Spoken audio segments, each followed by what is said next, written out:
金儿，其实我不是你爹。爹，您说什么？金儿，瞒了你20年，你生父是苏氏刀道山庄少主，因不肯归顺玄影阁，惨遭灭门。当年我恰在山庄，从尸堆里救下襁褓的你，带你回镇隐世至今。这是苏家断水刀诀，我藏匿20年，就怕玄影阁发现苏家尚存血脉。爹，我不要刀谱，我只想陪着您和小院安稳过完一生。傻小子，爹只是一介凡俗刀匠，护不住你一世平安。往后的路，你只能自己走。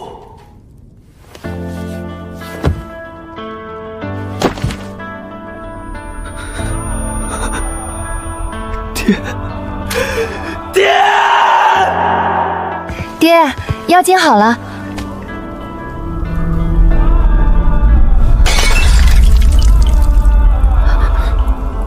爹，小院，爹，小院，小心！不！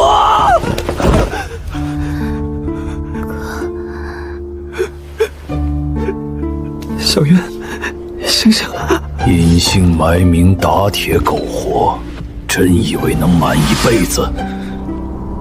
为什么？把刀谱交出来，留你全尸。想拿苏家的东西，先从我的尸体上踏过去。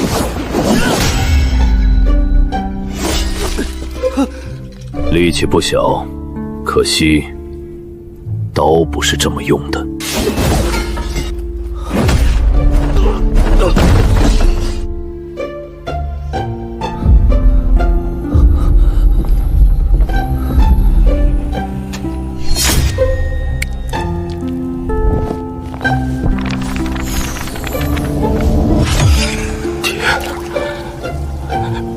小月，我好不甘心啊！世间不甘之人何止千万？你凭什么认为自己的不甘值得被改变？你是谁？一个能听见你不甘的人。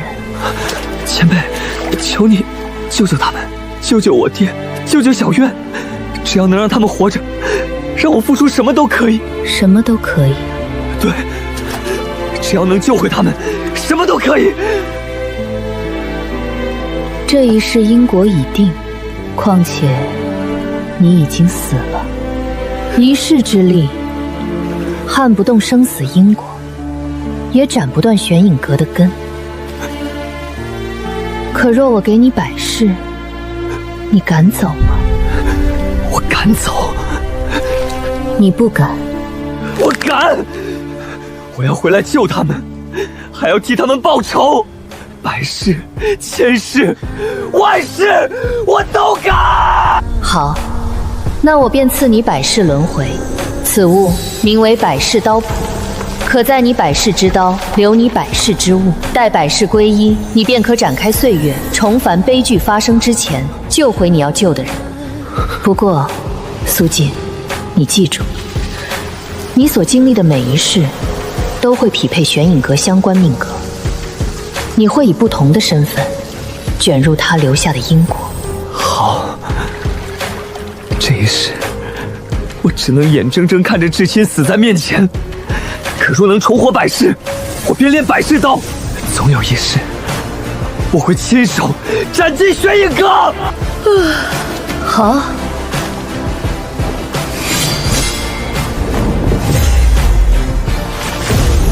100世轮回，起！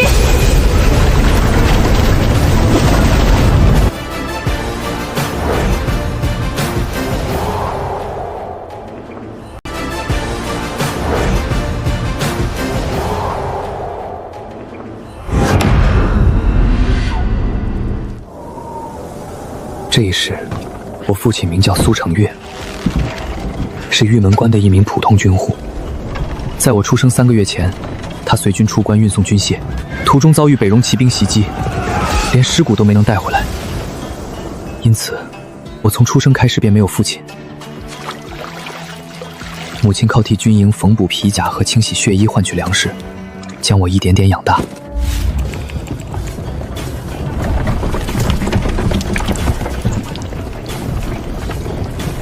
前辈不是说，转世应该与玄影阁有所关联？我为何会轮回到边关军营？走，站队了！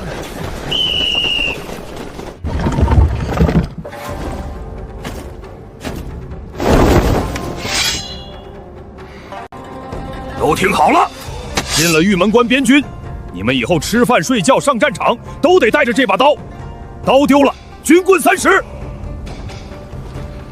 人活着，刀断了，军棍50；人死了，刀也得托人给老子带回来。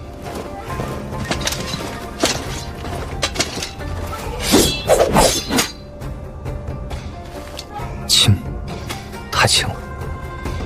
一柄用于边关厮杀的军刀，不该只有这点重量。我前世虽不会刀法，却在铁锋刀铺打了20年铁，一柄刀的好坏，瞒不过我的手。声响空脆，余音短促，铁料掺杂过多，淬火火候也不绝。这种刀用来操练尚可，一旦上了战场，与北戎弯刀正面碰撞，极有可能当场崩裂，整批都有问题。玉门阁军械已经短缺到这种地步了，连军刀都敢偷工减料。看什么？拿了刀便滚去列队！军刀上阵，不求花哨，只求杀人。第一式劈山，第2式撩锋，第3式横扫，4式解马。所有人跟着练。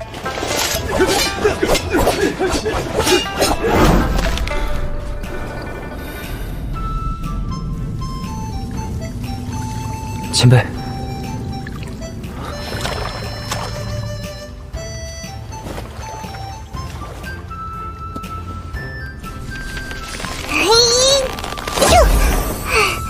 我是百世刀谱孕育出的普灵，你可以叫我小刀。别看了，他才懒得管这些。翻阅刀谱、引动刀魂、记录刀式都是我的事，不过我只管刀谱，刀怎么练，路怎么走，还得靠你自己。明白了。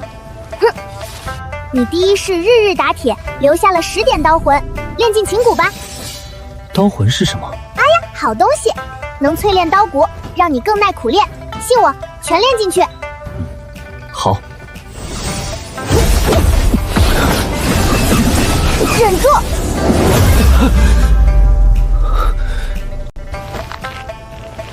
不错不错，琴骨已经稳住了，以后别人练趴下了，你还能接着挥刀。刚才你们那个独眼傻教官教的倒是没错。好啦，现在去完成你的挥刀100次吧，少年。1刀，2刀，看着简单，练起来还真不容易。10刀，还是差一点。20刀，不是手臂。30刀，腰先动。对，就是这种感觉。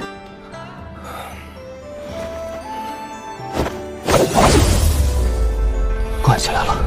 100刀完成，怎么样？有什么感觉？前面是在跟刀较劲，到最后，刀反而顺了。不是刀顺，是你的力终于走顺了。记住这种感觉。现在去试试你们那个独眼傻教官教的4式吧。虽然算不上多厉害的刀法，却最实用，也最适合用来打基础。你要知道，当年可是有人只凭1刀。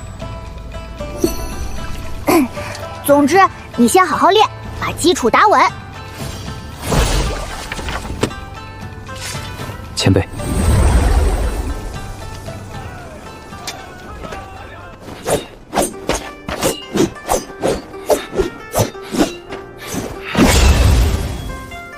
劈山之后是撩锋，紧接着是横扫、解马。好累啊，我不行了。你看那小子还练呢，他不累吗？谁知道呢？劈山停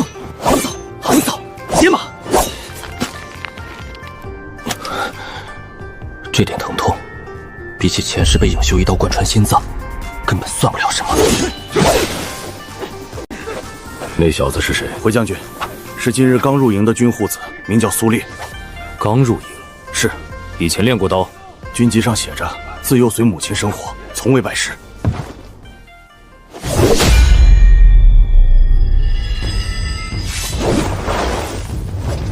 反应不错，见过将军。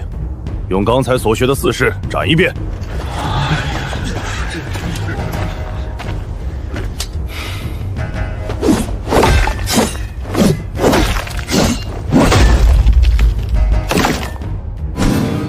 这底子他娘的，简直是老天爷赏饭吃！你当真没有学过刀？没有。那你为何知道用腰发力？又为何知道收刀时向侧面斜进？见得多了。我父亲是边军，家中留着一些旧刀。这些年，我一直照着那些刀痕琢磨。天赋不错，更难得的是肯下苦功。明日起，你不必跟普通新兵一起操练，每日操练结束后来内营校场找我。将军，你要亲自教他？怎么，你有意见？属下不敢。玉门关不养闲人，我可以给你刀法，也可以给你修炼资源，但你能拿多少，要看你自己的本事。7日后的新兵考核，若你能夺得第1，我便准你进入军械库，亲自挑一把百炼军刀。进入军械库，或许便能查清这些劣质军刀究竟来自何处。多谢将军。才入营3天就有这般本事，日后上战场也能多几分活命底气。放屁！我看就是运气好。那木桩子8成早让仅仅是与陈天台的刀鞘碰撞一次，便留下损伤。若遇到北戎骑兵的重刀，这柄军刀恐怕连3次碰撞都撑不住。开饭啦！今晚吃羊肉臊子面。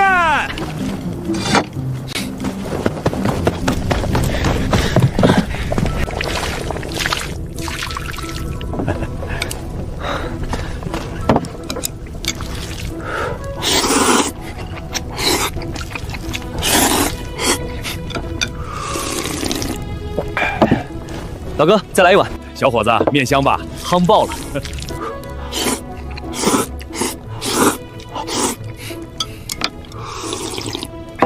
老哥，再来一碗。小伙子，胃口不错啊。也给我来1碗，不，2碗。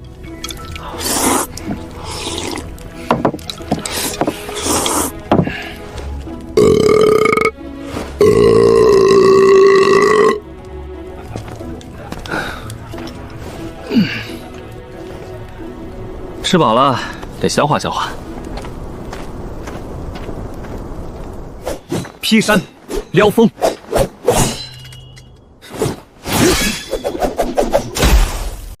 这刀比我预想的还要不堪。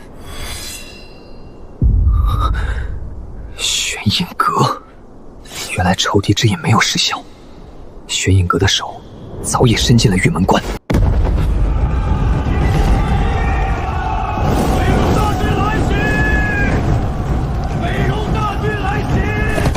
新兵营全部登城，堵住西北缺口。新兵营集合，所有人立刻登城。这下完了，早知道前些日子练刀就不偷闲懈怠了。我今日才分得军刀，基础4式都还没摸熟呢。玄影阁暗中把猎刀流入边军，北戎又恰在此时大举来犯，2件事接踵而起，绝非偶然。苏烈，你拿2把刀做什么？这批军刀容易断，多带1把，至少死的时候还能换。行了，别磨蹭，所有人跟我上城。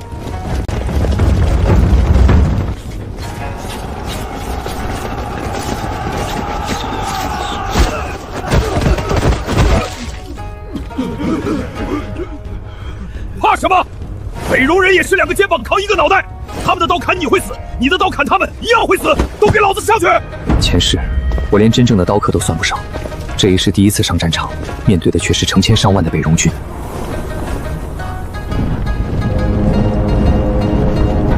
军官们，动手准备！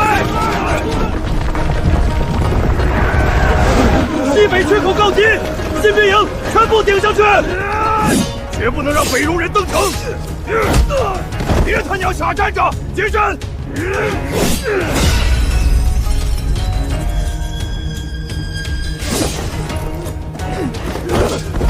劈山！凉风！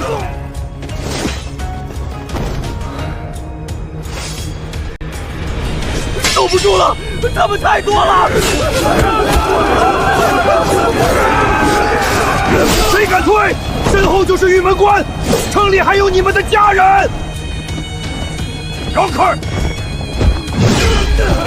是破城营的百夫长，挡不住的！上一世，我没能护住小渊，连丽叔的尸身都未能收敛。这一世，我不想再看着身边的人死在眼前。就凭你一个新兵蛋子，滚开！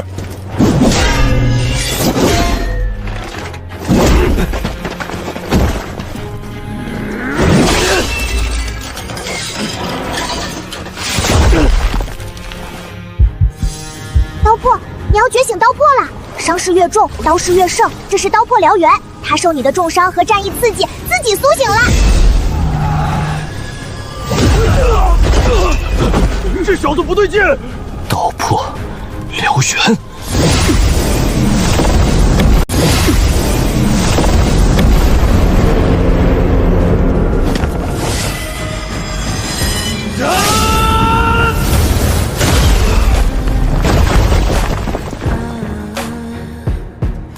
北戎百夫长已死，援军到了，给老子杀回去！守住缺口，挺住，补上来，封住缺口！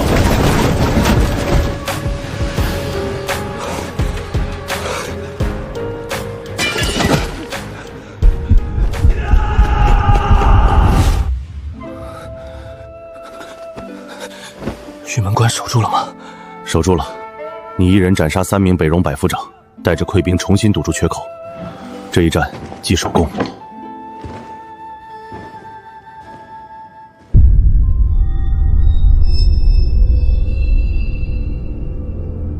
你认得这印记？见过相仿纹样，不敢断定。这批制式军刀暗藏猫腻，军械库已封定，此事我亲自彻查。切记，真相未明前，不可对外吐露半个字。玄影阁势力竟能渗透边关军械库，背后必有同党。我如今实力低微，贸然暴露黑阳印记，只会招来杀身之祸。你在城头使用双刀，虽然招式粗糙，却很适合近身混战。这2柄刀是从内营军械中挑出的精钢刀，从今日起归你了。无论分量、淬火还是刀锋，都远胜先前的制式军刀。多谢将军。从今日起，已调入亲卫营，军饷加倍，除了轮值之外，可以自行练刀。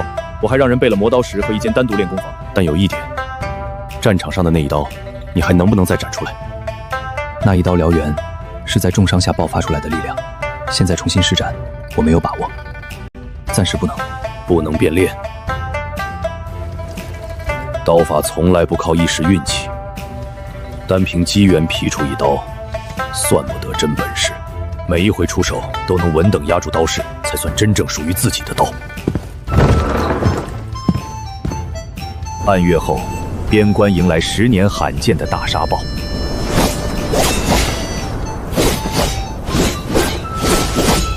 半个月了，还是在跟风较劲。照着燎原去斩，永远斩不出我刀。风不是一堵墙，它有缝。右刀开隙，左刀引风，身随风走。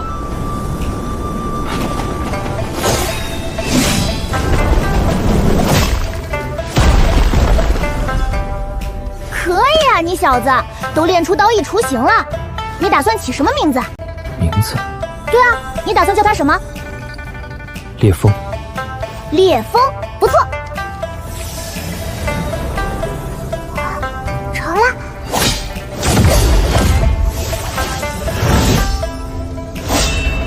今生，我终于有了属于自己的刀。透风。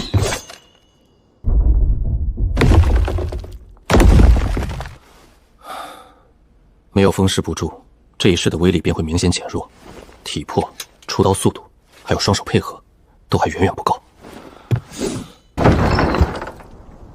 苏烈，秦魏婴1个月只给你配3根练功木桩，今日才初3，你已经砍碎第5根了。这批木桩不够结实，用来挡剑的铁木桩，你说不够结实？呵呵。军械房清点废兵，缺人手，你去搭把手。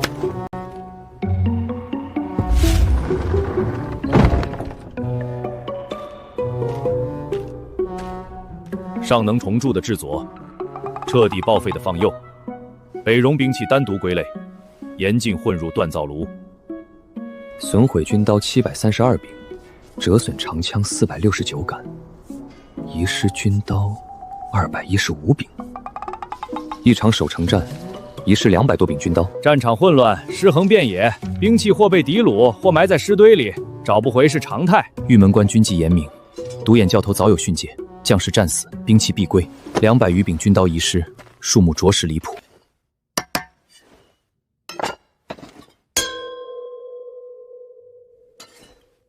此刀外形虽与北戎兵器无异，刀身却有刻意做旧的痕迹。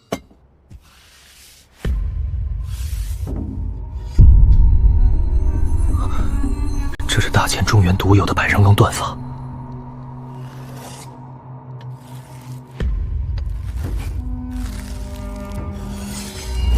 本该送到边关的好刀，竟被改成敌军兵器；送到寿城将士手里的，却是一碰就断的废刀。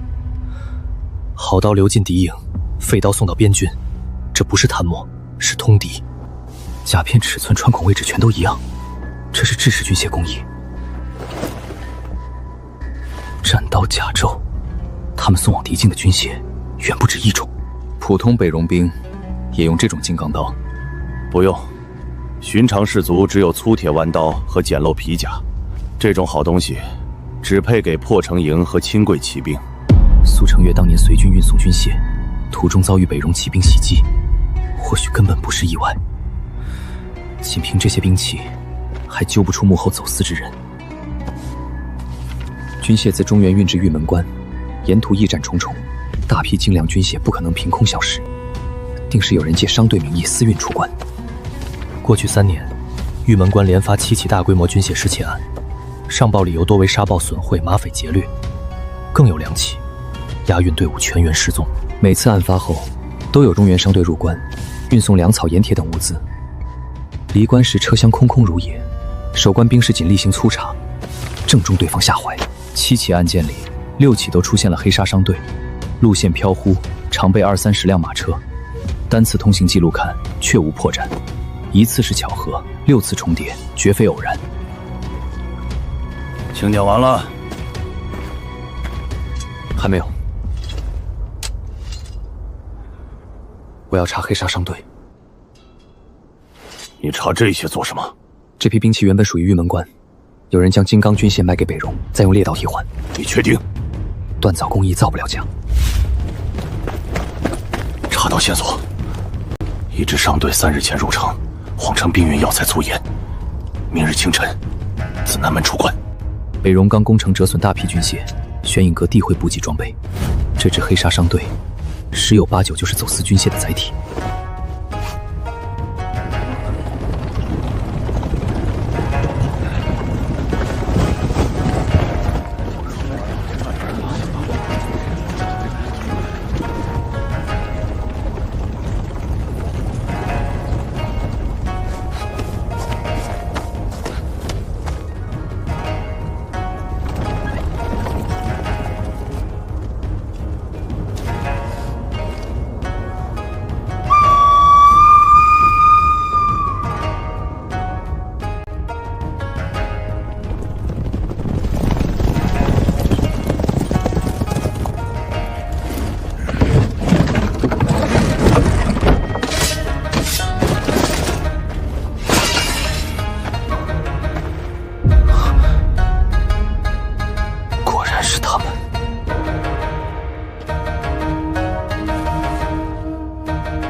交给黑沙商队的羊皮图，轮廓就是玉门关城防。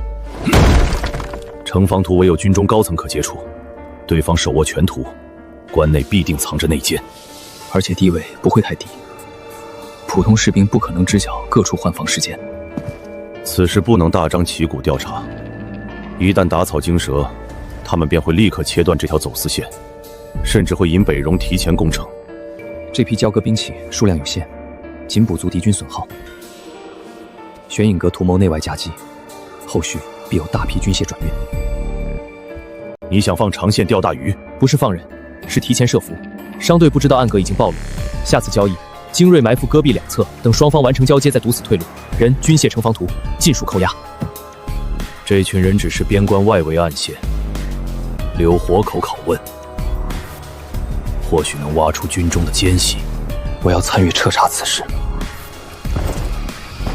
这不是守城战。玄影阁杀手擅长隐匿、暗器与围杀，你的战场刀法未必占优势。正因为如此，我更要去。亲卫营调兵令。我会挑选30名最可靠的亲卫，行动地点仅限你、我、独眼教头3人知晓。3日后，黑沙商队会再次出城，我们提前1夜埋伏。是。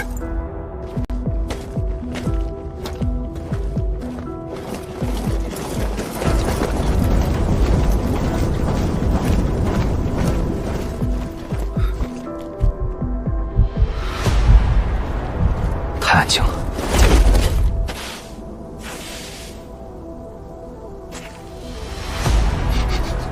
新鲜马粪，这里刚刚来过很多人，至少上百。商队提前抵达？不对，商队人手极少，这些痕迹来自四面八方，他们不是来交易，是在此设伏等人。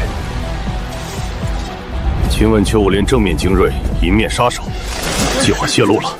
军营奸细已经知道我们发现了军械走私线。诸位远道而来，玄影阁恭候多时。整队，正面迎敌，长刀在前，弩手压后，稳住阵脚，不准乱。陈将军不愧镇守玉门关多年，到了这一步，还想着带人突围。既然知道我的身份，还敢亲自现身，看来玉门关里的那条狗，给了你们不少底气。死人没必要知道太多。小心暗器！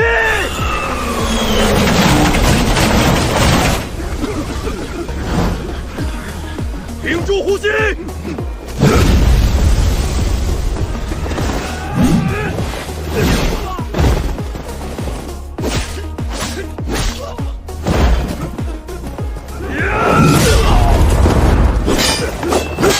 烈风！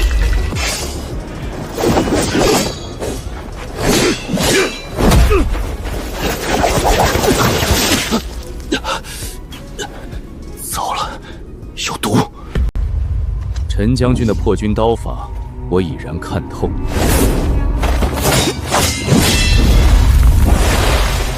边关刀法重势不重巧，对付凡人足矣，可惜太慢了。那便试试，你能不能接住？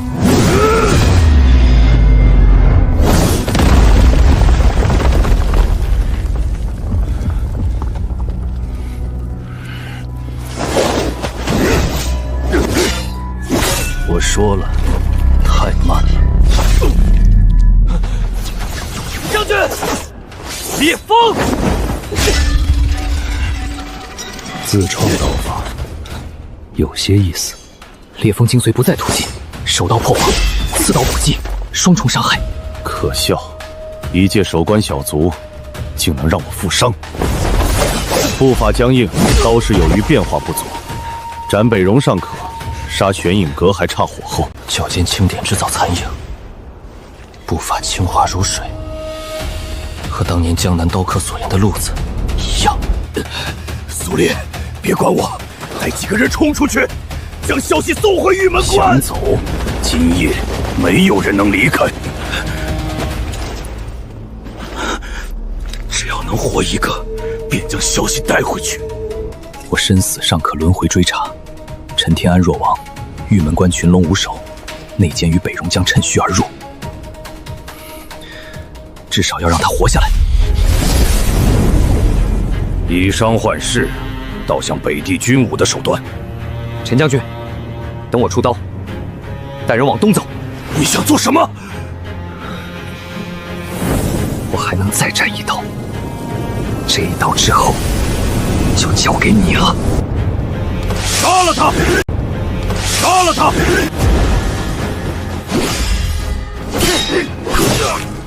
走！现在！来吧，所有刺入身体的刀，都会化作燎原刀魄的养料。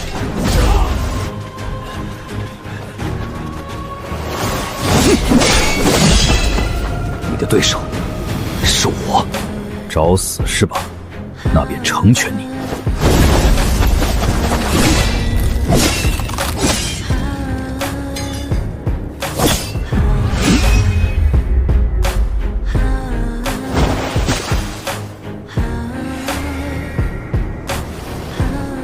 果然是江南武者，找死！影刺八方！影刺八方！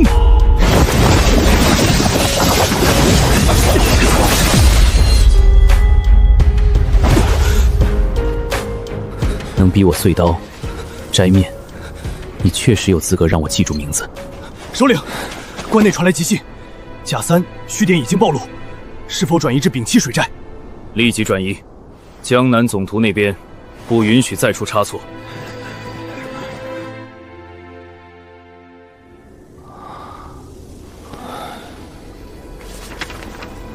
第2试结束了，苏烈享年20岁，百世刀谱开始结算。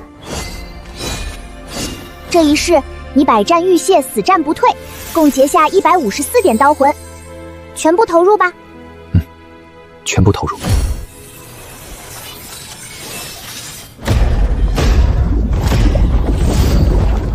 成了，秦骨裂骨都比之前更强了。对了，前辈，边关只是玄影阁的一处分支，他真正的根在江南，想把它彻底拔掉，我必须南下。想清楚了？前辈，想清楚了。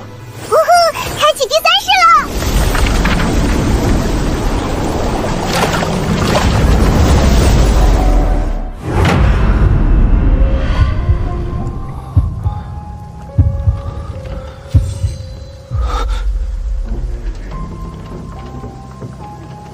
问你话呢。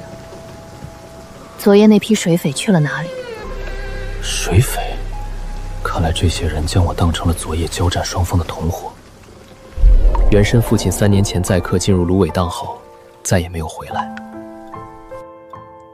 母亲后来也病逝了。这些年，他只靠撑船和搬货糊口，也只学过一点粗浅刀法。昨夜，他受人雇佣，替人运送一批木箱。袁深落水之后，记忆便断了。再睁眼时，我已经成了他。我只是撑船的。昨夜有人雇我送货，半路遇袭，我中刀落水，之后什么都不知道。师姐，他无内力，掌心全是撑船水泡，不像匪类。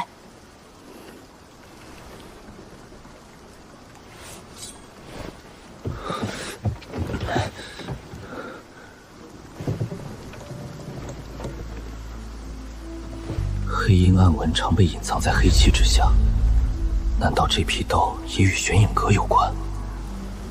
那些刀从哪里来的？昨夜从水匪船上缴获的，你最好真与他们无关。师姐，快到山门渡口了。此人身份还未查清，先带回宗门。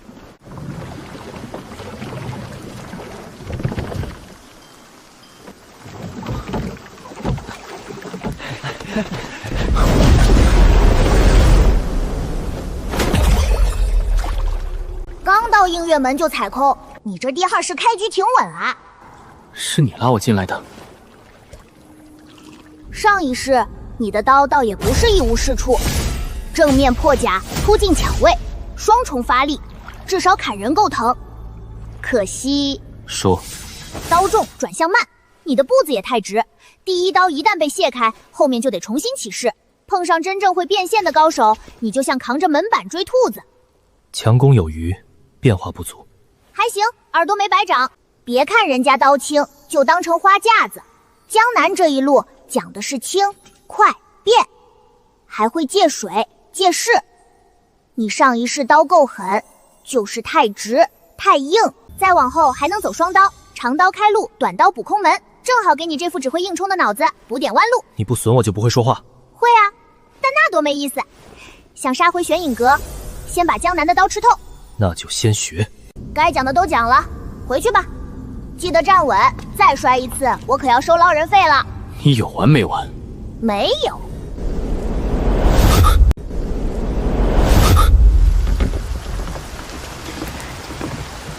你们映月门还收弟子吗？你想拜师？是。你毫无内力，来历不明，宗门是不会收你。你们这批刀有问题。什么意思？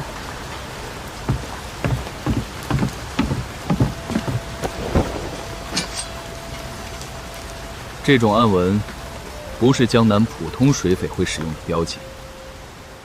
留下我，或许能帮你们查出这批刀的来历。滟水镇确有沈燕此人，其父母双亡的身世记录也一一吻合。至于昨夜现身的诡异货物与水匪，门中已然安排人手后续追查。测过根菇，确认没有其他门派内力后，便可以进入外院修行。经脉普通，资质平平，并无过人天赋。如今映月门门槛真是越发宽松，这般底子也能入门。这般资质，怕是练10年也摸不到刀道门槛。今日的刀法都操练完了，有空在这里扎堆嚼人是非。即日起为映月门外门弟子，宗门只负责传授基础武学，半年考核无法入门者自行离山。弟子明白。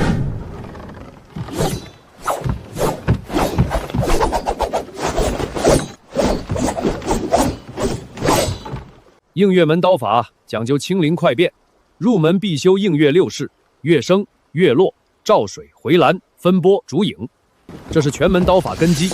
基础不扎实，便无缘高阶刀术。为何还不取刀？映月6式都用这种刀。外院弟子先以制式长刀修习6式，刀形尚未适应，便想着其他变化，只会乱了根基。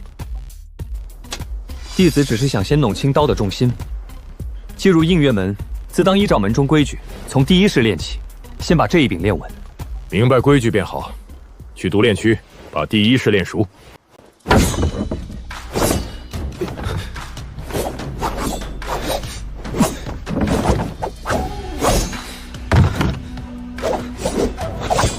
停！肩膀又抢在腰前面了，脚先随抬动，腰带肩，肩带肘，刀最后才走。对，让身体记住，不要跟水台硬拧。记住这一遍，顺势借力才是映月刀的根。长刀挑起后收势太慢，这里会空，还差一柄短刀。总算看见自己的窟窿啦！我还以为你准备拿肋骨接刀。等着，祖宗给你请来了。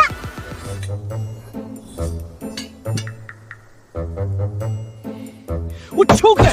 你拿刀给我拿好了啊！映月刀，刀妈带眼，先别急着拿。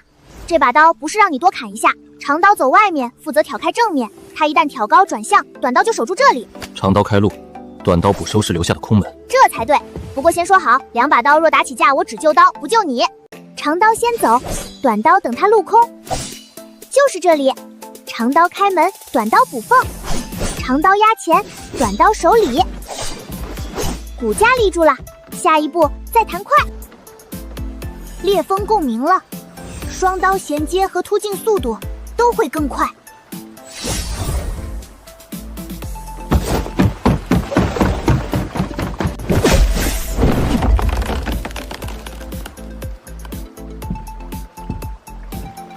他真是第一次学映月6式，刚才回蓝与烛影的衔接比入门半年的弟子还顺。月升，他的左手刀是怎么回事？500次，这一刀算数，长短相济，6式贯通，映月6式精通。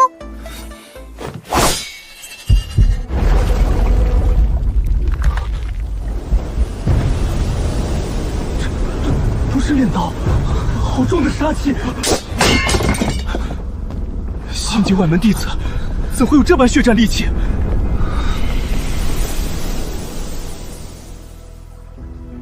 沈坚，拜见苍茫长老。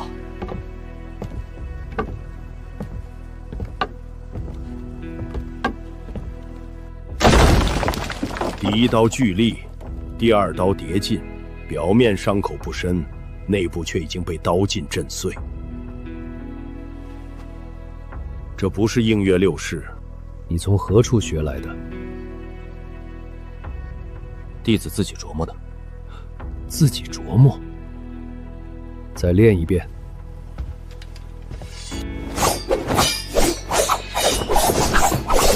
他何时入的门？回长老，今日刚刚入门。今日？弟子可以作证，映月6式也是上午才传给他。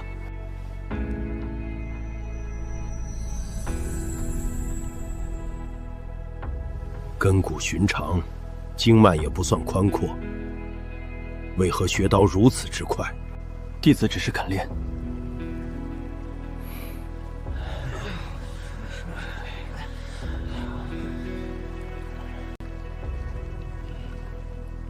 世人总将刀道归于天赋，却忘了最难得的天赋，便是明知枯燥，仍肯一遍遍挥刀。沈印，从明日起，不必再来外院练武场。这才刚入门就要被赶下山，也太可怜了。每日卯时到映月崖找我。映月13斩，回涛步，照水刀经，由我亲自教你。还有那部残缺的双月和风录，我也传给你。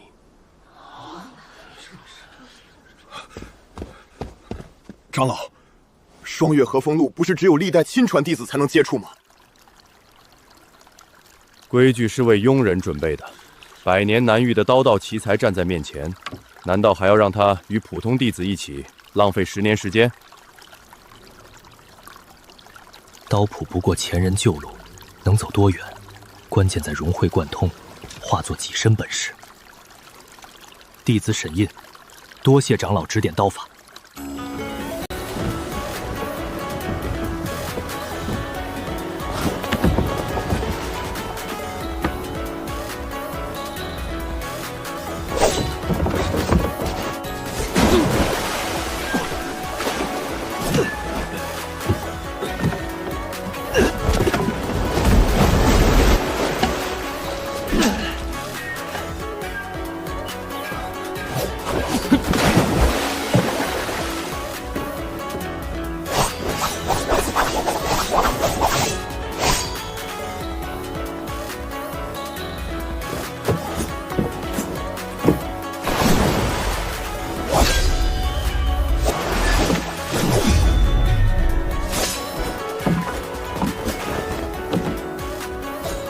回蓝界势已经揉进裂锋，从今往后你的突进会更远。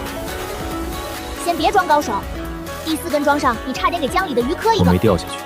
哼，无趣，练你的吧。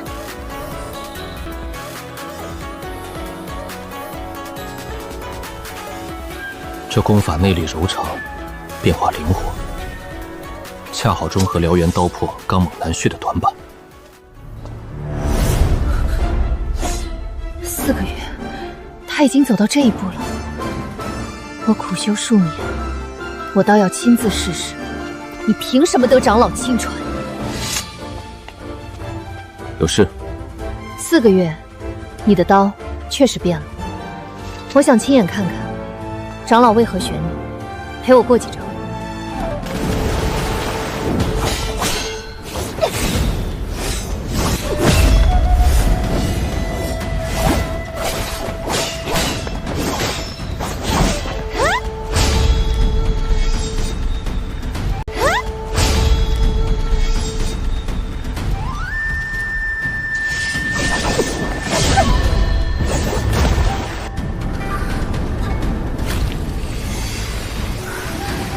映月覆海诀。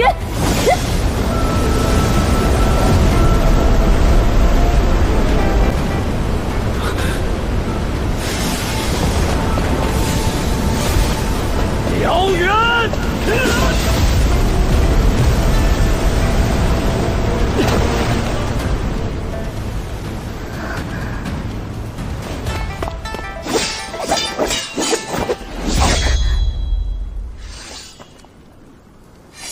承让。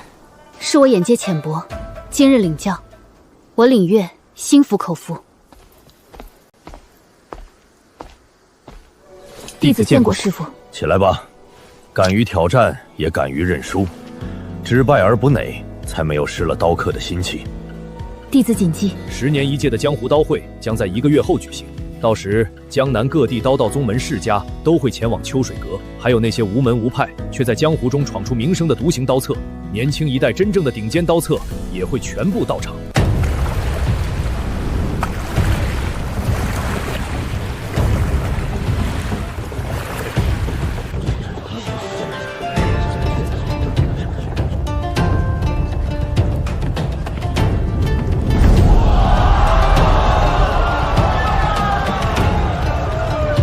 刀会不限兵刃招式，只要不蓄意致死，秋水阁一概不问。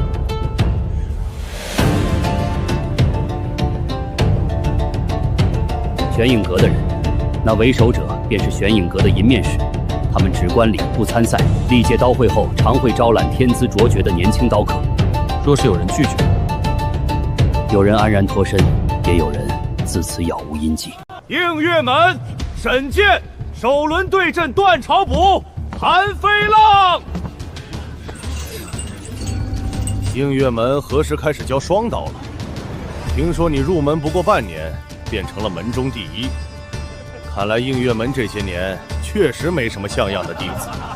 就映月门那个小子，瘦得跟芦苇杆似的，怕是3招都挨不过。开始，断朝九叠。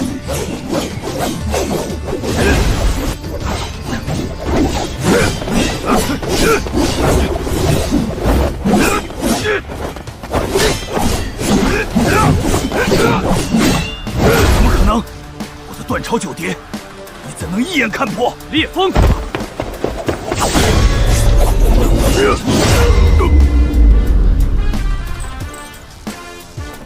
这是何等刀法？身法竟如流水般飘忽。映月门何时出了这般厉害人物？我苦修多年断朝九叠，今日一败涂地，在下心服口服。承让。第1场，映月门沈剑胜；第2场，映月门沈寂对战白鹿山庄大弟子白都。我这套羽刀飘忽无际，你连我的衣角都碰不到。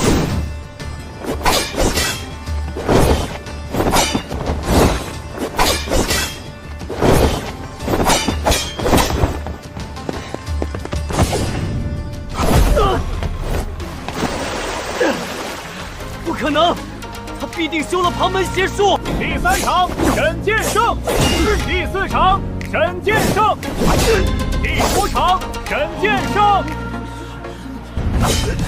第6场胜者，映月门沈寂；第7场胜者，映月门沈寂。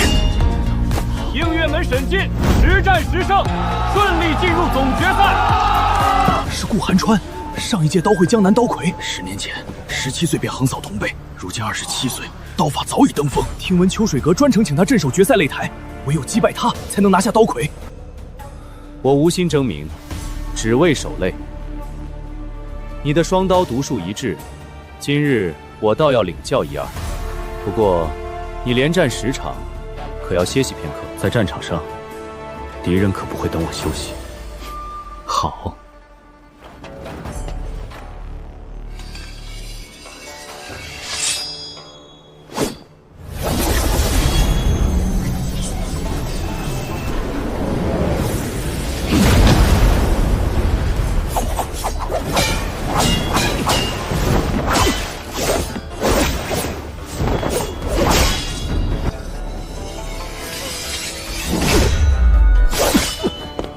你双刀力道强横，可2道刀劲各行其事，无法相容。遇上顶尖刀客，便是致命破绽。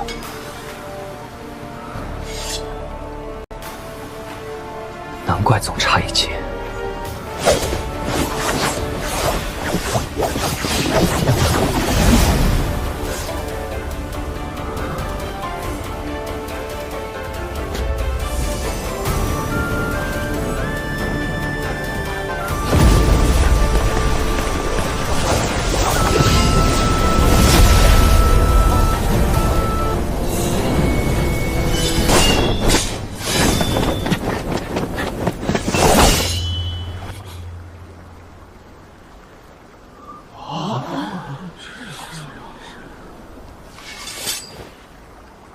我输了。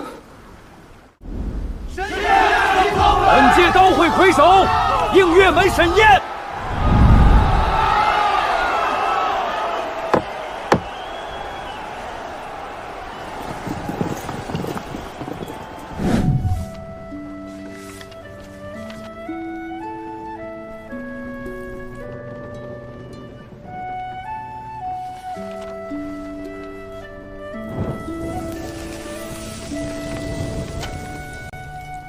你打算赴约？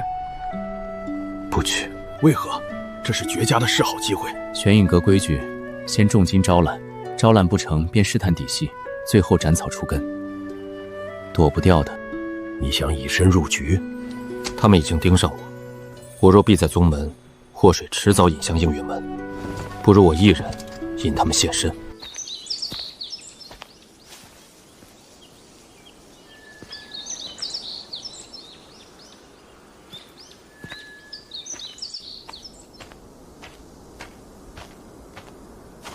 跟了一路，不累吗？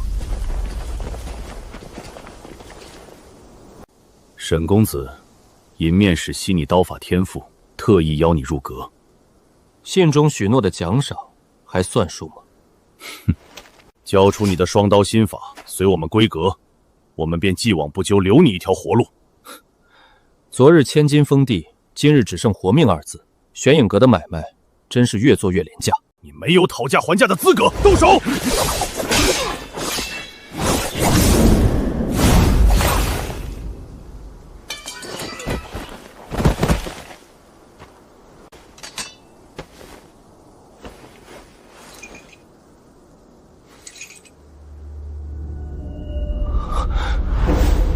甲三中转丙七主据点，甲三丙七，正是我前世边关战死前杀手口中的隐秘据点。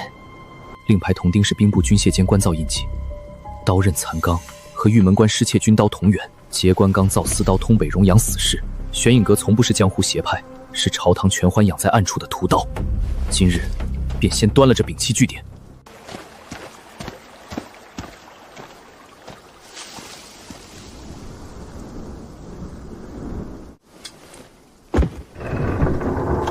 36名弩手，24名持刀杀手，还有8道气息藏在地下。能在踏入山庄的一瞬间看出老夫所有布置，难怪银面使会亲自点名要你的命。银面使在哪里？想知道？先从老夫刀下活下来。放！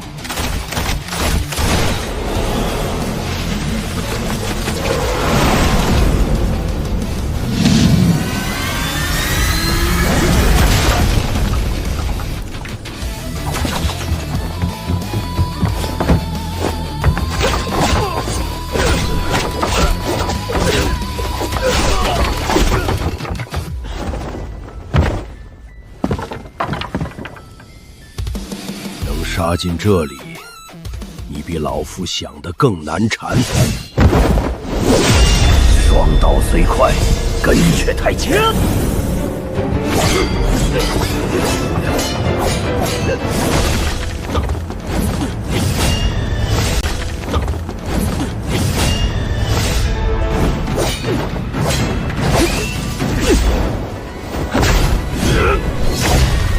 别顺着他换，他在等你的第二刀。只差一点，那就再来一次幽冥葬魂。斩，老夫倒要看看你能斩到第几只！给我滚开！神机，别动刀，听见没有？下去，亲眼看看你没能救下的人。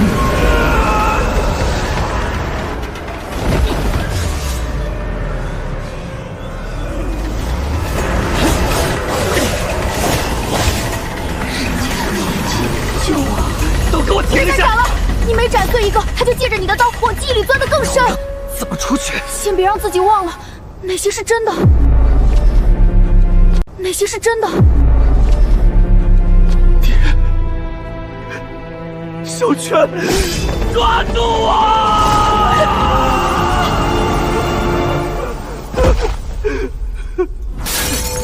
山头儿，救我！山头儿，为什么不能救下我们？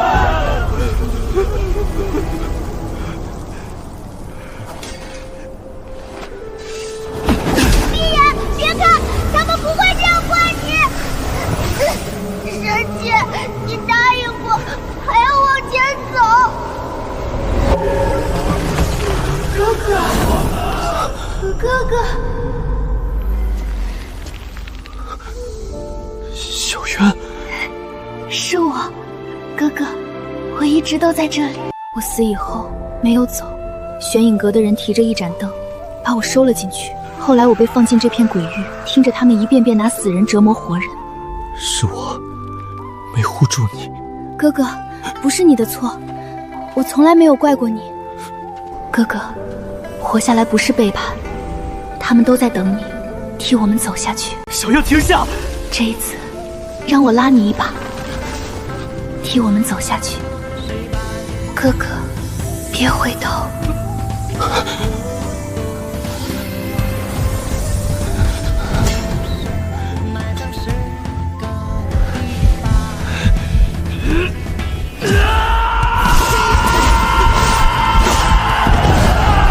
笨蛋，把这狐狸握住！第三刀破，碎眼。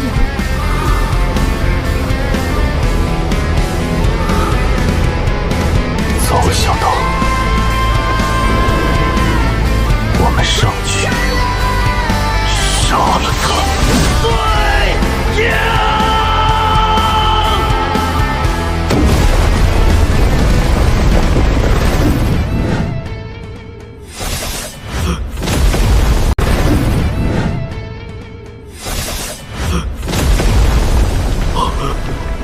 不可能！幽冥造魂，从古至今无人能破，除了那位大人。不可能！你怎么可能出来？公孙老贼，玄影阁所做的一切，银面使在哪儿？你若不说，那就到此为止。起，星火燎原！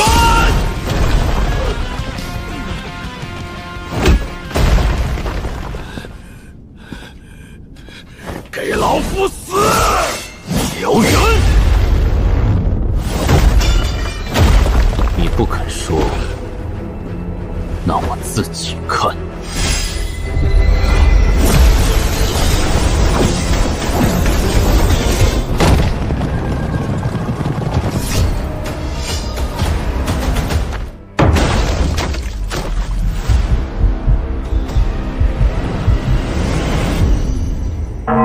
参见阁主，参见阁主。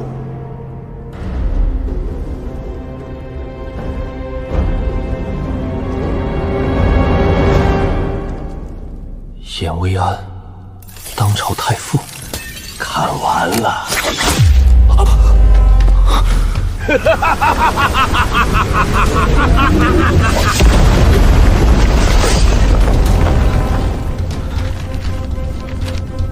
密信，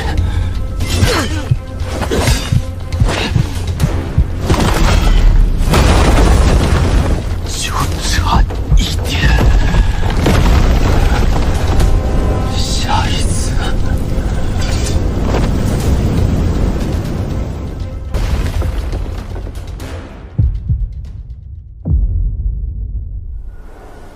行，别装了，死人不用闭这么久的眼睛。恭喜沈大刀客，第2世17岁，死因明知道自己中了毒，还坐在火里装深沉。离我远些。哼，刚醒就嫌我烦，毒箭又不是我射的。你也觉得很好笑？至少这一世你死得比前2世明白。确实，凶手是谁，毒箭有多毒，自己还能活多久，他全都明白，就是没活下来。笑够了吗？还没有。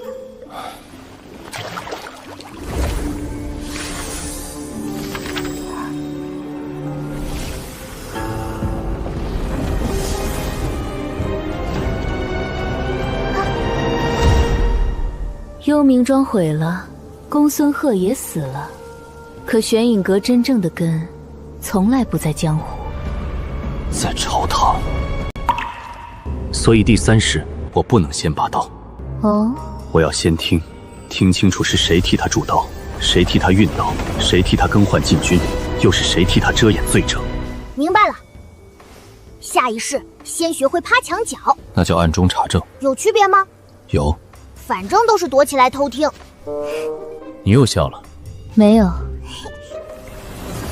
第3世指定京城，身份越低微越好，不能引人注意。这一世别急着成为一把刀，先成为一双藏在暗处的眼睛，还有一双专门听墙角的耳朵。去吧，未来的墙角大侠。是查案。好的，偷听大侠。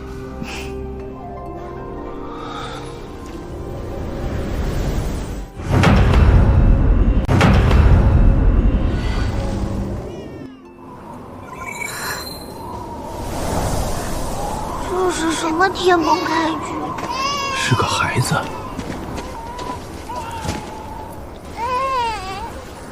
燕子初期，以后便叫燕妻。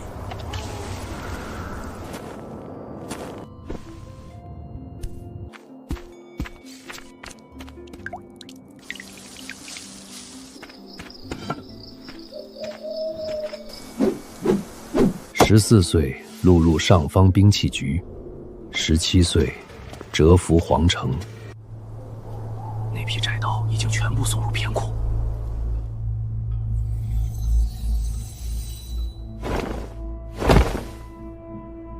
第3世蛰伏17年，那人终于要动手了。可眼下我不能轻易拔刀，他身居3朝太傅，朝野声望赫赫，满朝文武皆敬他忠臣之名。若无确凿罪证贸然行刺，只会被扣上谋逆逆贼的污名。我要的从来不止他一条性命，是要将他苦心经营的所有势力连根拔除。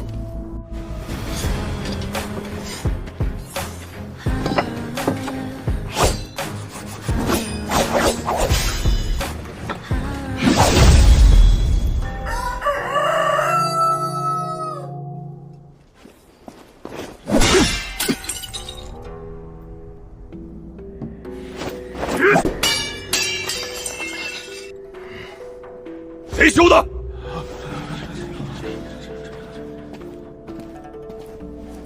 我修的，刀没有修坏。试刀之前，有人用细错暗损刃心，毁了刀身内里结构，刃口损毁极隐蔽，是懂断刀之人的手掌。对方想借此将我赶出兵器局，或是想试探我的深情。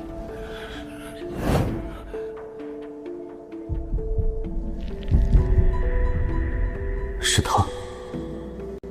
刀损是我疏忽，算我的。请容我补救一次。已经崩口的刀还能补救？重新开刃便是。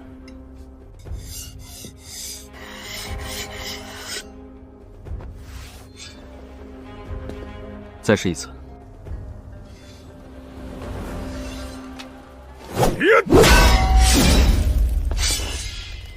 刀确实修好了，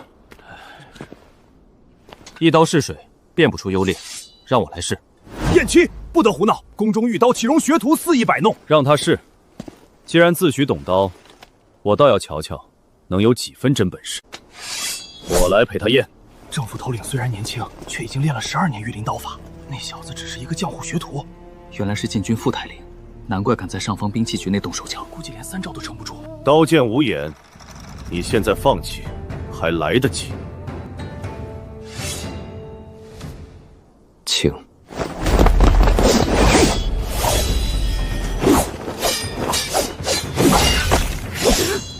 承让。刚才是我轻敌，再来。燕七，你既然如此会用刀，便陪我们弟兄们一起练练。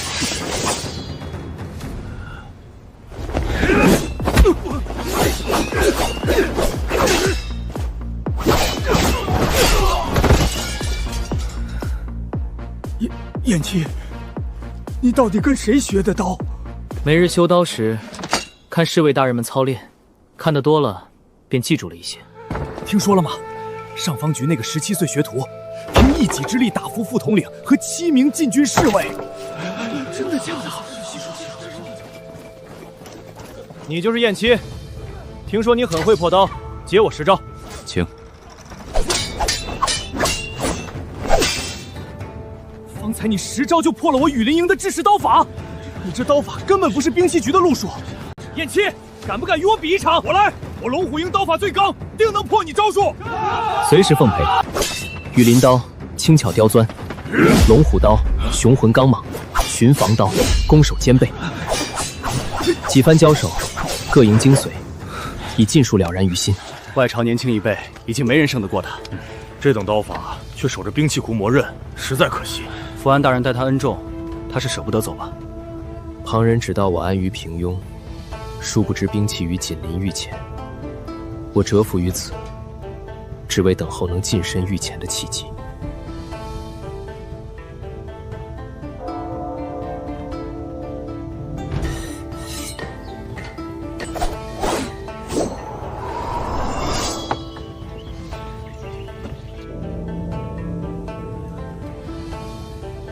大前天朝，竟无一人可接我一刀。传令各营，甄选年轻武者至太极殿前演武较技。奉旨，各营年轻武者太极殿排列阵。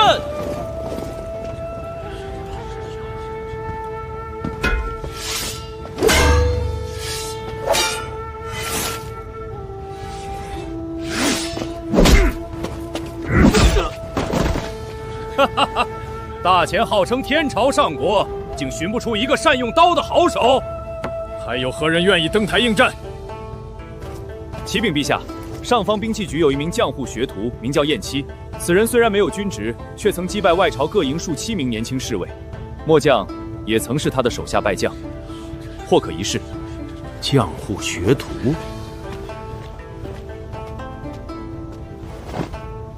草民燕七，参见陛下。你懂刀法？略通一二。一个磨刀匠也敢上来，你们大前当真是没人了！过来，我让你3刀。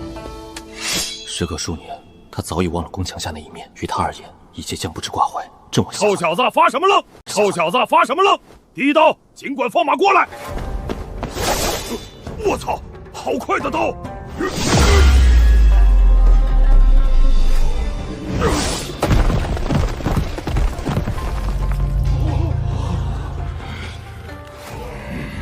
你找死！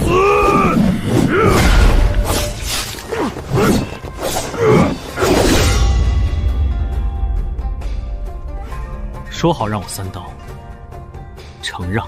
曹建美能输给这等高手，说出去都有面儿。这般刀法，整个玉门关也就陈将军能与他一较高下。此人穿的可是上方兵器局的衣服，似乎只是一名学徒。你当真只是兵器局学徒？回陛下，草民自幼跟随养父福安公公长大，一直在上方兵器局修刀，从未在军中任职。福安，此子是你养大的？回陛下，燕七是老奴20年前在雪中捡到的器影，能有今日，全靠他自己苦练。身怀这般出众刀术，留在兵器局磨刀，属是屈才。燕七御前演武有功，封4品御前带刀侍卫，赏御用宝刀1柄，即日起贴身随侍朕身侧。臣晏期谢陛下隆恩。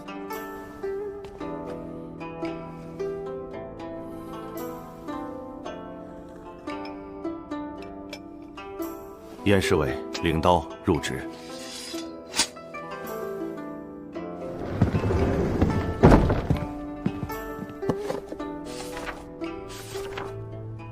300柄兵器，无编号，无匠人署名，也没有验收记录。那间旧库5年前便已停用。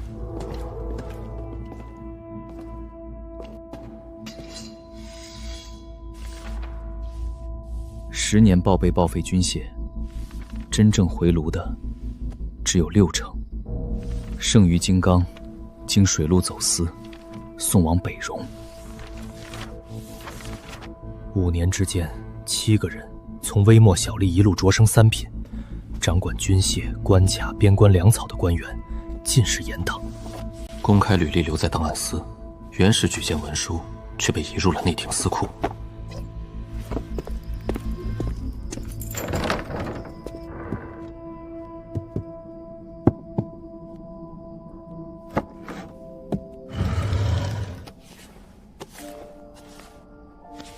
严维安根基深厚，宫内难保无他眼线。罪证提早泄露，所有线索都会被销毁。我要寻机会绕开严党，直接面圣成正。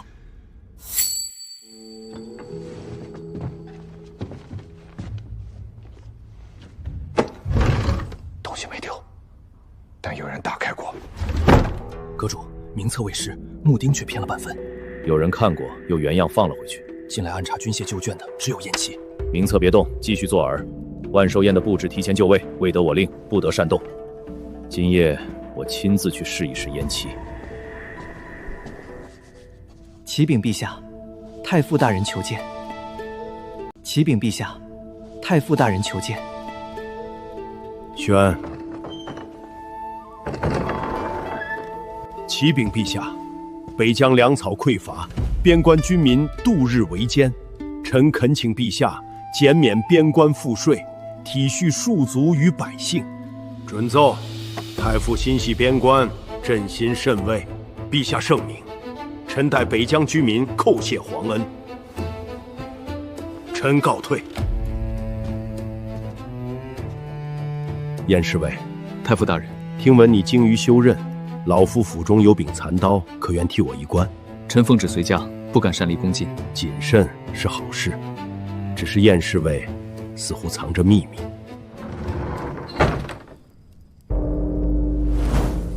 还未到换防时间。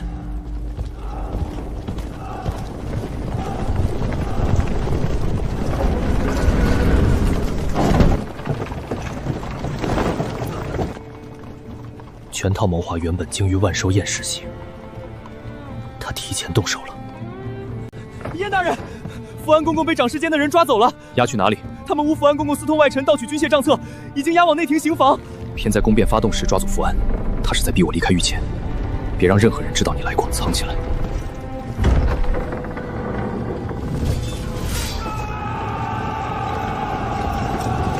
奉太祖令，清君侧，铲除奸孽，安定皇场。接阵！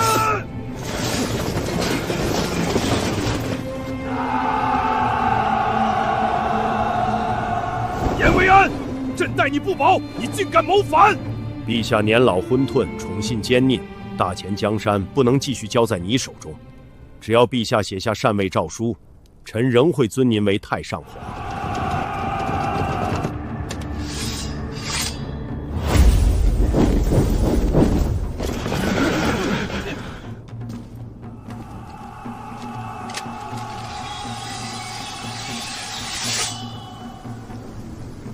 陈彦期，奉旨护驾。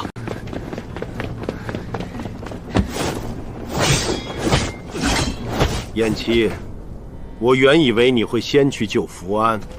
福安遇害，我自会为他复仇。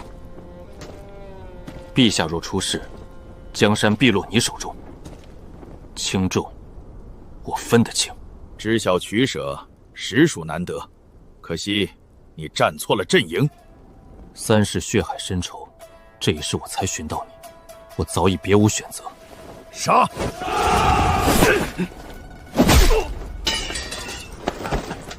留活口。审，问出叛军布防底细。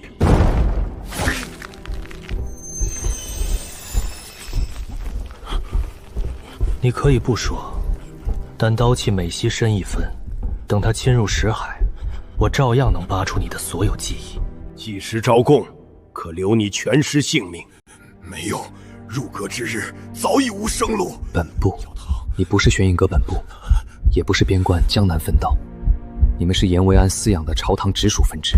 严维安竟在皇城豢养了这么多人。不，真正可疑的不是来了多少人，宫阶上下铜甲铜刀，连围杀路数都分毫不差。严维安已经兵变，地方分舵，为何一兵未至？阁有组织，本部藏锋，分舵自存，无黑令，不得越界。天下各舵互不知据点身份。严维安身为阁主，竟调不动麾下人手。阁主掌令，亦不能破祖律。朝堂更迭，江湖动乱，皆可牺牲阁主一人。原来，这些只是他的皇城私属。今夜是严维安一个人的独决。玄影阁本部何在？朝堂营卫不知本部所在。天下分舵共有多少？分舵数量也无人知晓。你们就算杀了太傅，也灭不了玄影阁。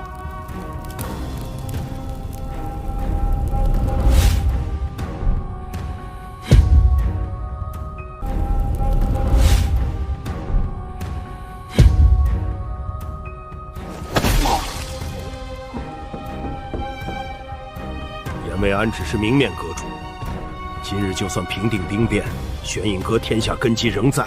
非是不灭，是今日不能进驻。但今夜严维安不死，我们便永远没有追查分舵的机会。严维安敢兵变，定早留有后手。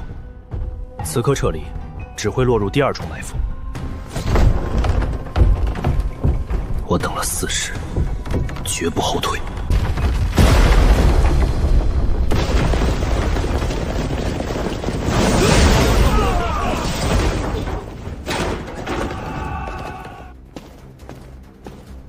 孤身一人，如何抵挡数千死士？一人足矣。刀破燎原。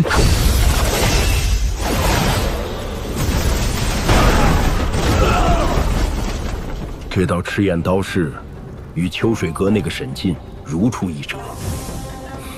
他不知轮回，只当我是沈进的传人。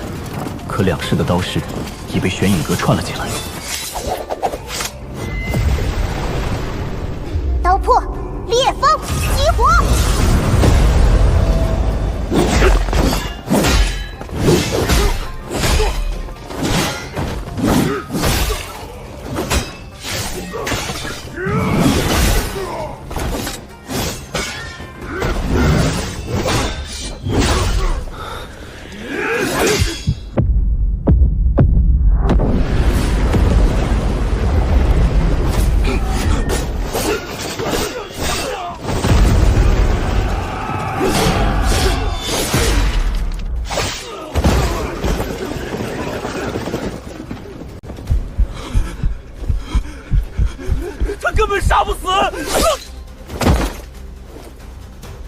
临阵后退，军法处置。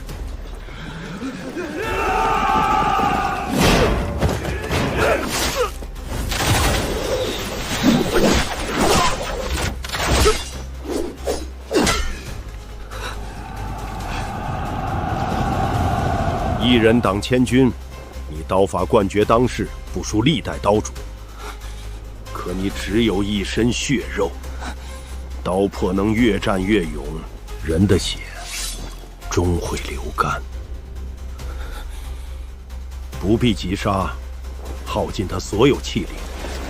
老夫要亲眼看着他跪在太极殿前求饶，亲眼看着他跪在太极殿前求饶。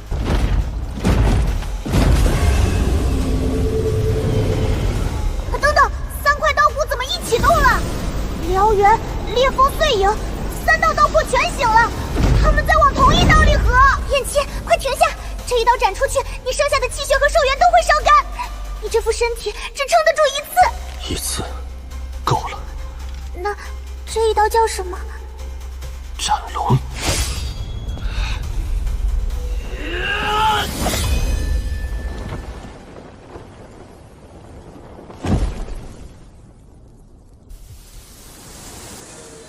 回来了，第3式的结算马上开始。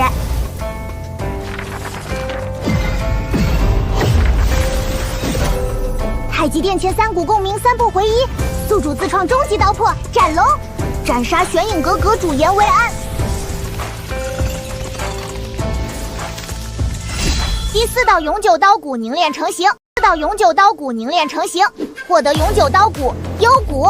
幽骨会极致强化五感与杀机预判，也能洞悉敌人经脉细微变化，同时敛息藏风。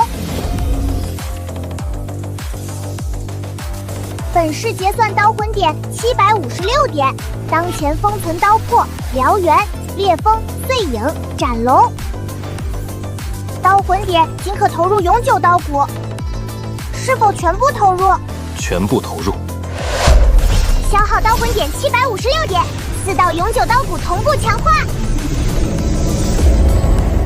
触发隐藏成就，4骨归元。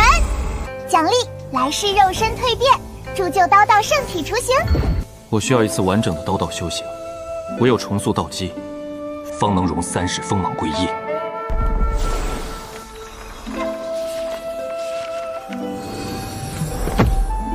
燕七，快看！最优命格匹配成功，来世身份苏氏祖庄嫡系少主。苏氏山庄不是早已被玄影阁灭门？江湖苏氏支脉确实已经覆灭，正统苏氏祖庄100年前因刀道论分歧，隐于藏风谷，与世隔绝。前世覆灭的苏家只是分支，真正的苏氏刀道根基从未断绝。4骨归元牵引祖脉，苏氏祖庄嫡系命格已经解锁，它能让你承袭苏氏正统刀道5拳道仙根基，要确认吗？确认。准备好了？前辈，准备好了。又开启第4式啊！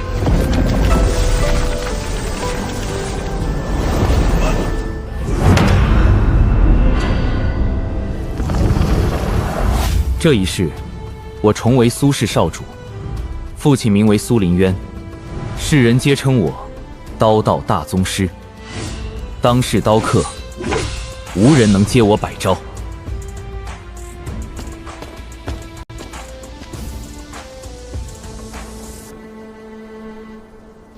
我要打开藏经楼。少主是要让族中所有弟子进入9层。不只是族中弟子，我要将苏氏祖传基础刀经断水刀诀祖纲向天下正道刀客公开。少主，不可！苏氏刀谱是历代先祖心血，岂能轻易流入江湖？一旦流入江湖，难保不会落入奸邪之手。苏氏祖庄隐世100年，当年外庄被灭，正是因为玄影阁觊觎断水刀诀。难道我们就一直避世躲藏，藏100年、1000年，坐等天下正道尽遭玄影屠戮，最后只剩苏家死守一卷无人敢练的刀谱？我不会外泄苏家顶尖刀道传承，也不会随意把刀谱交付外人，但基础练刀心法，破解玄影阁各式杀招的心得，夯实寻常刀客根基的法门，尽可传遍江湖。玄影阁最强的地方，不是某个阁主，是他们散布天下，彼此隔绝。铲除一处，难动根本。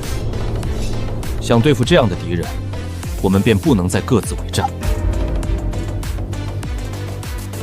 少主，你打算怎么做？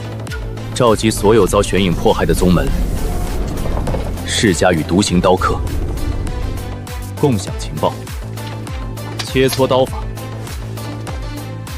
联手清剿各地分舵，建立一个不以苏家为尊，也不归任何朝廷掌控的正道联盟。好志气，不愧是我苏林渊的儿子，胸怀整个江湖苍生。联盟名号，便交由你来定。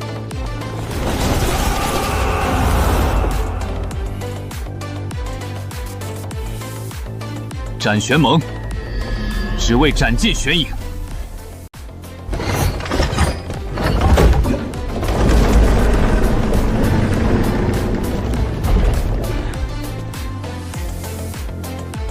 玄影未灭，天下刀客当共斩之。苏氏藏风谷，愿开山门，共传刀道。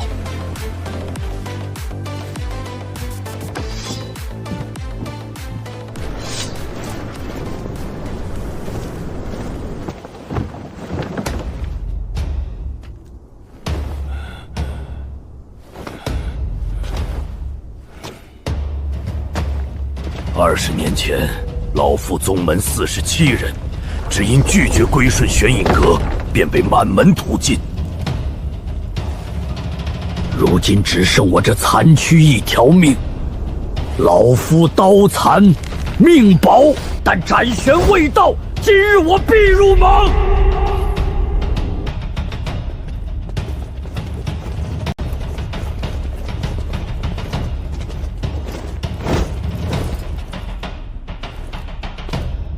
我等边关旧部追查多年，查实玄影阁已暗中渗透军械粮道，册中尽数是各地隐秘运输路线，愿全数上交，供联盟清剿此用。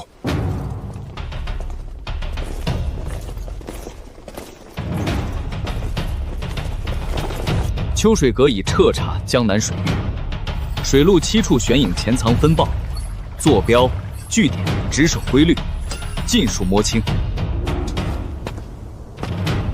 秋水阁愿全盘交出，率先随联盟清剿邪祟。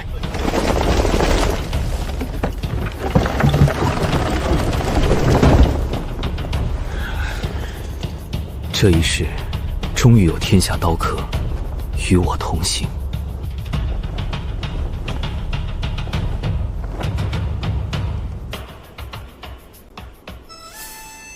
桌上3部心得，皆是我以会古重砍梳理，适配天下所有根基的刀客修行。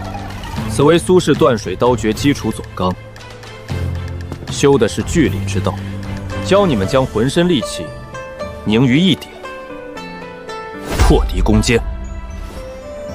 这是我2世所创烈风心得，主突进、破甲、双重发力。破阵制敌，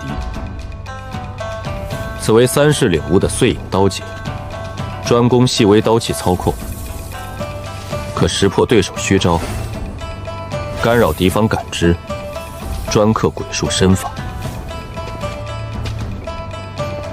真正传道，从不是尽数轻射，滥撒绝学。真正传道，是为世人引其前路，受其所能，让每个人都能走出适配自己的刀道。你真要尽数传出，刀法一旦外流，便再也收不回，难免落入歹人之手。诸位来此，或为报仇，或为自保，或不甘再受玄影欺压，皆无过错。但斩玄盟绝非第2个玄影阁。斩玄盟不逼同道献出传承，不以强弱擅定他人生死，更不借除奸之名争利分疆。入我斩玄盟，只需守3条规矩：其1，不得滥杀无辜；其2，不得强夺盟友传承；第3，不得借公义之名私报仇怨。若有人违背盟规呢？不论何门何派，不论是谁，若违盟规，我亲自废他刀道。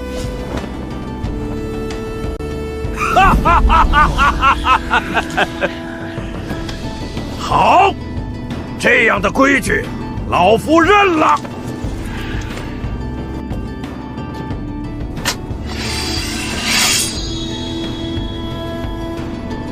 我师门毁于玄影，自今日起，我这柄刀直斩玄影。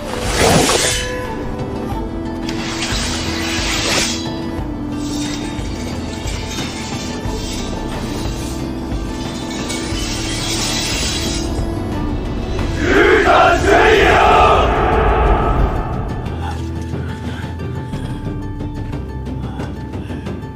你就不怕我们有朝一日反过来用这些刀法对付苏家？怕。可若因为害怕，便谁都不信，只把刀法和力量锁在自己手中，那我们与玄影阁又有何异？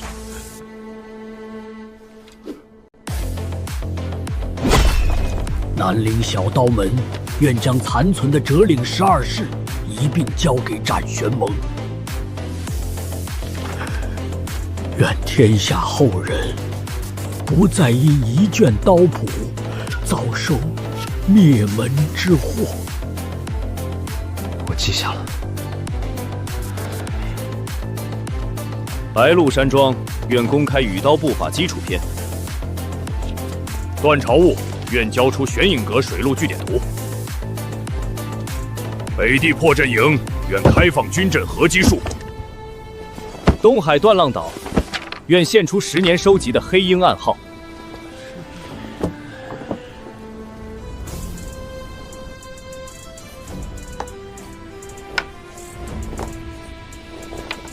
西境不能慢慢排查，就必须多处主攻方向动手。要动，就必须多处同时动手。你要全线同时动手。玄影各舵自治疏离，互不扶远，互不支援，这是他们隐匿多年的仪仗，也是最大的死穴。全线同步进攻，北地让他们无暇支援，也让他们无法转移证据与人手。首战兵分7路，江南、北地、西境3大主力据点由我亲征。剩余4路，各派宗师带队。玄影残余堂主皆是老牌高手，盟中众人此前从未配合作战，贸然分兵，伤亡必重。所以出征之前，全员先练阵。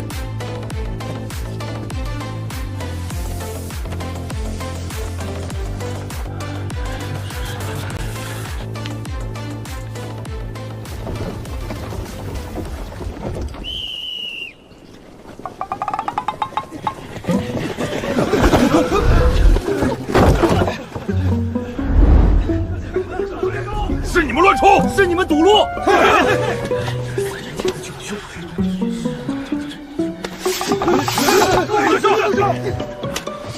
收刀，轮椅入阵，别说谁拖累谁，先亲自看看自己缺什么。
苏进，再进一步，这楼中百姓便难保周全。止军。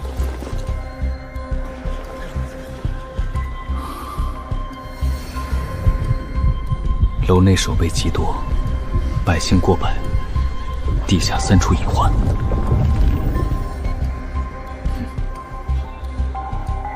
碎影阵上屋顶，先断持刀手，再救孩子。烈风阵绕后巷先控火线，其余5阵封街，百姓不得靠近，玄影一人也不许走。那你呢？我斩渡千仇。我没有带人上前。再进一步，先死的就是他。好，我停下。我停下，只是为了让你放下戒心。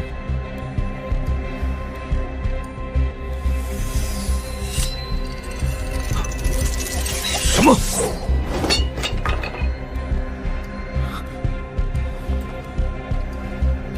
别怕，抱紧我，跟着我。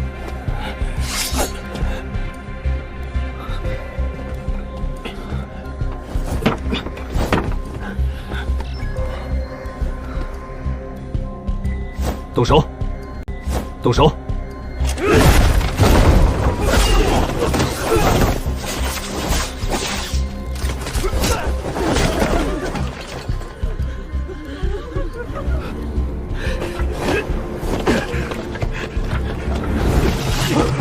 路通，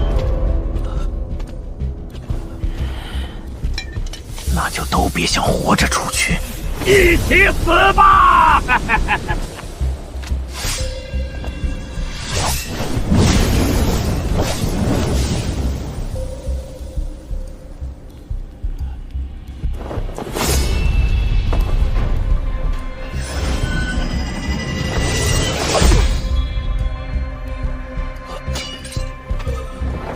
不要急，扶着身边的人依次出门。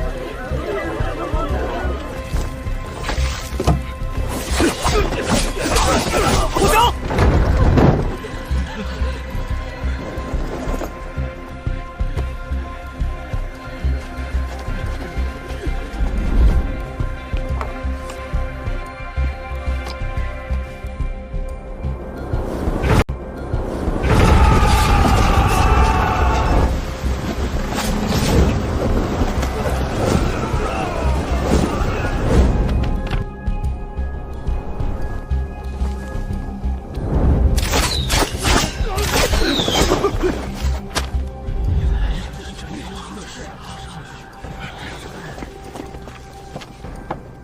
把所有缴获当众清点。缴获银钱一半用于补偿各地受害百姓，另一半抚恤所有阵亡刀客的家属。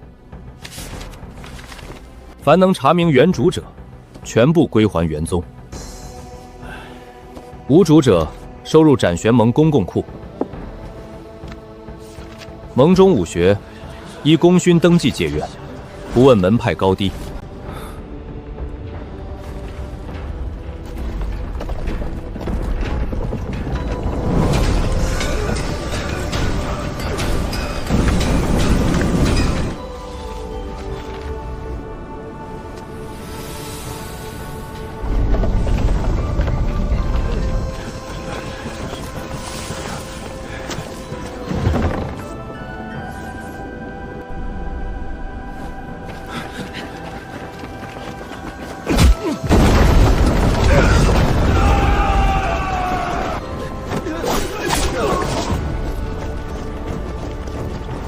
再进一步，我便炸他整座矿山，3000矿奴一个也活不了。碎影断火线，救援阵带人出矿，断水压住高台。都给我陪葬！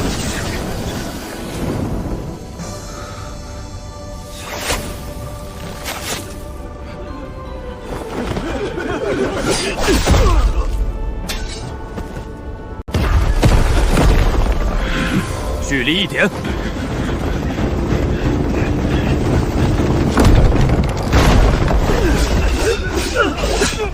封住内院，别放一人走。过了隔口，分船走。一手也放走。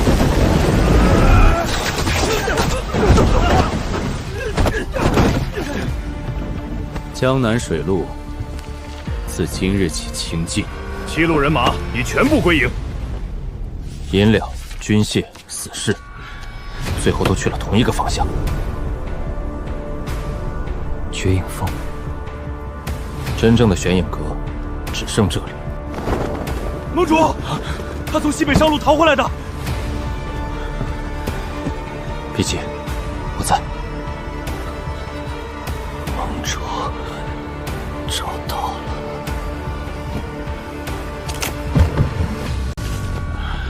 只有一条正道，他故意让我们一路打到这里，想一口吞尽天下正道，好大的球口！本部精锐300，另有引械杀手，兵力不下1500，机关毒药军械，囤积无数。不如围山断粮，一起自破。久违避乱，拖得越久，他准备的越足。你要正面强攻，主力正面压阵，逼他把绝杀大阵全部打开。我带小队入山腹，先破阵眼，再开山门。我们不是因我而立的乌合之众，即便没有盟主，也能自行斩击邪祟。 937人，可战！出发！平安回来。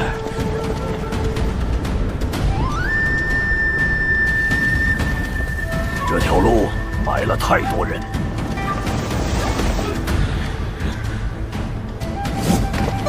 杀上绝影峰！少主，守阵300死士。 阵险暗藏石门两侧，正面强攻，伤亡惨重。山壁暗道藏有弩手火油，等我军入山，他们便会封路焚杀。断水阵开路，碎影阵镇守2山壁。退后！一道密不透风的拳传，燎原白斩！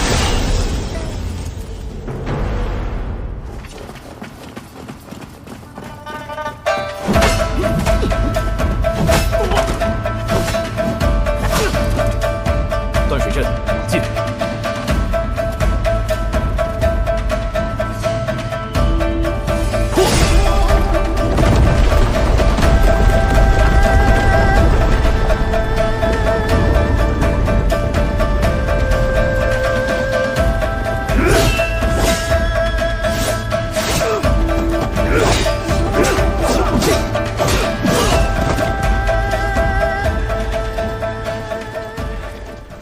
压住门口！什么声音？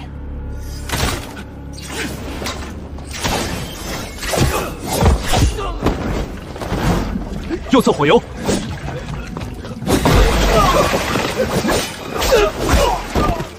盟主，你继续上山，此处交给我。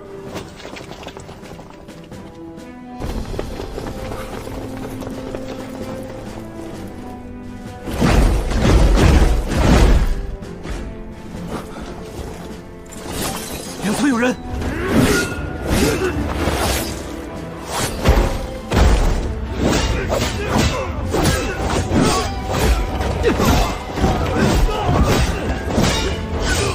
从中线过，北渡阵，当时象牙外泄！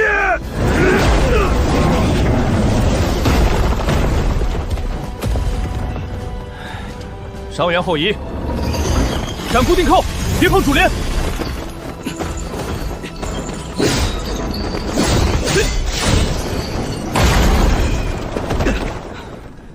继续上！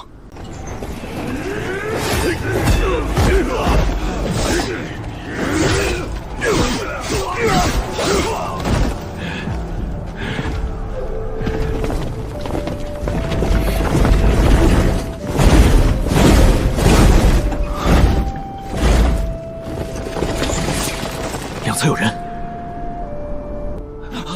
走！ 离开山壁！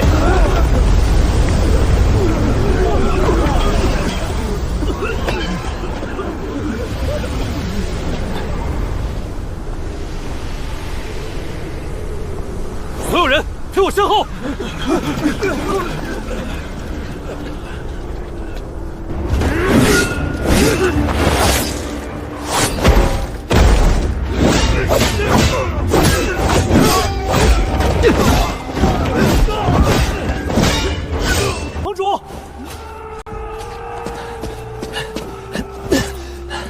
后面怎么了？后路被300暗道死士截断，他们从山腹切进来，要把我们分段围杀。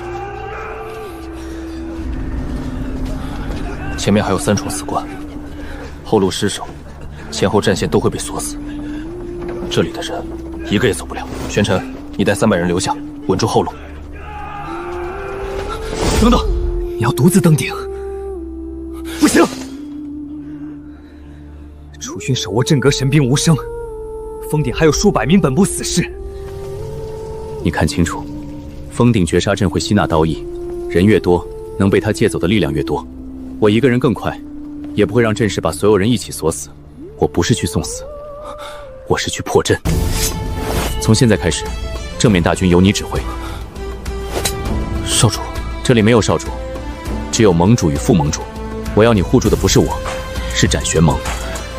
好，我替你守住这里，但你必须活着回来。你要是不回来，这盟主的位置我可不接。斩玄盟听令，后队转身，随我堵住暗道，绝不能让一个玄影死士越过此处。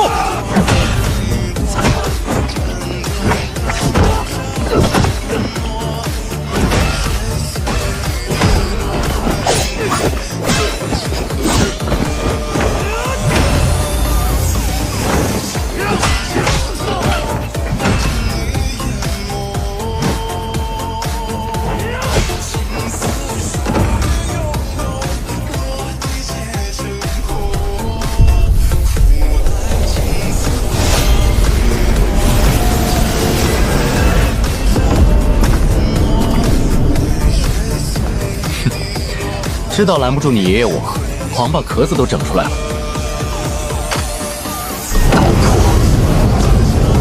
燎原！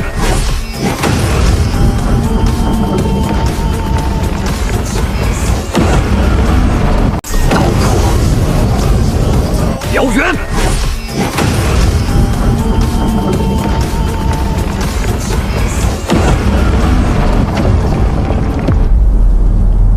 是你呀！哈哈哈哈哈哈！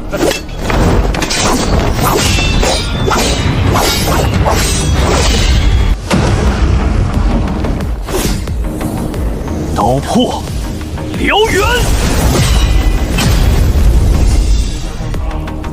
还是这么不堪一击。鹰刺八方！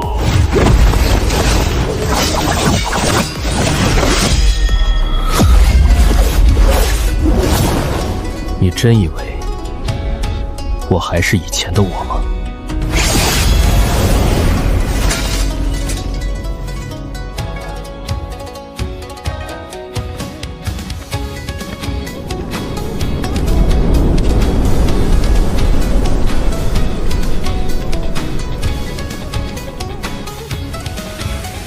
看来山下那些废物，还是没能逼出你的真正实力。这些都是想挑战玄影阁的人留下的，好好看看有没有喜欢的位置。一会儿，你的刀也要留在这里了。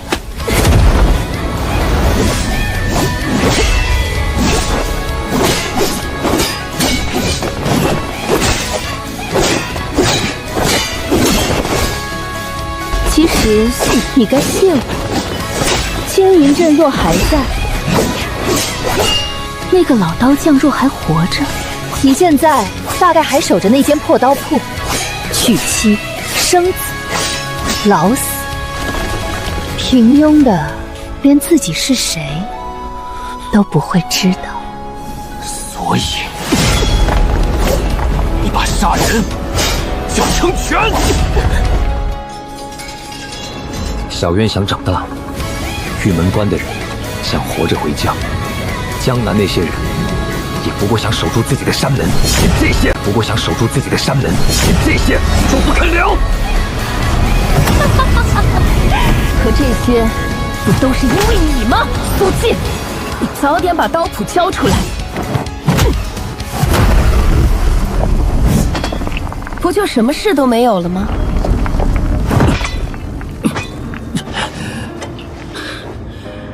如果还能再让我选一次，这东西我一点都不想要。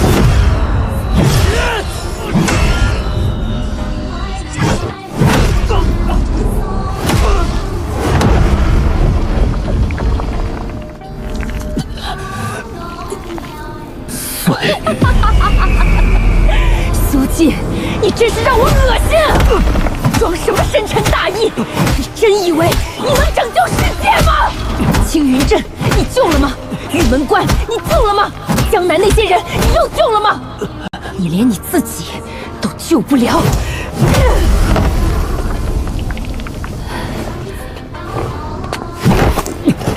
再来！你就这么想死吗？那你就去死吧！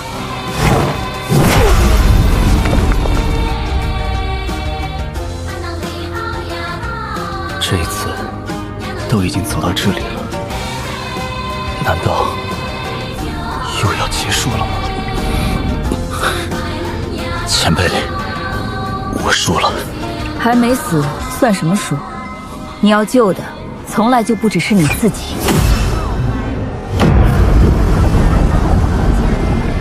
众生才是朝阳，众生才是朝阳，而你要向着朝阳。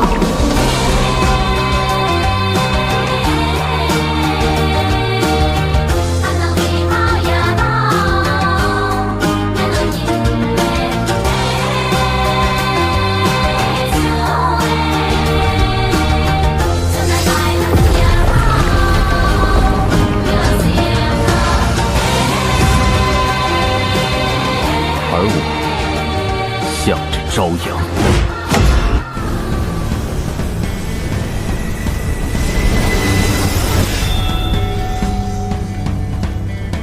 我今日挥刀，只是要告诉后人一件事：无论黑暗藏得多深，无论恶人活了多久，只要仍有人愿意拔刀，他便永无胜算。落阵！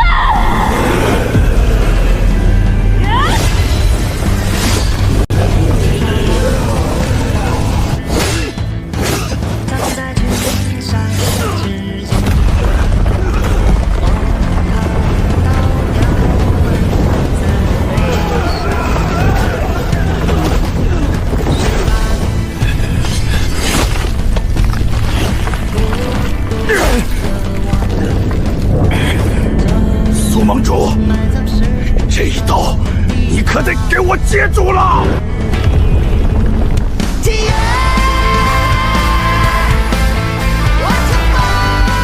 剑儿，听，好刀有自己的声音。苏季，再偷懒就别吃晚饭了。苏烈，咱身后可是百姓。神医，来和你切磋一番。点七，少亏，少言，少知。百世皆轮回，百世皆轮回，世事不见春。逃来！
怎么可能？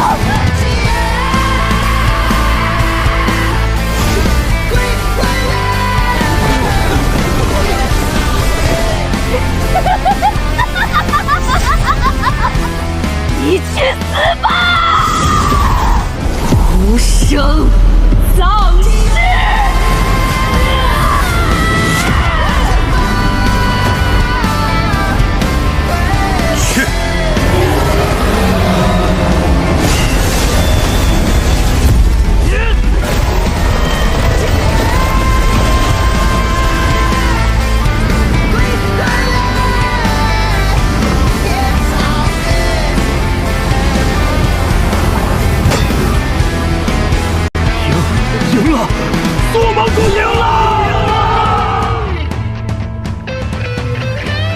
玄影阁总田核心已覆灭，干得不错，苏姬。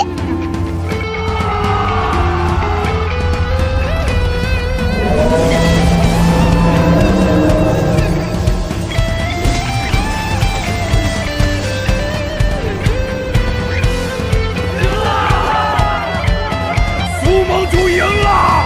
赢了！苏盟主赢了！苏盟主赢了！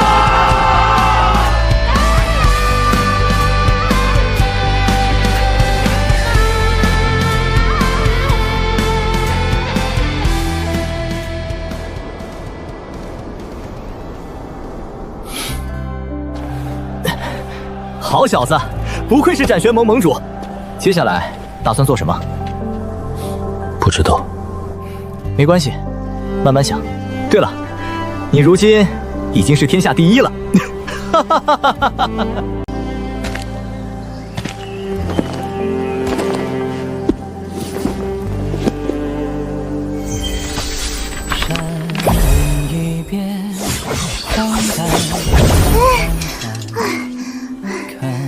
苏姬，你走那么快做什么？玄影阁留下的刀魂，我还没给你练完呢。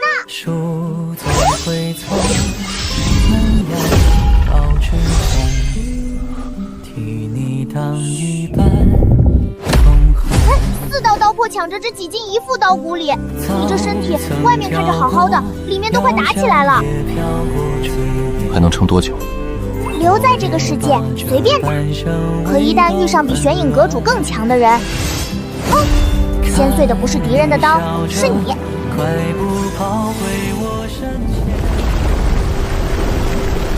他没吓你，你现在不缺刀，缺的是一副能够承载这些刀的身体。所以，我该去哪里？我找找。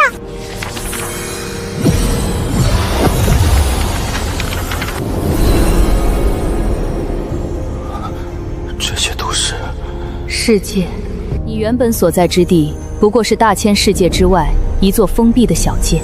你杀掉的玄影回主只是玄影阁安插在这一界的掌权者，真正建立玄影回的人还在大千世界。你认识他？最初的苏家老祖曾是百世谱的主人，我是他的本命刀灵。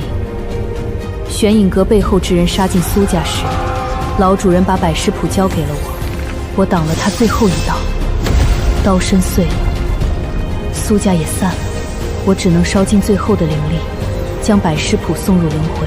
最初的苏家覆灭以后，族人散入诸界，形成了不同支脉，玄影阁也跟着他们进入了这些世界。所以他们盯的从来不只是我原本那个苏家，因为从来就不只有一个苏家。既然在监视，为什么还有苏家能够强大？因为有时候强大也是一种囚禁，玄影阁会压住弱小的苏家，也会故意把某些苏家养得强盛，再用灾难一次次将他们逼入绝境。这个世界的玄影阁就是这么干的，他们养了一头妖王，又把最好的妖核送给苏家，等苏家变强，再放妖王发动兽潮，活下来就再养一养，死光了就换下一只。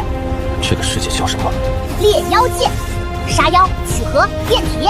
你不是装不下4道刀魄吗？把自己练成一副真正的刀身。需要多久？运气好的话1世，按照你以前的运气，大概得3世。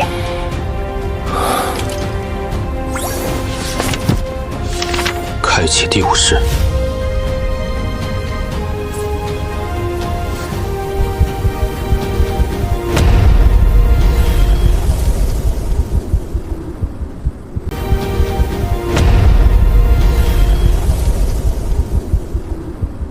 猎妖界，黑石岭，16年后，这一世，苏晋不再姓苏，他叫陆晋，是老猎户陆九从荒原捡回的孩子。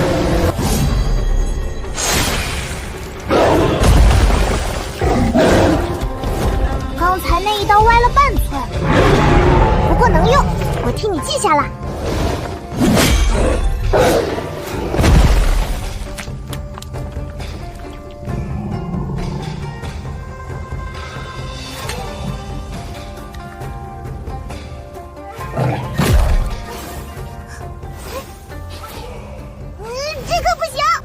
里面的兽性太重，它能炼你的身体，也会咬你的心。炼化它，我的身体能强多少？你怎么只听前半句？他让你别吞。我已经浪费过太多时间。你的仇已经报了。可他们还没有回来。苏烈，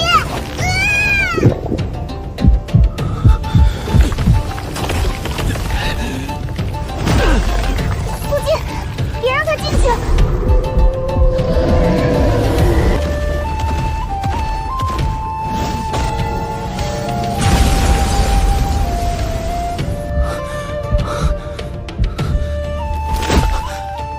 力量涨了，兽性也留下了。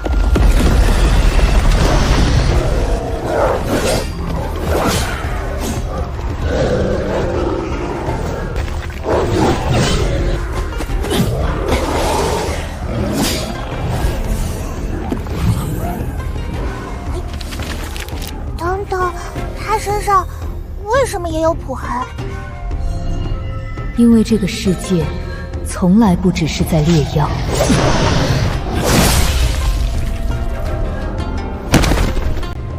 黑石村的猎户，还能走吗？你刚练了一颗黑琳琅核。第一次练核就敢吞赤核，你不要命了？命还在。苏家，苏建岳，陆剑。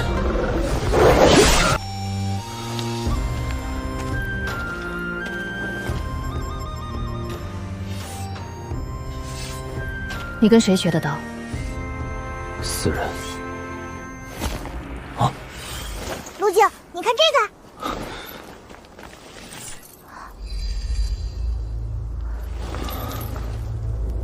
苏家坐落在镇妖城内，这里也是猎妖界最强大的猎族之一。猎妖界的修炼并不复杂，猎杀妖兽，取出妖核，将其中的妖力炼入血肉精力，练得越多，身体越强。一核入体，可以成为猎手，能够独自猎杀大妖，便会被尊为猎手。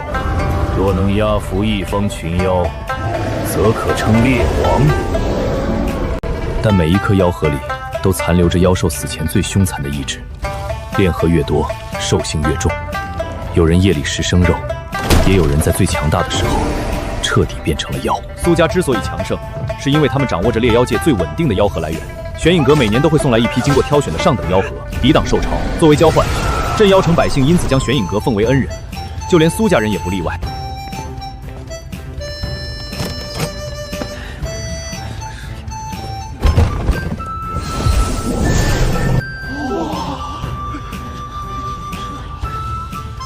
高台之上，一名中年人负手而立，他便是苏家家主，也是苏建岳的父亲苏振岳。玄影阁驻镇妖城的执事韩兆业，这批妖核足以让苏家再出3名猎手。玄影阁大恩，苏家铭记。苏家越强，镇妖城百姓才能活得越久。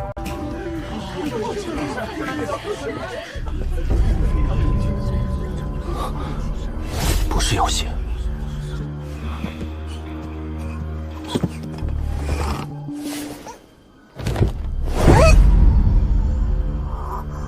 这些妖核好像不是玄影阁自己猎来的。当然不是，养笼子的人不会亲自进去喂兽。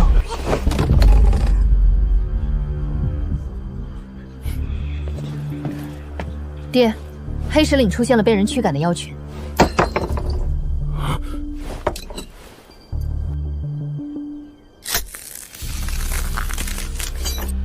普通御兽丁而已。最近山匪猖獗，他们也会驱妖杀人。可这上面的纹路，苏姑娘是在怀疑玄影阁。简月，不得无礼。年轻人谨慎一些是好事。这位是救过我的猎户，叫什么名字？陆静。好名字。没有来处的人，最该查清来处。要杀吗？不用，兽潮将至，是刀还是柴，烧一烧就知道了。苏建岳将陆静留在了苏家猎队，从今日起，他随猎队进黑石岭，不是因为信任，他想查清路径的来历，也想查清那枚玉兽钉。苏家有更完整的妖兽突破，这里记得比黑石村全多了。也能接触玄隐阁送来的妖核，这正是他需要的。短短3个月，陆军随列队进入黑石岭7次，横劈竖斩，每一次他都是猎杀妖兽最多的人。第1颗妖核让他的力量翻了1倍，第3颗妖核让他的筋骨硬如金铁，第7颗妖核入体时，他已经能凭1只手压住暴怒的铁背熊。7次禁令，4次杀的最多。再练几颗，他恐怕就是下一名猎手。没有人知道，他真正想要的不是猎手之名，而是一副能够承受4道刀破的身体。7颗了，你的刀骨是强了，可里面也住进来7头妖兽。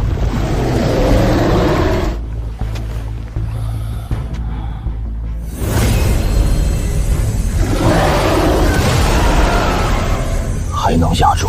现在能不代表以后呢？你每练1颗妖核，我都能帮你把妖力练进刀骨，可残留的兽性我拿不走。那就让刀破压着。拿刀压兽和拿石头压水没有区别，水越来越多，石头迟早会翻。在那之前，变得足够强就行。足够强以后呢？第2日，苏家猎队在断崖谷发现了一头金背虎妖。苏家3名猎手联手，仍被他一爪拍飞。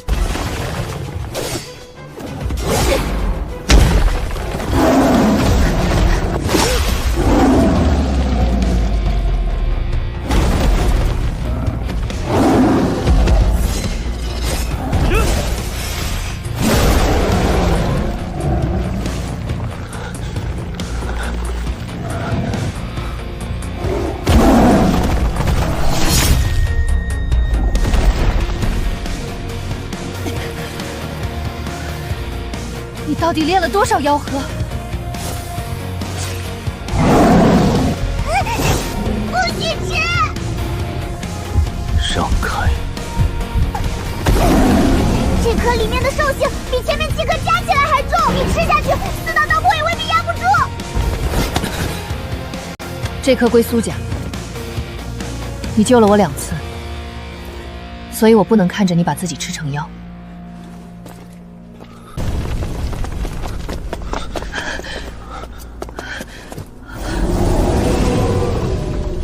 存核实事只有苏家和玄隐阁知道。兽潮要来了。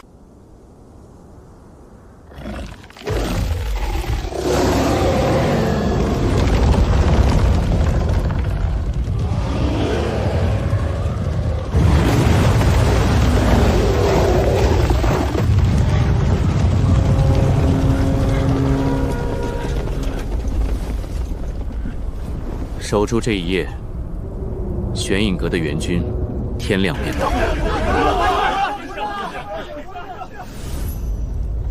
不会有援军，玄隐阁要的就是这一夜。如炬！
看清楚，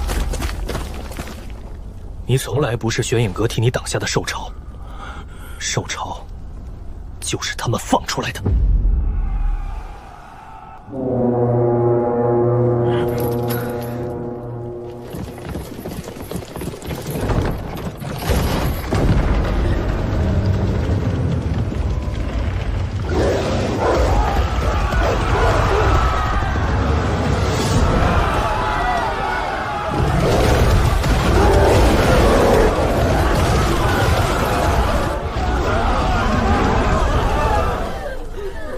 本想再养你们几年，可惜你们知道的太早了。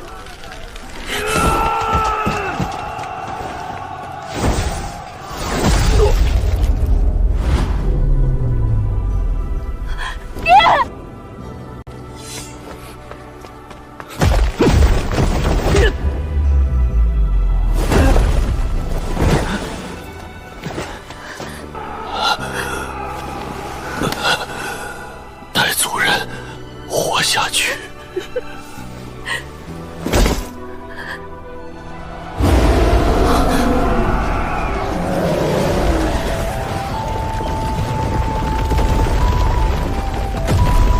黑灵妖王醒了。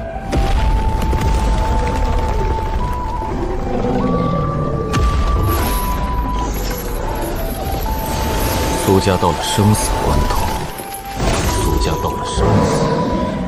若百世谱真的藏在你们血脉里，现在也该醒了。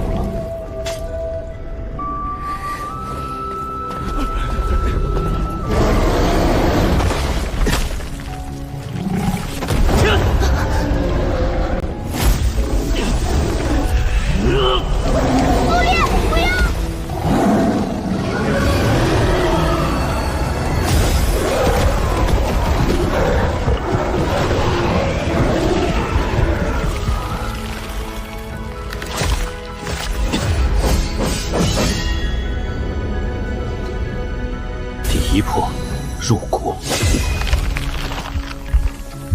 第二魄入血，第三魄入刀，第四魄强行震入神魂。四魄不能这样一起用，你的身体会碎的。那就碎在这一刀之后。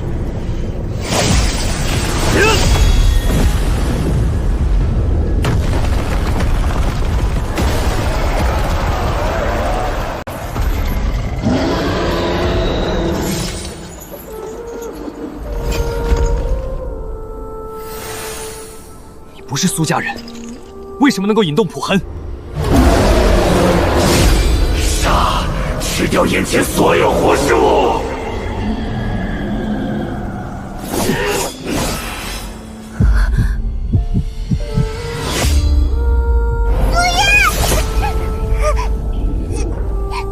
你看清楚，它不是羊。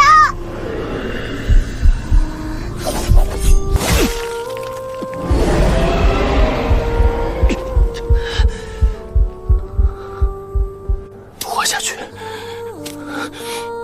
去查百妖谷。玄影阁送给苏家的妖核，都是从那里出来的。你跟我一起走。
再等一下，我马上就能把刀魂收回来。小刀，这一次是我太急了。记下来，妖君炼骨可受刑，不能只靠力量压。终于知道自己错在哪里了。知道了。那就下一世改。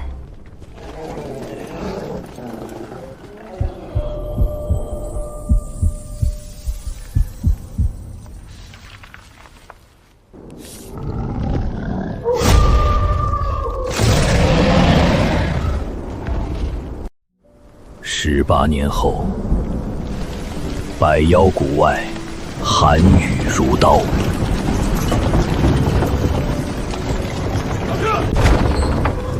他们有的是山匪，有的是得罪列族的罪民，还有一些只是交不起玄印阁规定的妖税。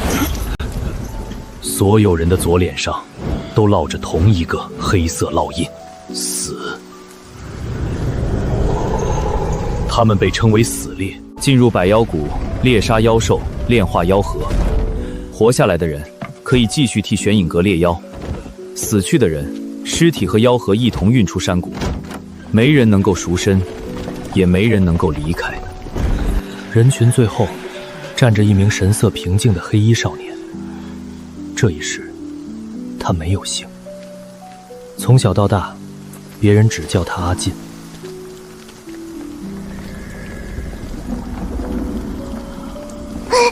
这地方比我在书里看到的还缺道。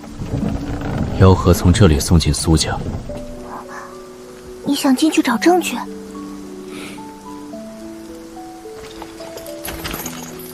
我本来就在进去的路上。你偷玄隐阁的药也是故意的？不是。那你为什么偷？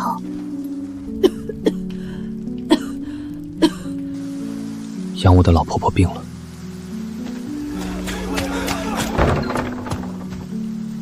药没送到，人也没救下。百世轮回不是换一副身体那么简单，每一世他都会遇见新的人，也会再次经历失去。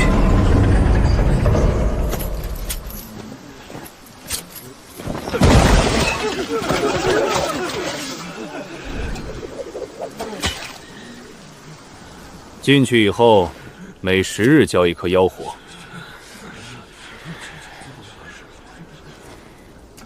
交不出来，就拿你们自己的心补。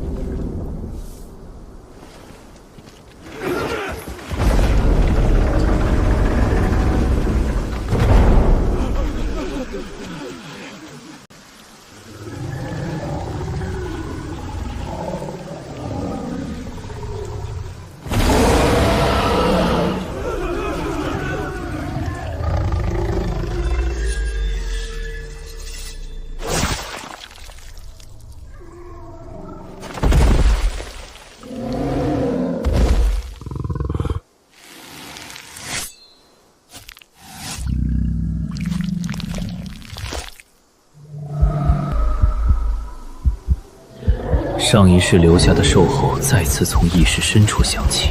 还敢练吗？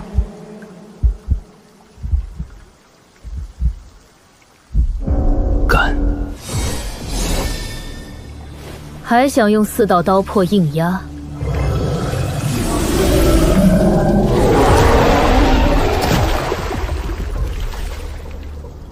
不压了。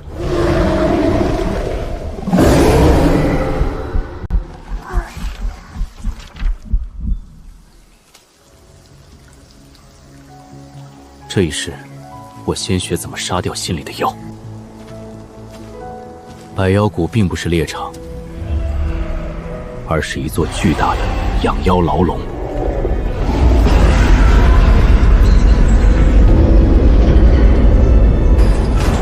玄隐阁将抓来的妖兽投入谷中，让他们彼此厮杀，淘汰弱者。活下来的妖兽会变得更强。死猎负责猎取最成熟的妖火。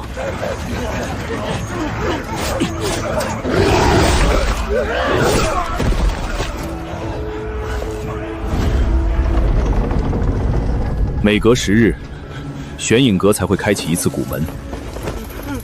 交不出妖核的人，就会被锁在这里。因为失败者还有最后一个用处，替他们把妖兽引出来。第2轮交合，300名死猎，只活下来210人。第2轮只剩140人。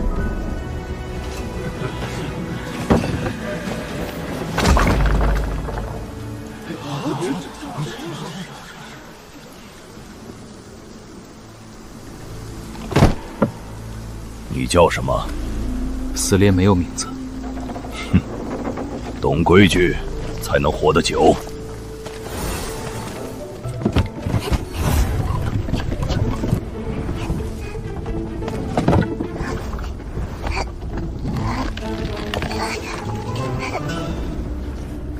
找到了！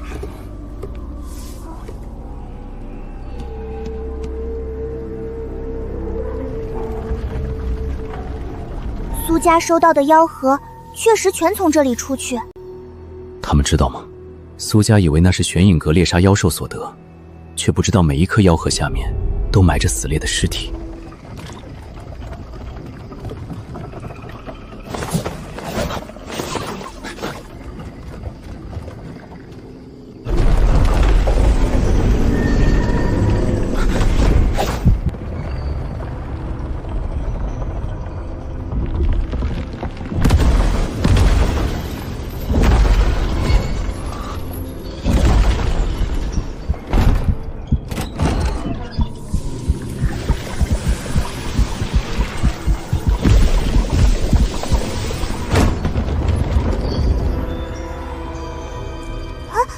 是那头妖王的心血。玄影阁用妖核养它，也用它控制整座百妖谷。毁掉心脏，妖王会死吗？不会，只会让它彻底失控。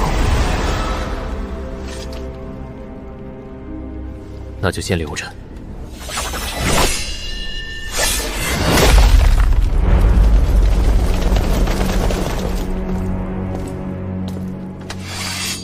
放下木牌，你是玄影阁的人。脸上有这个黑色烙印的人，不像玄影阁。苏家这些年练的妖核都在上面。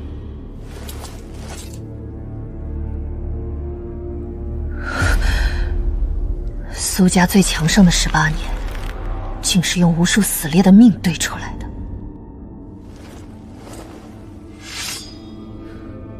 我凭什么信你？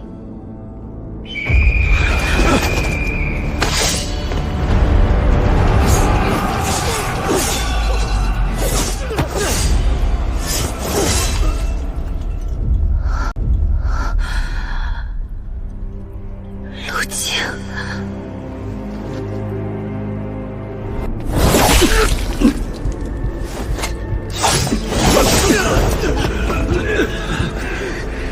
你到底是谁？想知道，就先活着出去。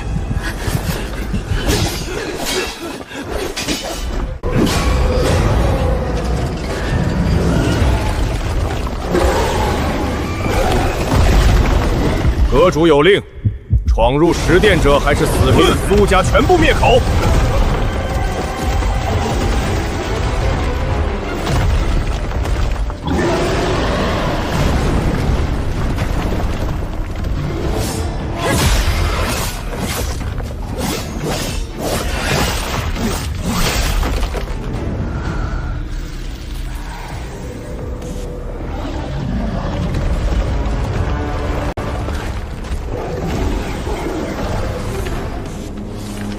你这一世还没练刀骨，4道刀魄最多只能出来1刀。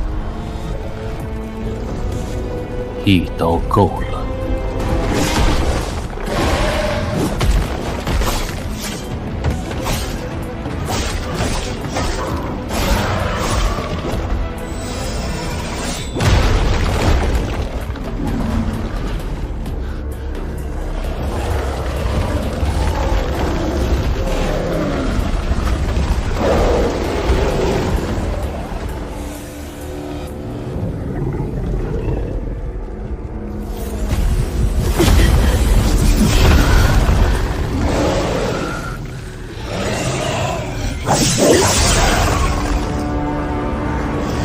别再练，不练，所有人都会死。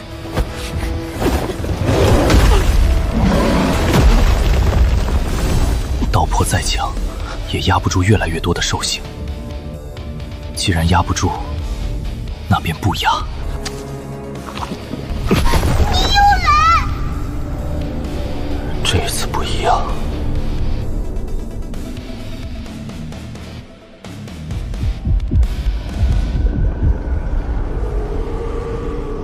它不是力量，而是妖兽死前留下的凶念。看清楚了吗？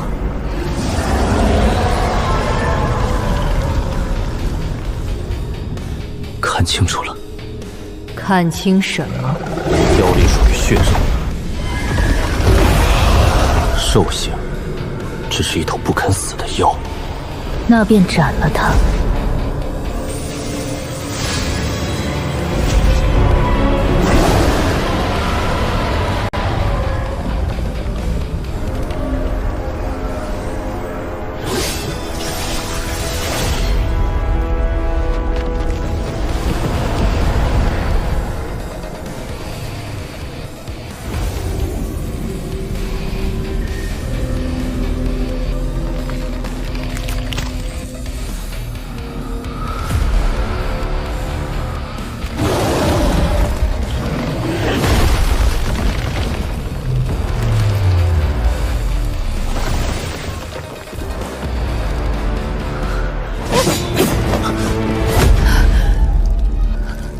压住他，这若是发丝蜿蜒上升，并未行任何锁链眉心，让他出来。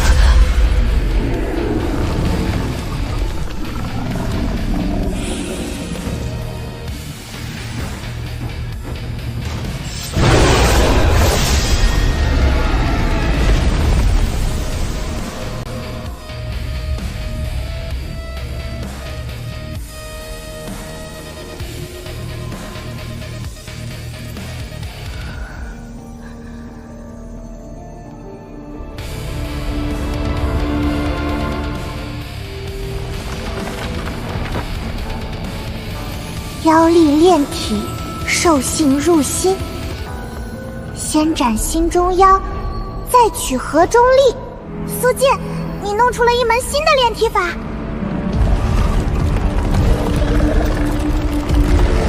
还没完，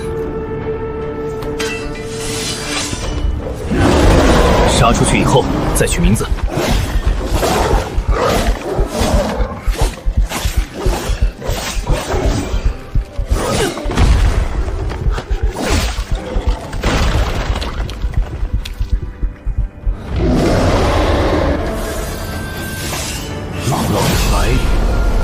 狼，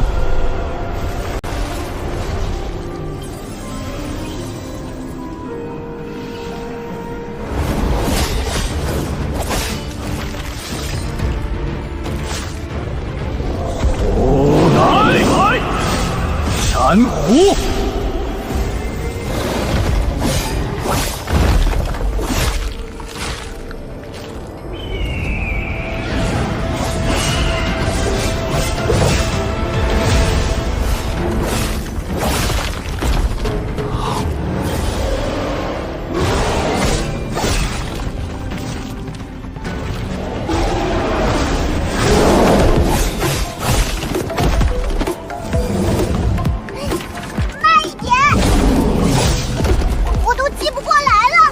上一世你嫌我太快，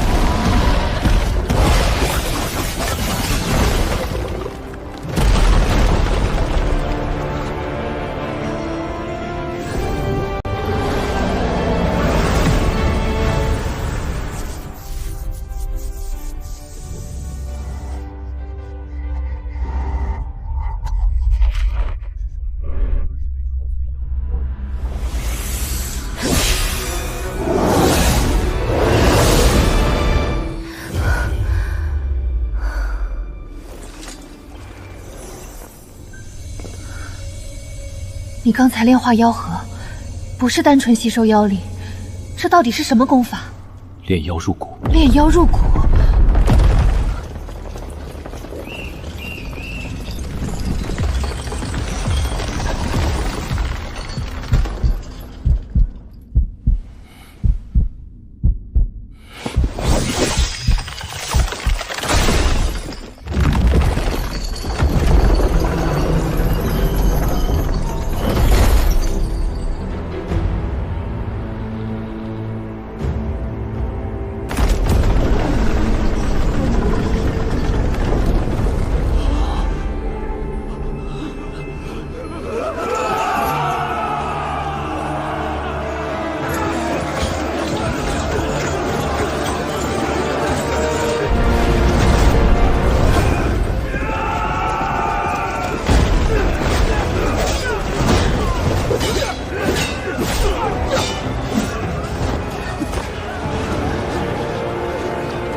玄影阁拿你们的命养妖，也拿你们的妖和大苏家。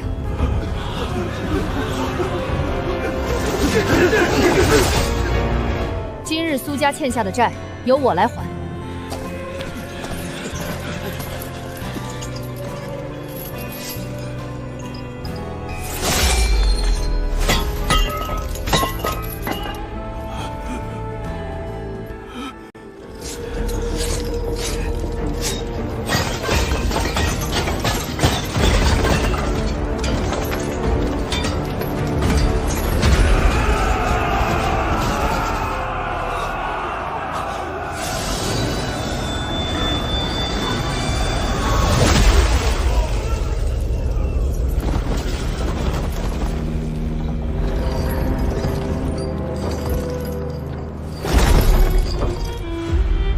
18年过去，他脸上依旧留着当年斩出的刀疤。又是这种刀。18年前的陆毅，跟你是什么关系？你猜？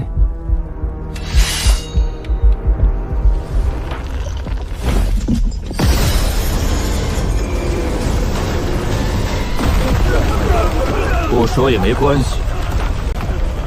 死人不需要来历。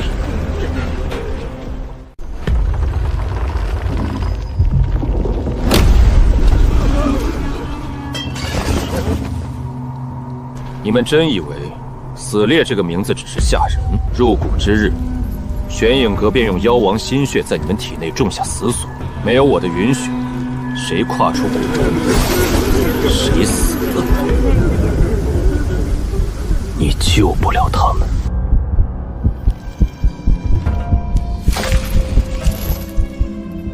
死锁扎进心脉了，你答应着，心也会一起裂开。一条死锁不能斩，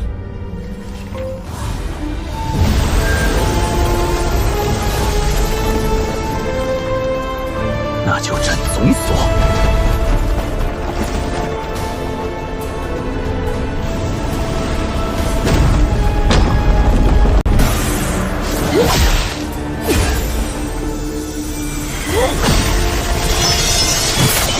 你体内的兽性呢？被我杀了。你去斩锁，他交给我。你打不过。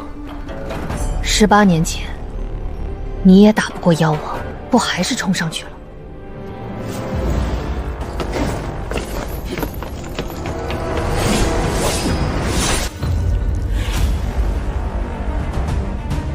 原来你已经认出他了。我认得他的刀。陆景18年前就死了。所以你永远不会明白，有些人死了，刀还会回来。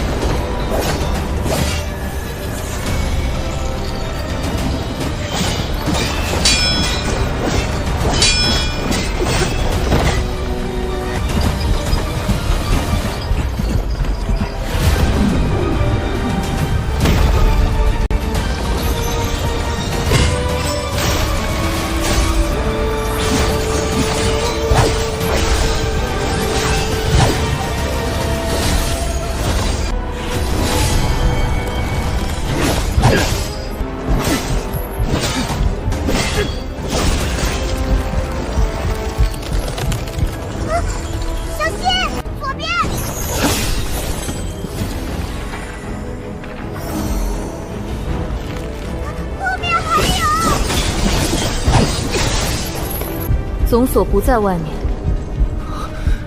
在心脏里面。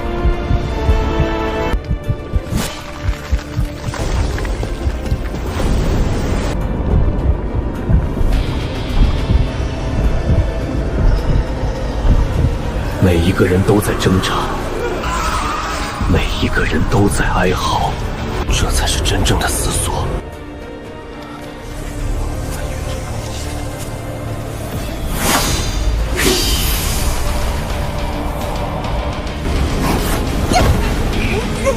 不能再放了，这一世的刀骨还承受不住撕破。3刀够了。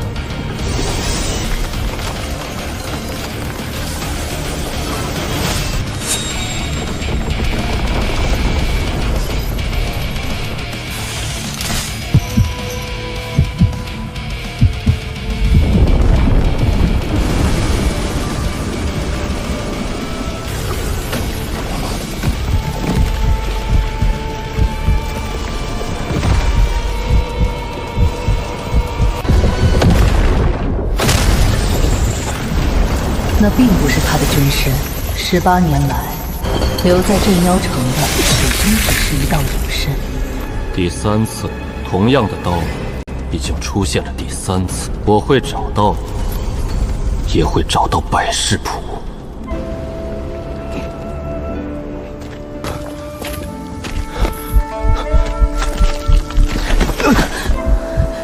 你的心丝索断了。我问的是你。先带他们出去。心脏上的裂缝已经无法愈合，这一世，他又走不到最后。数百名死猎站在风雨中，没有一个人先走。一起进来的，就一起出去。越来越多死猎回过身来，他们护在阿静四周，走出了困住无数人的百妖谷。百妖谷被毁的消息传遍猎妖界。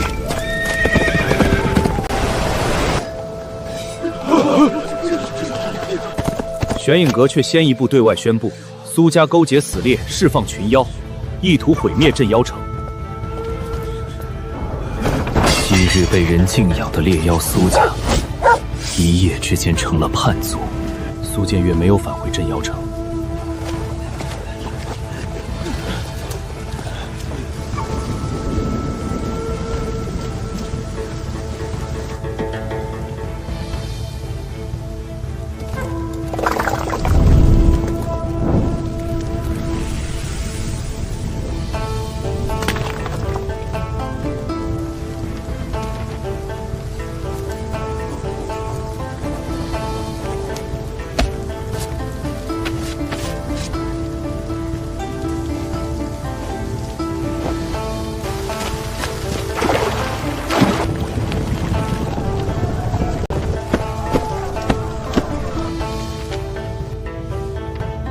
有人相信，这是苏家的脱罪伪证，也有人不信。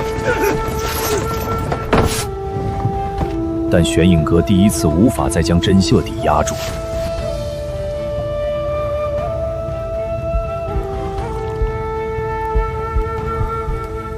阿静靠坐在石壁下，脸色一天比一天苍白。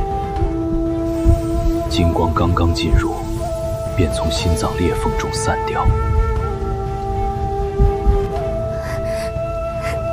再试一次，这次我多放一点。别浪费了。刀魂是我的，我想怎么用就怎么用。你不是说路怎么走归我管？现在不算。为什么？因为你又要死了。阿珍看着他，轻轻笑了一下。这是这一世他第一次笑。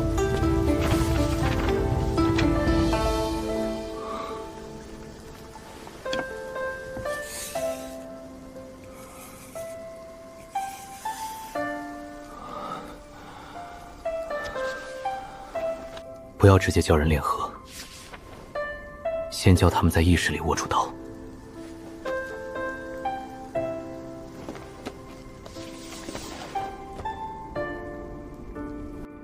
若有人不用刀呢？那就用剑、用枪、用拳。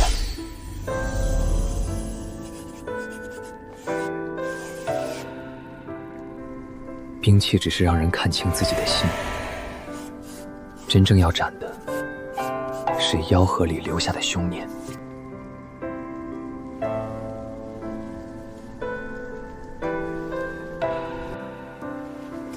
你是不是陆杰？那是我上一世的名字。所以上一世，你真的死在了镇妖城。这一世，也要死在我面前。对不起。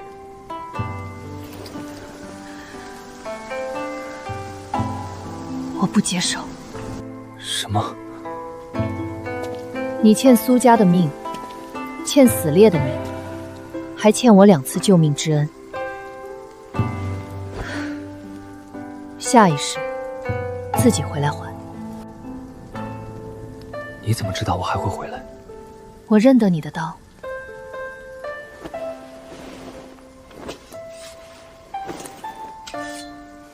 无论你换什么名字，换什么模样，只要你再出刀，我就认得。好，等我回来。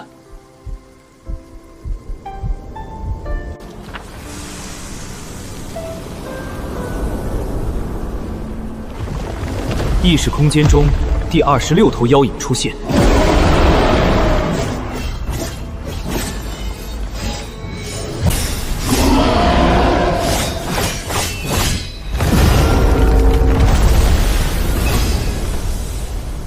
第26头妖影被4道刀魄斩灭。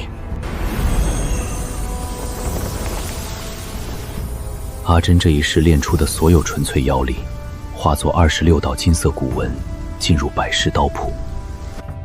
妖力炼体，兽性入心，此法名为炼妖入骨。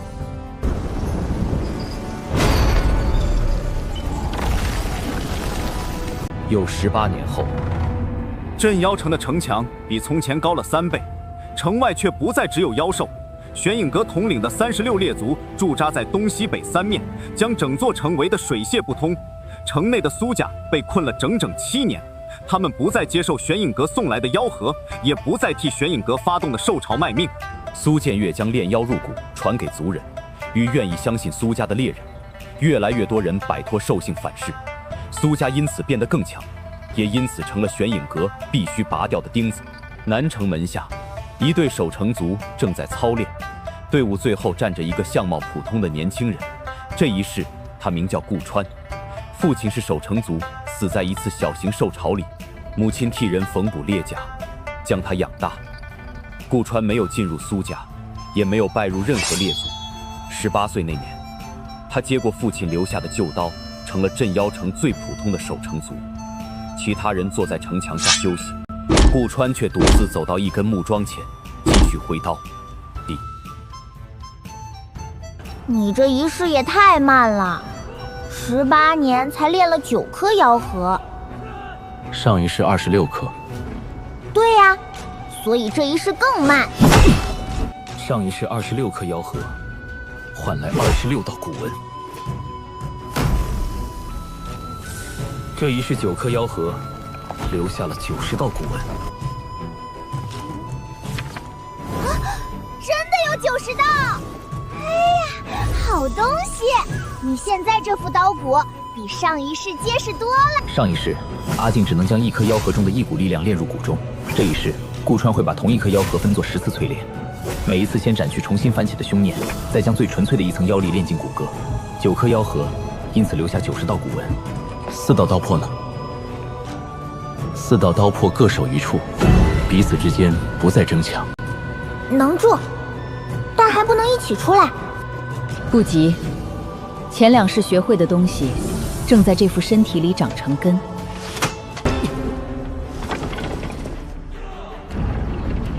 不是兽潮，而是有人在场外叫阵。36列族共同推来一座黑色高梯。韩兆业站在高台之上，他不再穿筑城执事的白衣，而是换上了一身黑金阁主袍。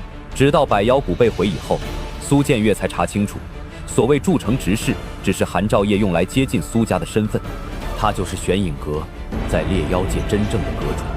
韩兆业身后悬着那颗早已被毁掉的妖王心血，只是如今他比百妖谷时大了10倍。苏建岳，7日期限已到，交出炼妖入骨和藏在苏氏血脉中的百世谱，否则镇妖城内不留活口。18年过去，苏建岳眼角已经多了细纹，可他握刀的手比从前更加稳定。玄影阁养妖害人36年，你也配向镇妖城要东西？那便让你们再见一次真正的兽潮。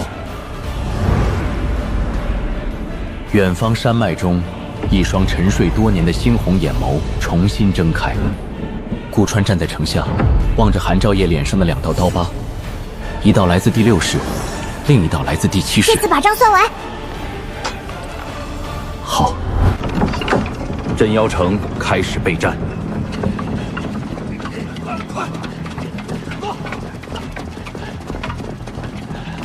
苏家打开所有兵库，将刀、枪、猎弓分给城中百姓。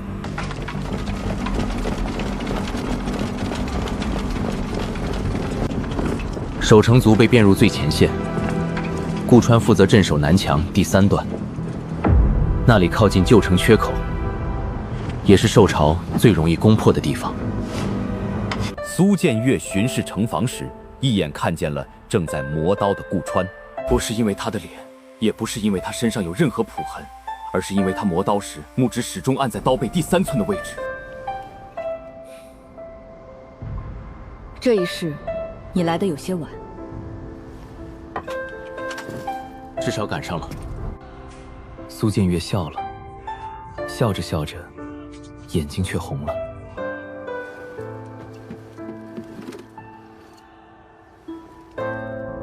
第1件是陆静留下的断刀，第2件是阿静脸上那枚被砸碎的死字铁印。你的东西，替我留了36年，我怕下一世认错人。断刀接触掌心的瞬间，前2世留下的刀魂全部苏醒。第6页与第7页同时亮起，小刀从刀谱中飞出。他看了看苏建岳，又看了看顾川，悄悄擦了擦眼角。苏建岳看不见他，只觉得一阵温暖的风从面前吹过。再替我留一会儿。你还想死？这一次不想。那就自己拿着。玄影卫腹部中刀，手里却死死攥着一张城防图。他原本想烧毁图纸，没来得及。上面没有苏家布防，只有密密麻麻的红色圆点，每一个圆点都位于镇妖城百姓居住最密集的地方。血祭阵，你见过？玄影阁不是要攻城，韩兆业要用全城人的血，逼苏家谱痕彻底苏醒。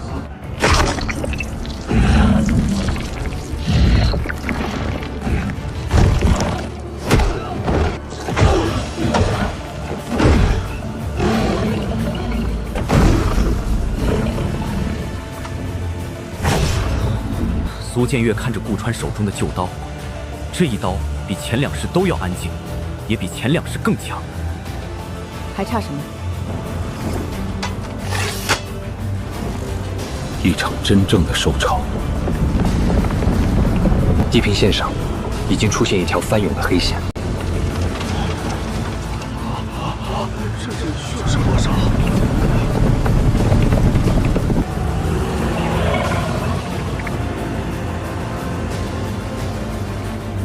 外兽来了。兽潮没有立刻进城，数10万妖兽停在镇妖城10里之外，将整座城围成孤岛。他们像一支被人操纵的军队，不吼不乱，只等命令。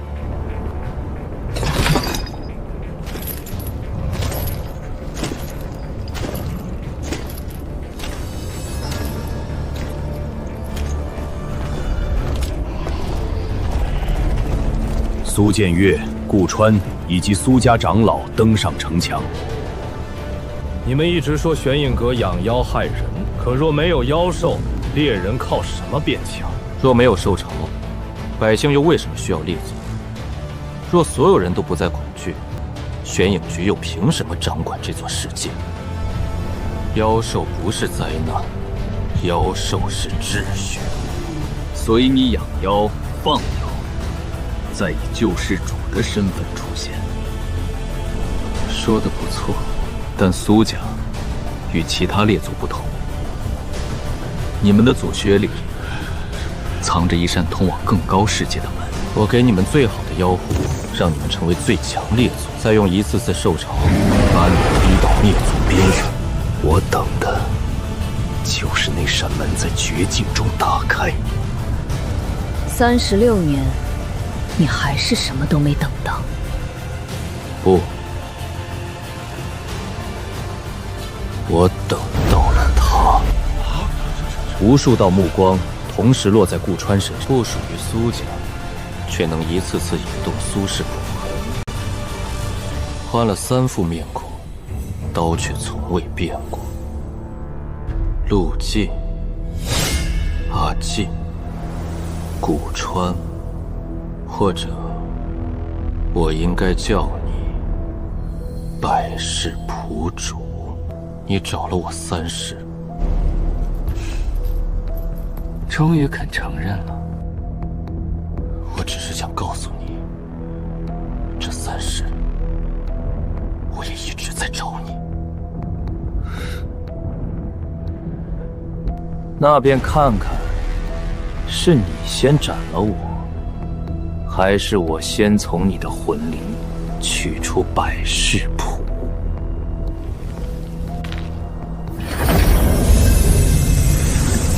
城内埋藏的剑阵同时亮起，数千名潜伏已久的玄影卫撕去伪装，在百姓中举起屠刀。城外数十万妖兽也在同一刻开始冲锋。此礼交给你。城外呢？我守。镇妖城南墙之外，地面被兽体踩得不断下沉。顾川独自站在城门前，守城校尉握刀的手不断发抖。顾川，回来！顾川再一松，顾川没有回头。他从怀中取出第10颗妖核，仿佛无数被禁锢的凶魂在其中挣扎。那是苏建岳交给他的妖王血核。这颗里面有99道妖性，你若能全部斩掉，3世古文就能真正合一。若斩不掉，会变成比黑灵妖王还凶的怪物。那就别让我出城。不行！小刀咬了咬嘴唇，将第6页与第7页全部翻开。陆晋留下的8道古文，阿晋留下的26条古文，还有顾川这一世练出的90道古文。他抱起3世积载的刀魂，金色光团比他整个人还大。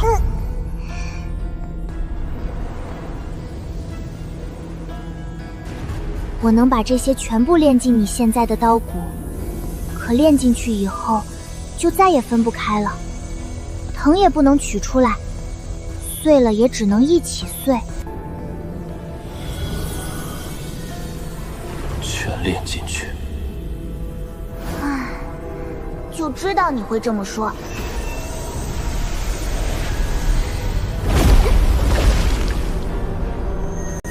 3世古文同时苏醒，一道道金色纹路沿着顾川脊骨向全身蔓延。第1世的极，第2世的物，第3世的稳，3副身体未能走完的路，在这一刻汇入同一副刀骨。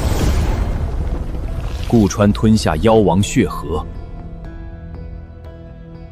意识空间中，99头妖兽同时出现。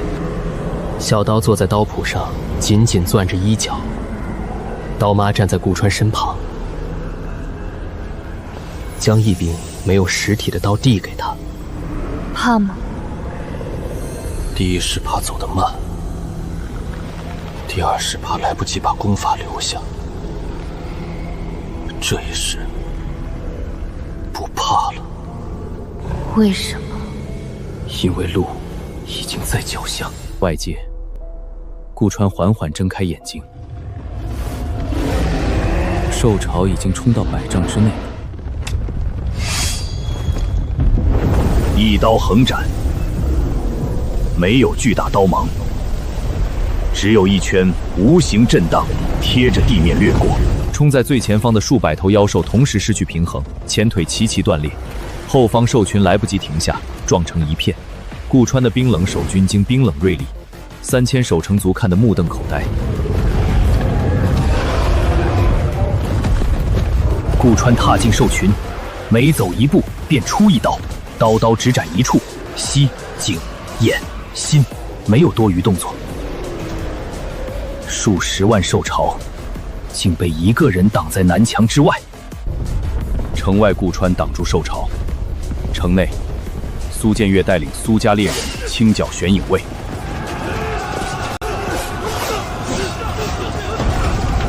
玄影卫点燃7处血祭阵，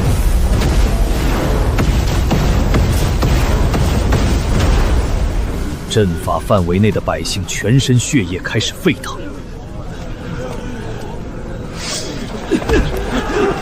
苏家猎人刚想强行毁阵，潜伏在阵中的兽性便同时爆发，不少人的妖力失去控制，甚至开始分不清身边的人。韩兆业早已料到苏家会修炼炼妖入骨，因此他在这些年送入镇妖城的普通妖盒中暗藏了唤醒兽性的玄月印。只要血祭阵开启，所有练过妖盒的人都会失控，城中顿时大乱。一名年轻苏家猎人被兽性反噬，连自己的刀都控制不住。苏建岳挡住他的刀，却没有杀他。握住你的刀！年轻猎人的意识里，一头巨熊正撞击心神。他想起炼妖入骨的第一幅图，先见妖，再斩妖。年轻猎人握住意识中的刀，一刀劈下，巨熊破碎。他身上的兽毛迅速褪去。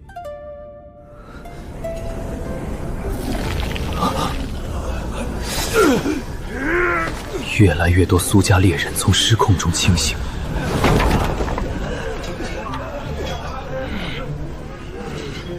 都别给老子趴下！玄影阁能叫醒兽性，我们就能再杀他一次。城中各处刀、枪、剑、拳同时在意识中落下。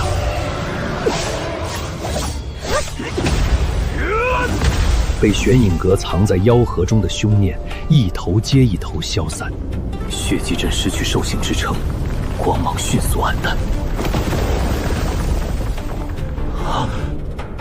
苏建岳率人冲入阵岩。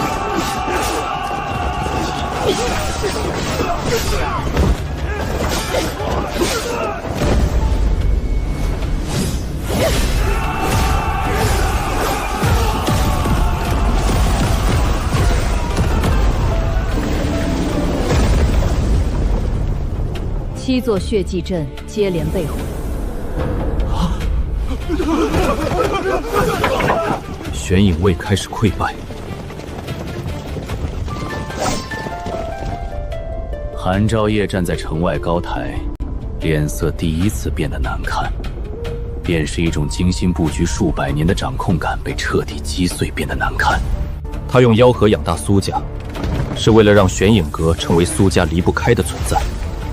如今，炼妖入骨却斩断了这份依赖。苏家不再惧怕妖盒中的兽性，也不再需要玄影阁替他们挑选所谓的上等妖盒。这座养了数百年的牢笼，正在从里面崩塌。既然养不熟，那就全吃了。他猛然扯动锁链，黑鳞妖王额前的骨钉彻底刺入头颅。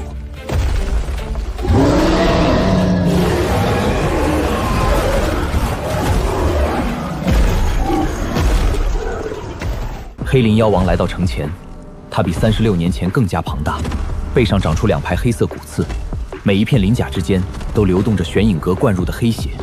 顾川站在他脚下，渺小的像一粒尘埃。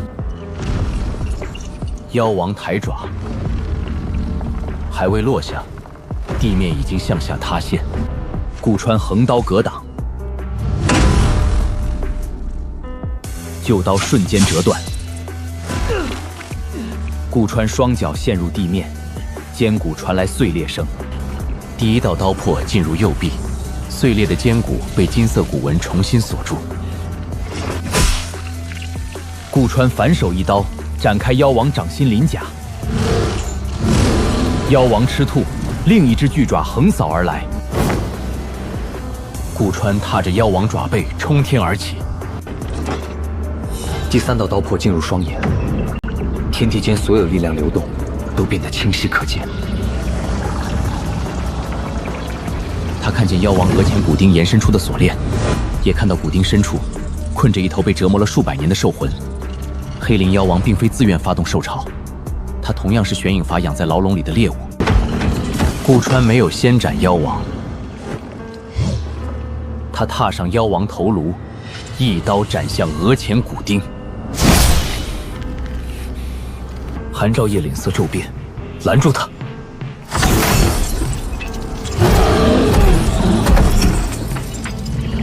所有锁链同时收紧，第4道刀破在刀谱中剧烈震动。小刀用整个身体抱住那柄金色小刀。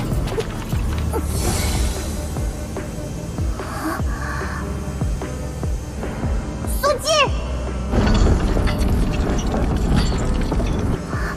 身体能承受。放出来！小刀用力将第4道刀破推入书页，金光贯穿顾川全身。4道刀破第一次没有互相排斥，他们分别进入骨、血、眼、心，又在顾川右臂的经络急速汇流，又在顾川握刀的瞬间汇入同一处。他没有使用任何一世学过的刀招，只是最普通的一记树劈。数万根锁链同时崩断，遍布战场的玄影接连熄灭，被控制的妖兽眼中恢复清明。大批的妖兽转身逃向山林，也有妖兽茫然站在原地，不再攻击人类。黑鳞妖王发出一声痛苦长啸，他终于摆脱控制。可数百年的折磨有丝毫与吞噬，只有一片死寂的空白，已经让他只剩下杀戮本能。意识空间中，最后一头妖影同时睁眼。这一次，没有锁链替他背罪，取而代之的是一种复杂的，斩不斩，由你。他若退，我让他回山；他若杀人，我便送他上路。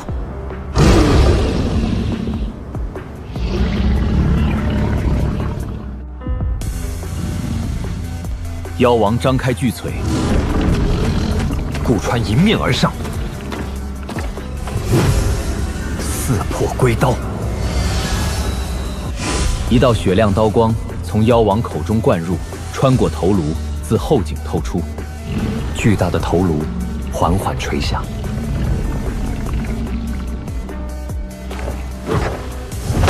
片刻之后，妖王轰然倒地。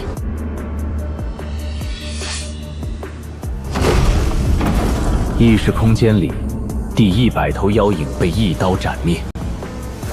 100道妖力同时灌入骨骼，顾川全身的金色骨纹开始蜕变。成了，百节练骨，兽性不侵，四魄同身，刀骨不碎。苏敏，你把这副身体练成了。他等了36年，终于等到苏晋将黑鳞妖王的兽性与力量彻底分开。韩兆业抬手一抓，妖王尸体中的王核破体而出，落入他掌中。顾川斩杀妖王的最后一刀，同时斩灭了寄居王核中的凶魂。王核里已经没有混乱兽性，只剩下最纯粹的妖王之力。谢谢你，替我练掉了最麻烦的兽性。韩兆业将王核按进心口，黑色血管迅速爬满全身，他的后背撕开，2条由玄影组成的手臂伸了出来，头顶生出黑鳞狼角，脸上的2道刀疤却在妖力冲刷下彻底消失。他一步跨越数百丈，出现在顾川面前，4条手臂同时落下。顾川用断刀挡住第1击。第2击打在胸口，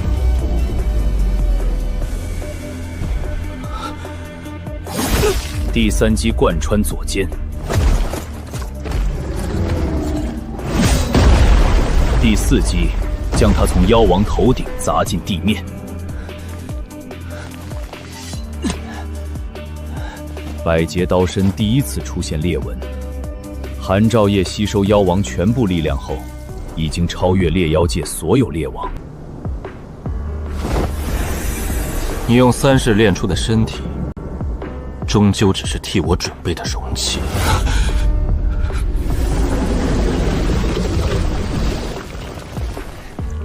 把百世谱给我。指尖接触眉心的瞬间，四周景象骤然改变。韩兆业进入了百世刀谱的意识空间。幽蓝湖面，参天古树，漫天红叶，还有坐在树上的红衣女子。韩兆业看见刀妈，眼中第1次出现真正的恐惧。是你。刀妈缓缓放下酒壶。原来还有人记得我。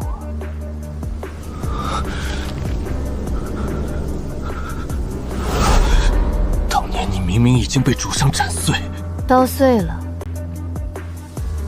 刀灵还在。韩兆业转身想逃，小刀抱着百世刀谱，早已站在他的退路中央。自己进来的，还想自己出去？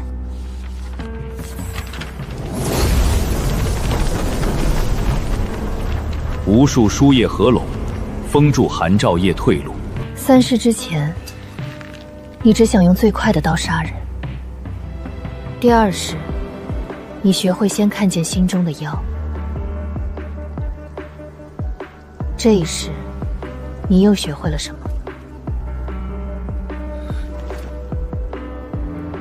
顾川看着韩兆业体内翻涌的妖王之力，没有任何野兽凶魂兽影无混乱冲撞，只有纯粹没有有序，如同被精细雕琢的定力脉络，却比任何妖兽都更像妖。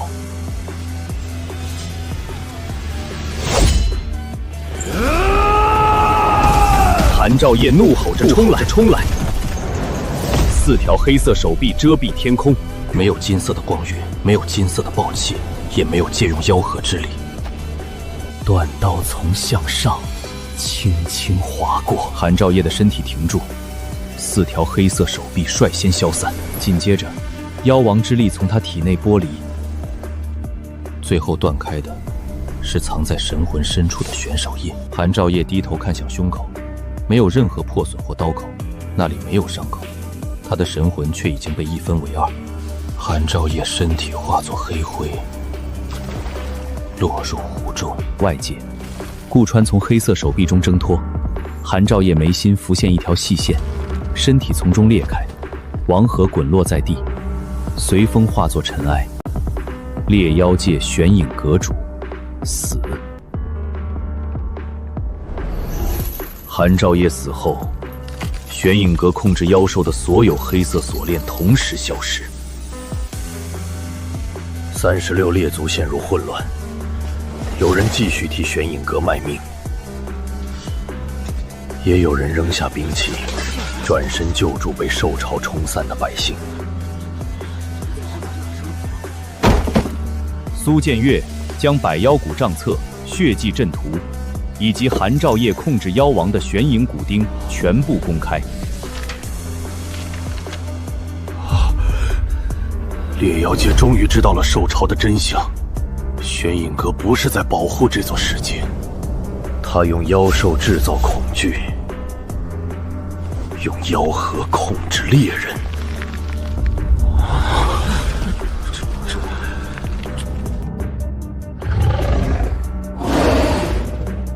镇妖城外，幸存的妖兽逐渐退回山林。苏家没有追杀，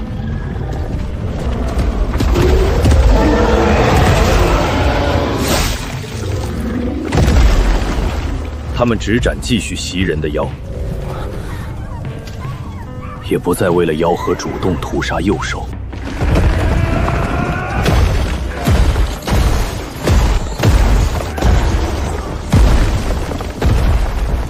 百妖谷12根锁妖柱被全部推倒。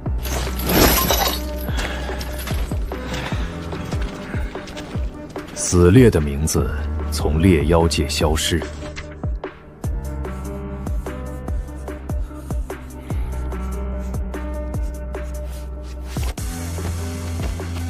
炼妖入谷被抄录成册，传往各地。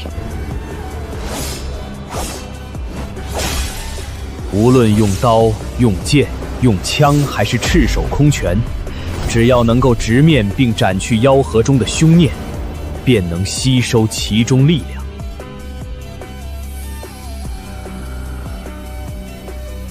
猎人不再因为炼核而必然失控。玄隐阁维持了数百年的旧秩序，彻底失去支柱。城楼之上，苏建岳将修复好的断刀交还给顾川，断口仍在，他只用一圈银色刀箍将2节刀身重新连在一起。终于不准备死了。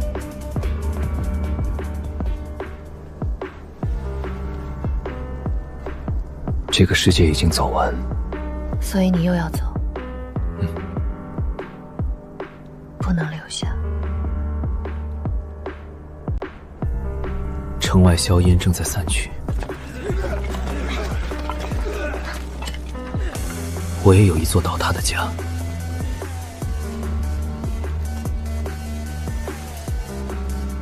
那是猎妖界苏家新立的族魂，不再受玄隐阁豢养，也不再替任何人做刀。诸天苏家未必都知道真相。若你再遇见他们，把这个交给他们。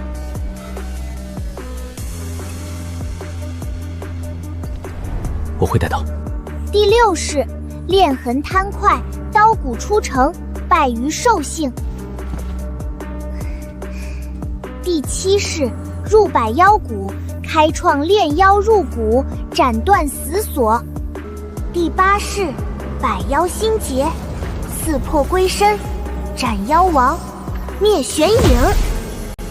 猎妖界完成。金色书页飞起，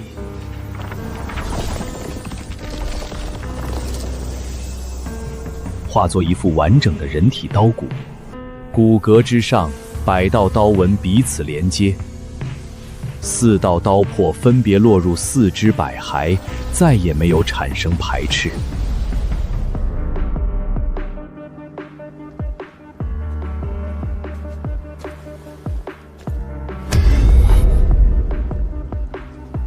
现在这副身体，才勉强算得上一只合格的刀鞘。什么刀鞘？这叫百劫刀身，是我亲自记进刀谱的。没有他死3次，你拿什么记？是3式，不是3次。有区别。苏静看着他们，眼神难得柔和了一些。下一站去哪儿？苏静取出韩昭夜死后留下的玄影令，玄影令已经裂开，内部却浮现出一幅跨越诸界的星图。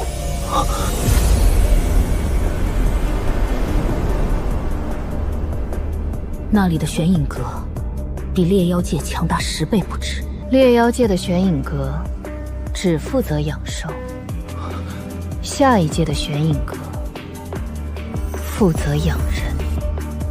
有区别吗？兽被锁住，知道自己是兽；人被锁住，往往会以为锁链就是天道。第9式的身份还没定，不过这一次好像要进宗门了。开路！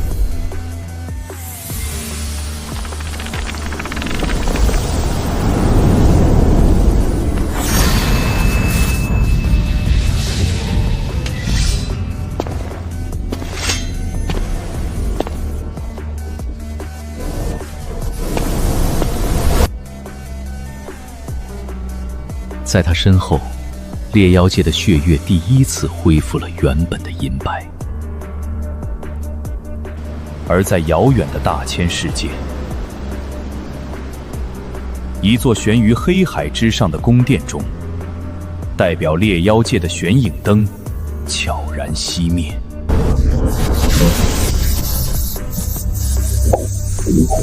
3世破一界，他开始学会如何使用轮回了。传令诸界玄影阁，不必再等苏家血脉觉醒，查遍所有无族谱无来历却能引动苏氏谱痕的人，宁可错杀，不可放过。黑海翻动，无数玄影令同时亮起，百世之路也从这一刻起真正惊动了大千世界。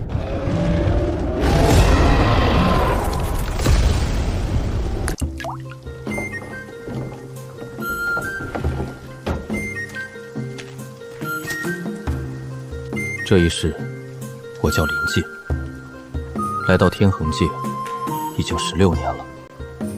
16年前，我离开猎妖界，百世刀谱第9页开启。在睁开眼时，我已经成了林家的孩子，没有什么显赫出身，也没有一出生便惊动一方的异象。这一世，我是真的在这里活到了16岁。父亲林远山年轻时修炼过几年，勉强踏进天命境，后来伤了灵脊，修为再难寸进。于是回到青石镇开了一间药铺，母亲沈云出身药农之家，2个人守着这间不大的铺子，把这一生的我养到了16岁。说起来，这是我走过这么多事以后难得过得如此安稳的一次，没人追杀，没有受潮，没有边关烽火，也没有睁开眼便必须去报的仇。小时候我跟着母亲认药，再大些便跟父亲进山收药，铺子不忙的时候练刀，夜里偶尔回到百世刀谱里看小刀整理书页，听刀妈喝着酒说几句这个世界的事情。16年下来，我也算真正看清了一点天恒界的样子。这是一个修行已经扎进每一个角落的世界，宗门、世家、皇朝、圣地、炼丹师、炼器师、镇师、御兽师，灵药可以买卖，妖兽材料能够换钱，功法、丹药、灵气，甚至修炼洞府，都有自己的价格。只要有足够的灵石，很多东西都能买。当然，这也是我来到这里16年以后，才慢慢明白的一件事。修炼很费钱。青石镇只是青州南部一个不起眼的小镇，但在镇外3000里有一座宗门，青崖宗。论整个天恒界，它远算不上什么顶级势力，可对青石镇的人来说，已经是许多人一辈子都够不到的地方。因为想真正开始修行，第一步便是天命、血脉、灵脊、命宫，3者初开，才能真正踏入天命境。而今天，刚好轮到我。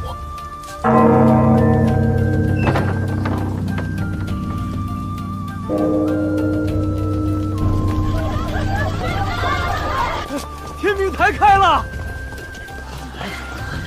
青崖宗的人到了。今年听说还有内门长老亲自来。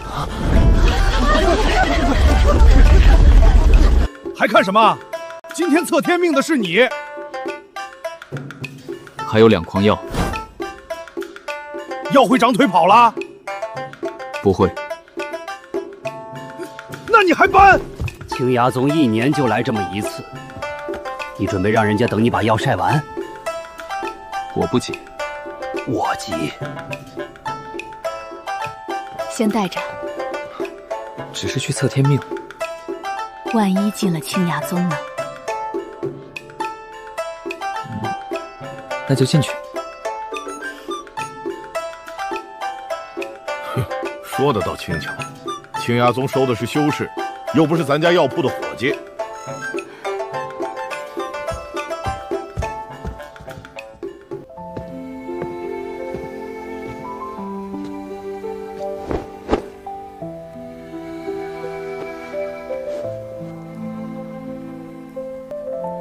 这应该已经是家里攒了很久的一笔钱，以前留下的，测不上就拿回来。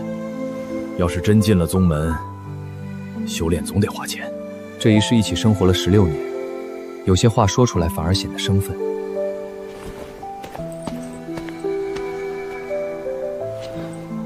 我走了。赶紧滚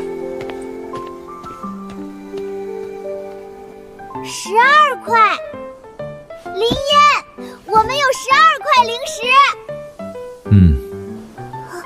多吗？不知道。刀妈，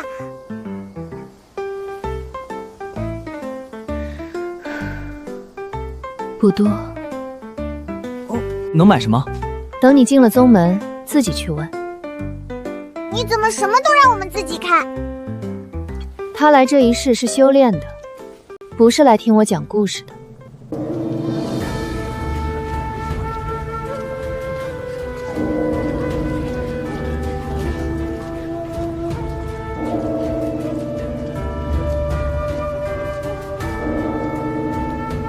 天命台前的人比我想象中还要多。青石镇本就不大，今天却像把附近几个村人16、17岁的年轻人全挤了过来。有人紧张的一直搓手，有人父母在旁边反复叮嘱。我在人群最后慢慢排着，排了将近半个时辰，才终于快轮到我。天台上一共有3根黑色石柱，第1颗测血脉，第2颗测灵气，第3颗照命。所谓天命，并不是老天提前替谁定好了这一生能走多远，至少这些年我知道的不是这样，它更像是修行者第一次真正看清自己。血脉决定纳灵，灵气决定成力，命宫决定神魂基基。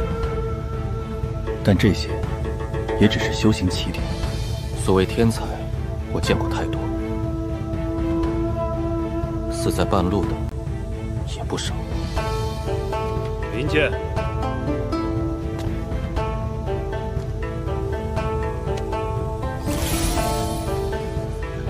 反血，下一项测试。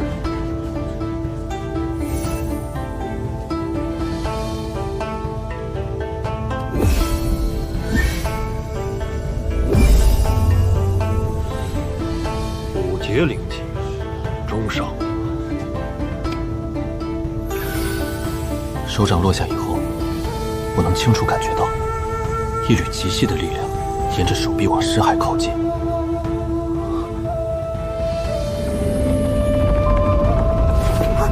他探你，收着。知道。命宫稳定，5阶灵气，反血，无特殊命宫，可入青崖宗外门。多谢。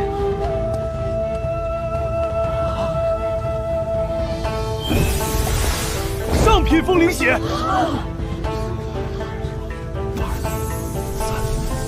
5，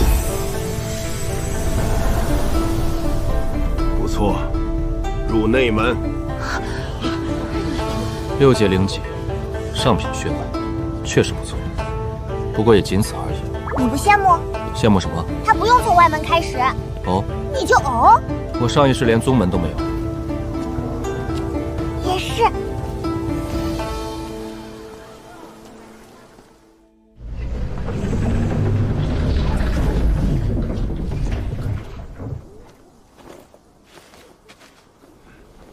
别乱花灵石，知道。也别太省。到底花不花？该花就花。阵纹亮起以后，青石镇很快缩到了脚下。这是这一世我第一次真正离开这座小镇。以我现在知道的东西，这个宗门放到整个天衡界，并不算多么强大，可站在青石镇的角度看，已经足够大。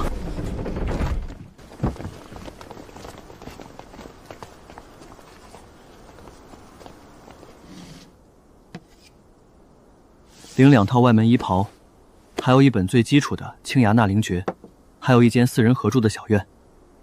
除此以外，没了。就这些？丹药呢？没有。灵石呢？没有。兵器呢？自己带。我开始想念你爹那12块灵石了。新来的，今天刚到。叫什么？林剑。用刀？那巧了。周恒，比你早进门4年，叫师兄。周师兄，懂事儿。有灵石没有？ 12块。这么多，很多，对新人来说不少。我给你上第一课，走，去哪儿？让师兄教你宗门第一课。练刀？不是。修炼？也不是。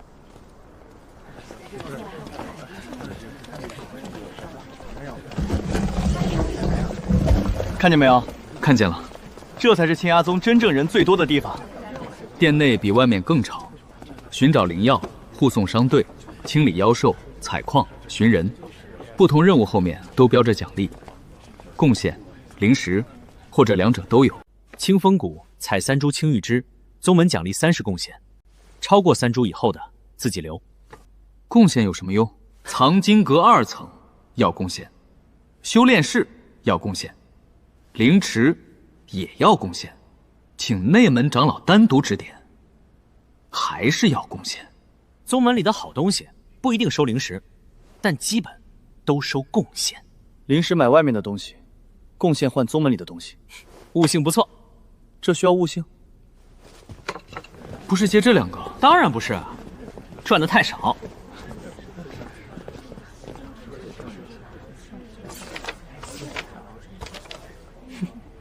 找到了，青崖宗南面落霞山外围，1株5点贡献，期限7日。这比刚才那个好。赤纹草在宗门交任务只值5贡献，但拿去山下访视，1株能卖2块下品灵石。多出来的石子归我们。聪明。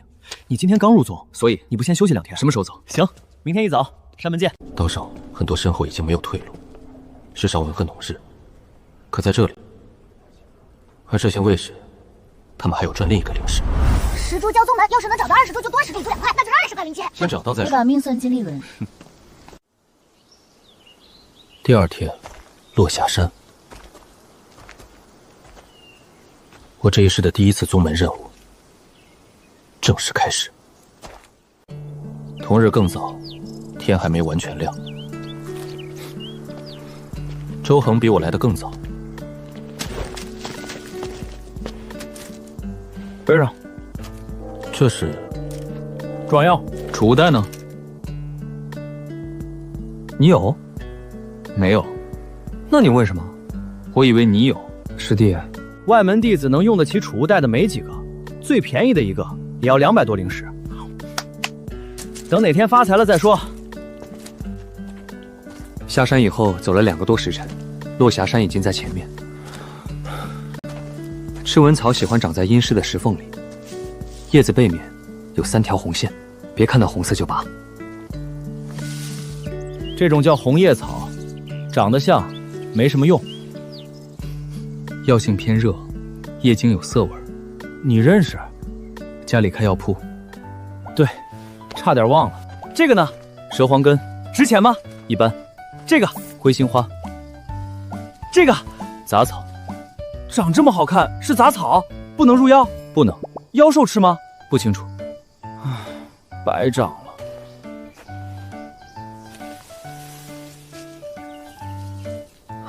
赤纹草，等一下。附根虫，直接拔，根会断。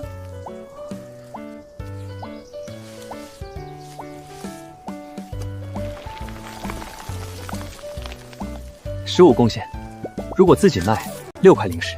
你一直这么算？不算怎么知道今天赚没赚？有道理。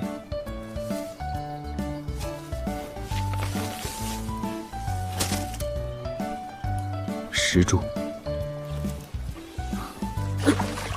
现在才开始。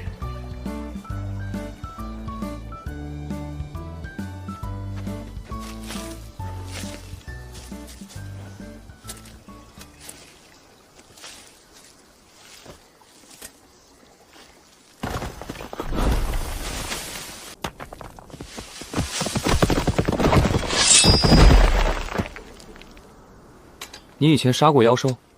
杀过一些东西。什么？很多。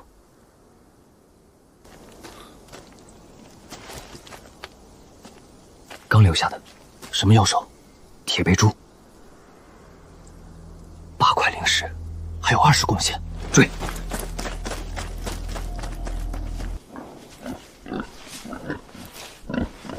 我正面，你侧面。反过来。为什么？他右后腿有伤。行。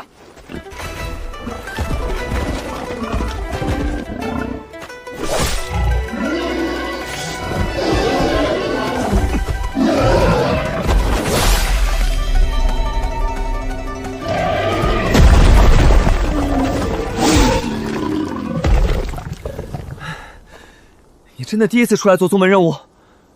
嗯，我不信。那就不信。行，以后多带你出来几次，我轻松。怎么看，都不想修仙。赤纹草16株，胶10株，剩6株12块，铁贝珠8块，其他药材怎么也能卖3、4块，20多块，不错。怎么分？药一人1半，铁贝珠你出力多，你6我4。你带的路，带路又不会死人，谁出力多谁拿得多，1次2次没问题，次数多了迟早翻脸。行。周恒，你们不是去赤霞岭了吗？别去了，出事了！怎么回事？赤霞岭东坡出了妖兽，2阶清甲元已经伤了好几个人。你们遇上他了？没敢靠近，只是……还有什么？我们绕路的时候，还碰见了无极门的人，他们不像路过，像是在找什么。找什么？我也不确定。好像听他们提过雷心果。雷心果是什么？2阶灵果，雷属性，能淬筋骨、洗经脉。50、500。师弟，想不想发财？不是说回去，明天再回也一样。刚才那2个人说有2阶妖兽，所以只去看看。无极门的人也在，更说明真有东西。看完呢？看完再看情况。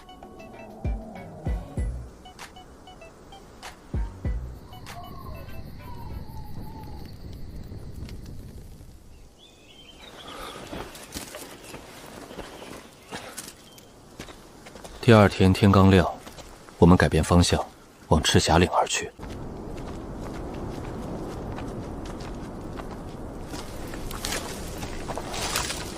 进入山里不到1个时辰，已经几乎看不见人踩出的路。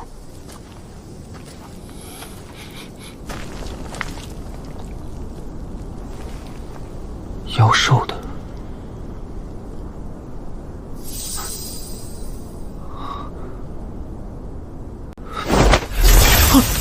雷兽！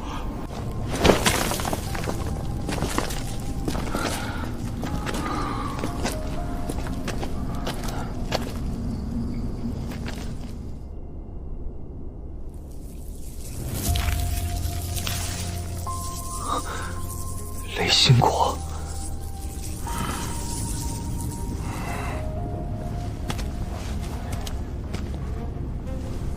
风雷征。还是右手。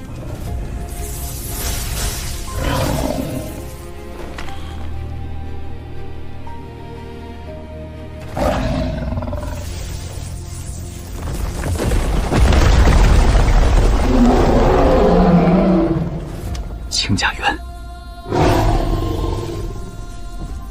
怎么弄？先处理外面的。那他呢？跑不了。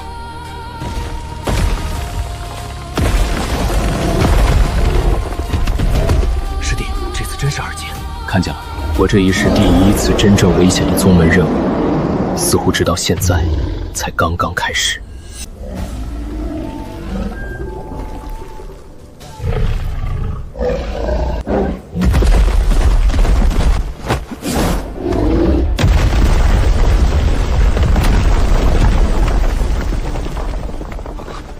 这么大力气，别硬接。砍不动。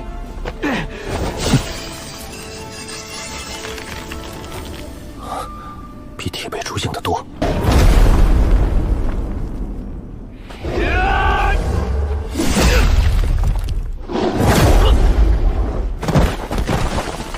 周师兄。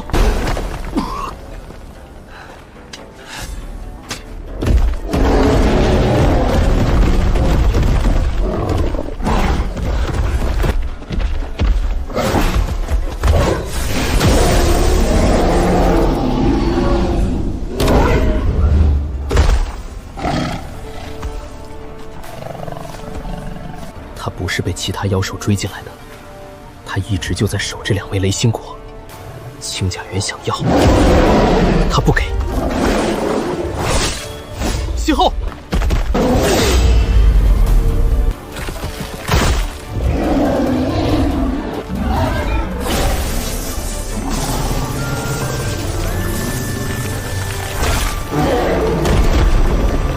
他知道配合。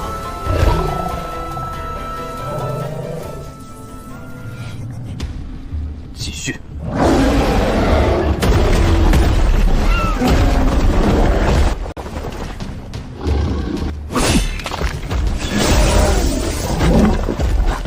甚至不需要说话。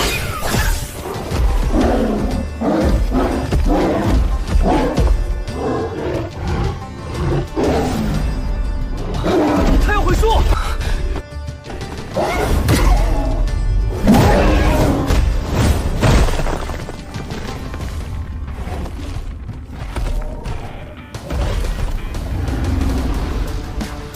离间！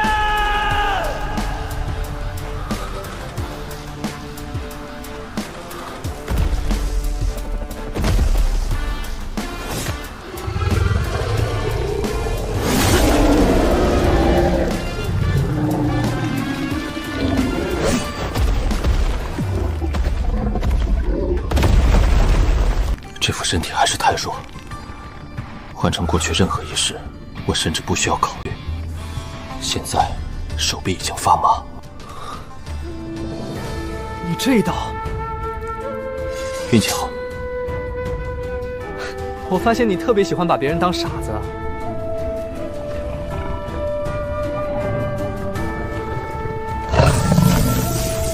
还挺凶，受伤不轻。前腿本来就有伤，刚才又挨了一下，再不处理，估计得废。随他。你娘给你的吧？舍得？药就是治伤的。真是雷心果，500一枚，可能不止，年份比我以为的高。2枚，我们2个。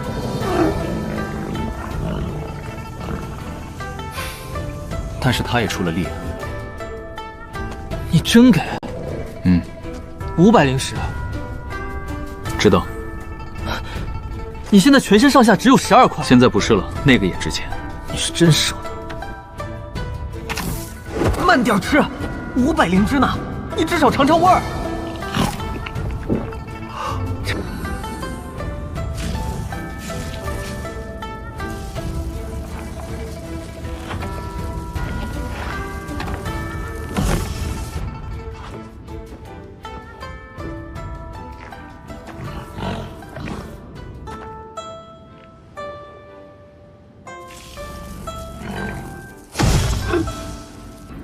他好像认你了。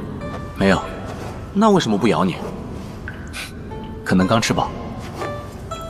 也是。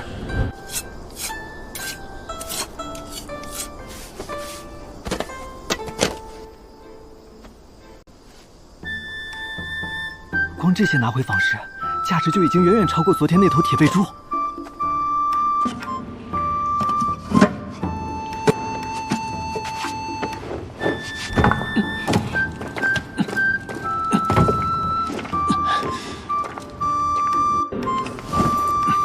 走了。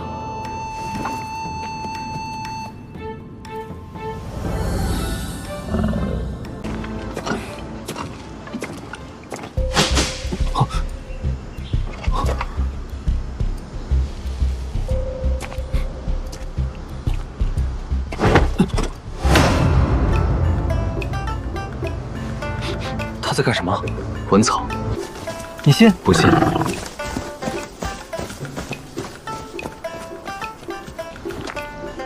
你想干什么？我觉得他真看上你了。这话听着有点怪。哦，赖上你了。山里才是你的地方。随他。真带回去？他自己跟的。灵兽峰登记要钱。多少？不知道。吃东西呢？更要钱。以后还要继续吃，我突然有一点后悔。你完了，本来12块，现在还多一张嘴。我没理他。他叫什么？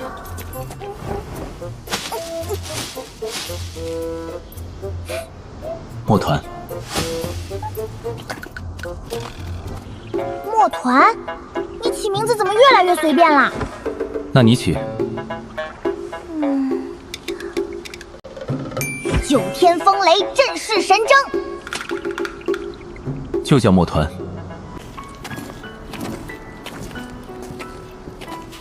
身后，那团黑色的小家伙一路踩过落叶，仍旧不远不近地跟着我。那时候我还不知道，这一跟，便是很多年。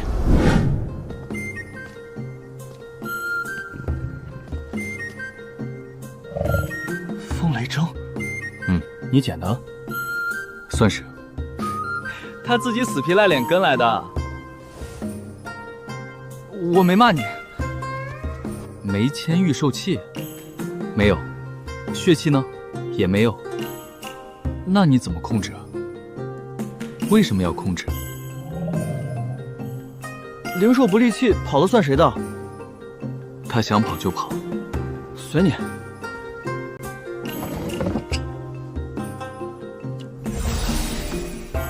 挂着，宗门范围内不许主动伤人，毁坏药田，主人赔；偷吃灵兽风灵药，主人赔。他自己没钱？你见过灵兽自己交零食？没有。那就对了。第2天，2块零食。第3天又2块。他每天都吃这么多？幼年风雷征长身体的时候，本来就能吃。山里怎么活的？自己抓。那现在为什么不抓？你让他去哪里抓？我早就说了，多一张嘴，很贵。当天上午，我又去了任务店。任务赚贡献，妖兽材料和多余灵兽换灵石，也得买墨团1天3顿的饭。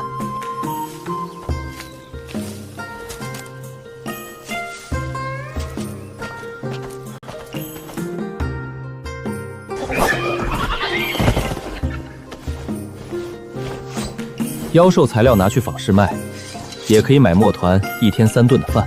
一次替宗门护送药材去山下访视，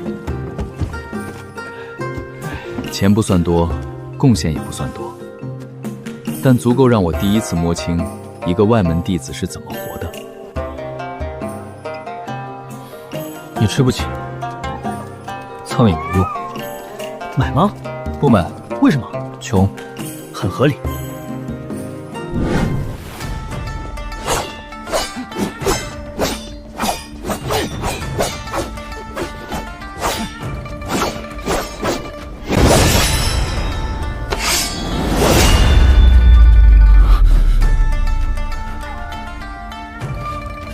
林晋胜，你明明只比我高半个小境界，为什么我一刀都碰不到你？你出刀前，肩膀会先动，第3刀之后，你每次退步都会先看左边。第7刀开始，你右手握得太紧，第12刀以后，刀已经慢了。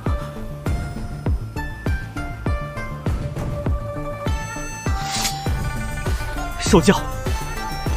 27。什么？外门27。你才进门半年，我当年进前30用了3年，挺久。以后别跟我说话。晚上还去任务店吗？去。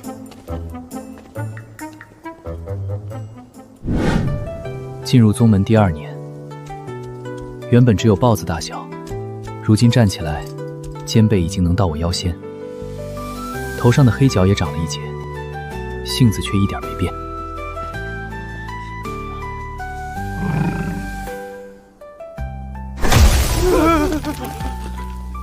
从那以后，想摸的人少了很多。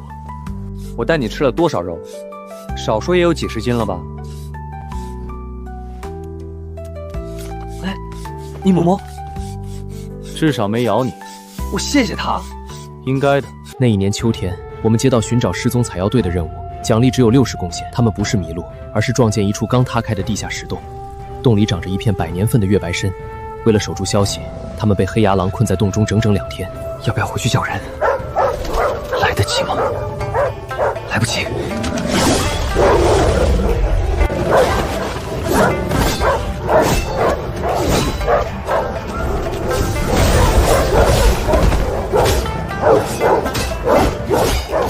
半个时辰后，洞口只剩满地狼尸。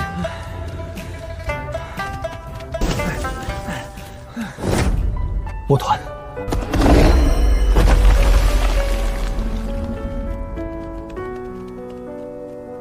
这是他第一次在战斗里真正听懂自己的名字。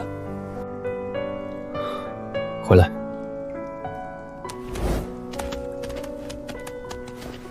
现在算认你了吧？可能。什么叫可能？他没告诉我。月白参的消息也按照宗门规矩上报。作为最先发现石洞的一队，他们拿走3成，我们救人有功，也分到一部分，120贡献，外加43块灵石。第一件事不是去藏经阁，也不是买丹药，而是回到山下访视。雷元寿丹，是我。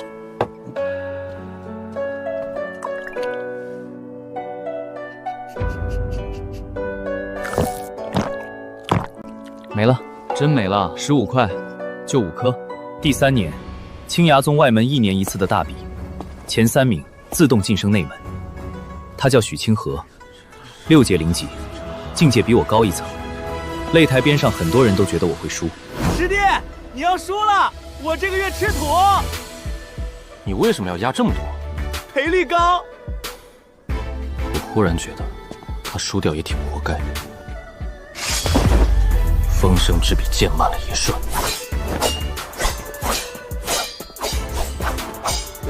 烈风、碎影、斩龙，还有过去8世里真正想杀我的刀，他现在的剑还不够快。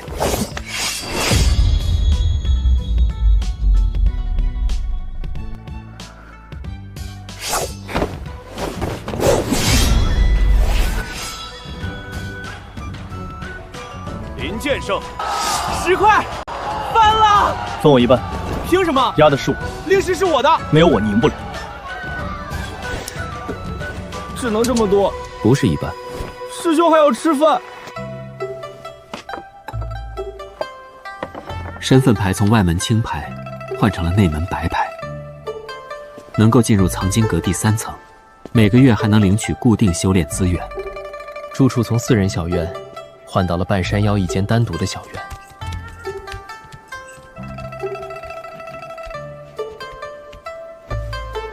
像是在替自己选地方。行，内门弟子了。你呢？我今年差一点儿。什么眼神？你先进去，过不了多久，我也来。对了，下个月别接任务。为什么？有人在苍玄山脉外围发现了一座古修洞府。宗门任务？不是，私货。消息还没传开，现在知道的人不超过20个。有危险吗？肯定有。值钱吗？应该很值钱。 3年下来，我已经很熟悉他露出这种表情意味着什么。一般情况下，接下来都不会太安稳。什么时候去？3天后。3年前，我第一次走进任务店，只是想赚一点灵石。3年以后，我有了自己的院子、内门身份，还有一头快到胸口高的风雷针。3天后，天还没亮，我和周恒已经下了青崖宗，墨团跟在后面。3年过去。 他已经不能再叫小东西了，胸前和4爪的银白纹路清晰了许多，头顶2根黑角也真正长出了弧度。我再问最后一次，真不能让我骑一下？你问过17次了，我不信他1次都不给。那你继续。畜生！灵兽，高贵的灵兽。 苍玄山脉距离青崖宗很远，我们先乘宗门附近的商队灵舟走了2日，之后又翻过3座山，第5天傍晚，知道的人不超过20个。我们出发的时候确实不超过20个。现在呢？消息传播需要时间，所以5天刚好传遍了。修士消息比较灵通。来都来了，先看看。最初传出来的确实只是一座古修洞府，可3日前有人强行破开洞府外层石门，石门后面没有洞府，而是一道空间裂隙。裂隙开启以后，整座苍玄山脉连续震了2个时辰，最后山腹里升起12根古老石柱。有人认出那些石柱上的文字，这里根本不是什么普通古修遗迹，而是一座至少存在了数千年的小世界入口，名字只有4个字：苍玄古境。我就说这地图值钱。你买的？换的？拿什么换的？上个月那瓶养脉丹，你不突破了，境界可以以后再破，古境错过，可能就没了。入口还没有真正稳定，所以所有人都在等。越靠近古境入口，出现着微光门越强。入口没稳，散修都不敢靠近最里面那一圈。烈阳谷、云剑山，青州3大剑宗之一。那个最前面的，看见没有？他就是江无咎，天衡青年榜86，已经很高了。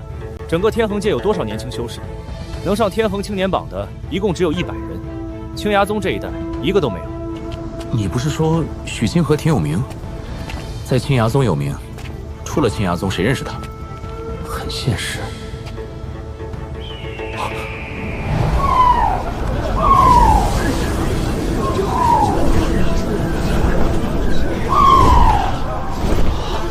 太玄圣宗，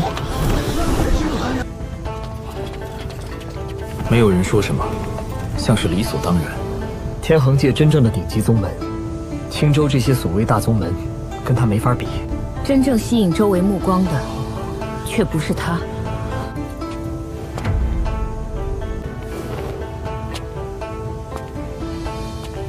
那个，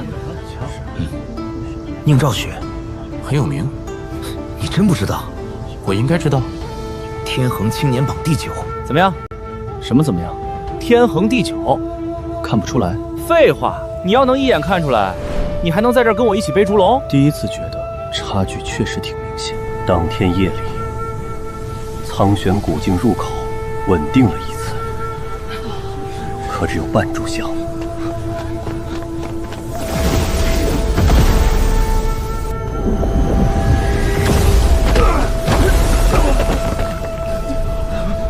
一个当场昏迷，2个重伤。直到第2日午时，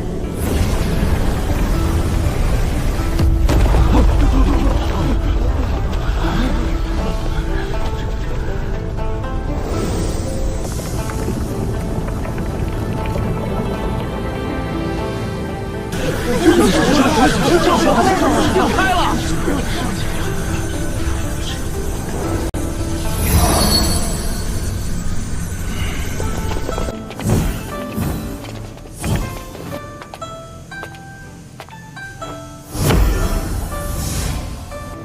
然后才是其他大宗门，最后才轮到我们这种小宗门弟子和散修。走，地图呢？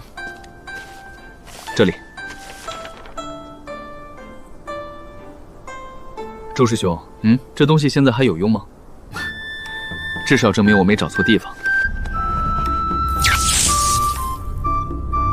进去以后别乱跑。他都3岁了，你还当他小时候？长大也会乱跑。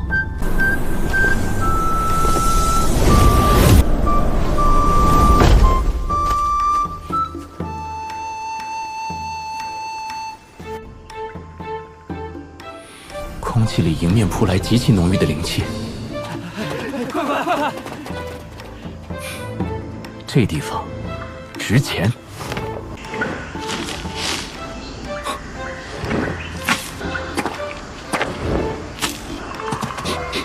半日下来，找到4株2阶灵药。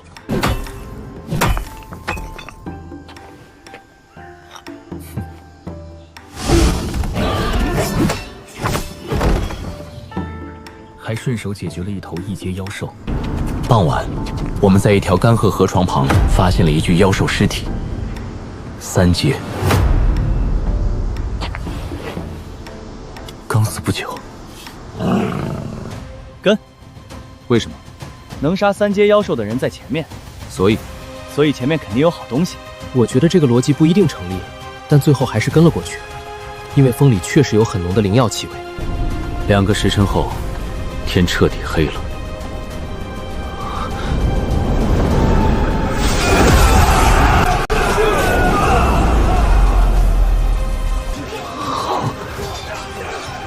9叶寒心莲。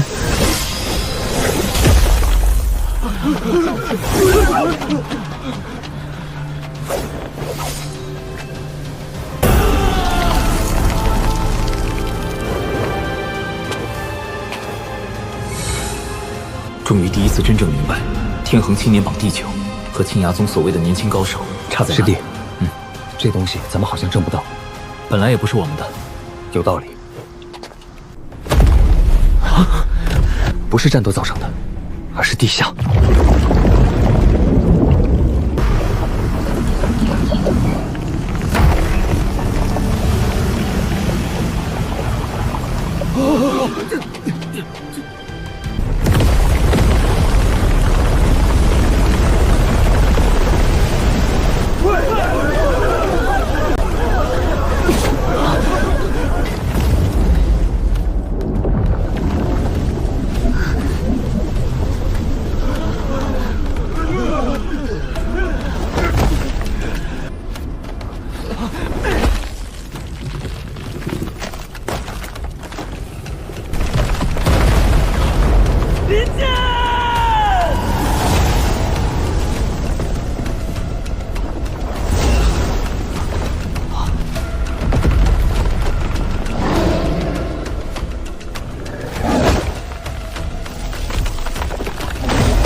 我只隐约看见一道白色身影，也被另一道空间裂隙卷向近似的方向，然后什么都看不见了。我没有立刻起身，先动了一下手指，能动，左肩有些疼，应该是坠下来时撞过，经脉没有断，刀也还在。我这才睁开眼，头顶是一片漆黑穹顶，几条很淡的蓝色纹路嵌在石壁里，隔上很久才会亮一下。这是一座很大的地下石殿，至少100丈宽。木团，木团，周师兄，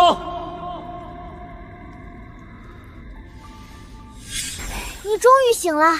木团呢？活着。他跟你一起掉下来的时候，中间又开了一道空间裂缝，被甩到别的地方了。不过兽纹没散，应该没事。周恒呢？不知道，我感应不到别人。先管自己，这地方不对。看出什么了？骨没了。自己看。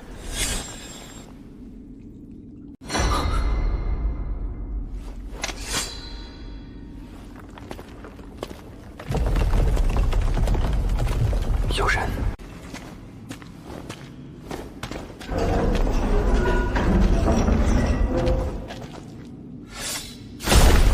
门后有剑光。我没有直接进去，先站在门外看了一眼。6具人形石手堵在中间，每一具都足有1丈高，映照血。可即便这样，他的剑仍然很快。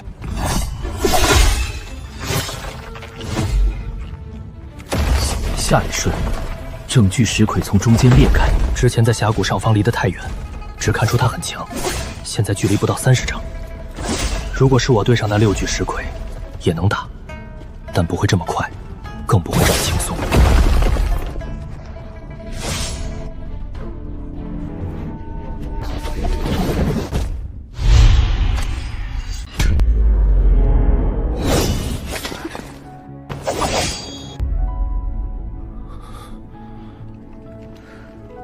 青崖宗，太玄圣宗。刚才多谢。顺手。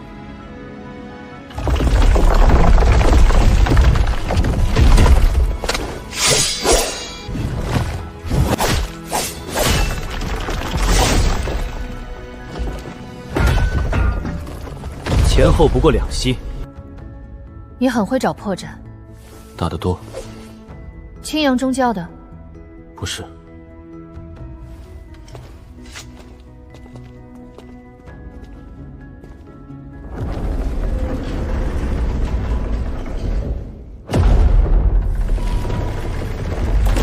刚才进来的入口消失了。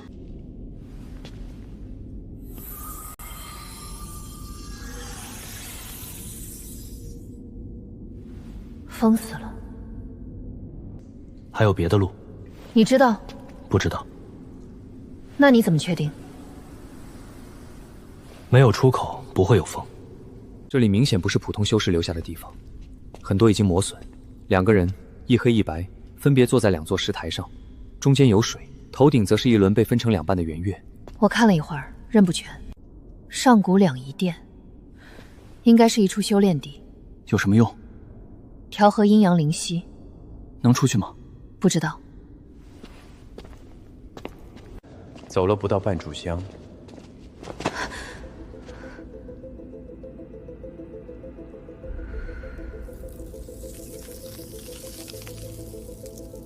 你说的不是外甥？寒行莲旁边一头私兵蛟，我杀了他。一个人？嗯。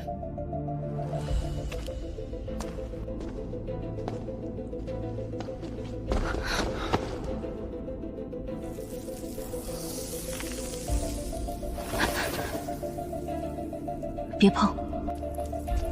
你体内灵力失控了。我知道。还能压多久？2个时辰。1个时辰。最多。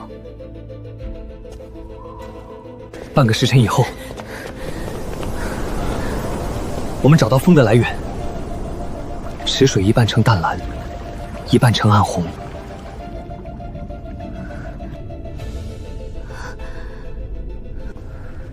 阴阳归元。什么意思？这座殿的阵眼应该需要2个人同时引动。然后呢？阵开，出口也会开。可能。可能？你有别的办法？没有。那就是这里。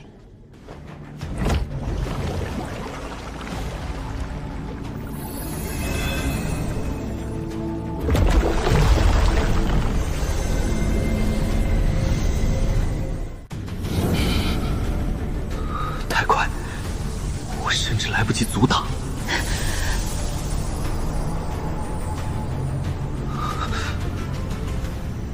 不对，我这边的阳气越来越重，他那边的阴气也越来越强。这阵法不是让我们各自炼化，是交换。继续这样下去，我们都会被各自这一边的力量撑坏。两仪不交，阵就不会成。怎么交？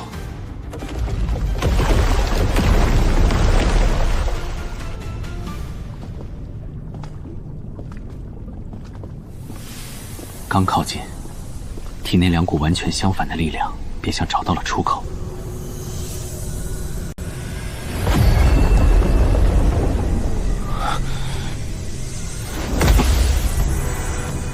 2股力量在经脉里交错，比我想象中凶得多。别断。知道。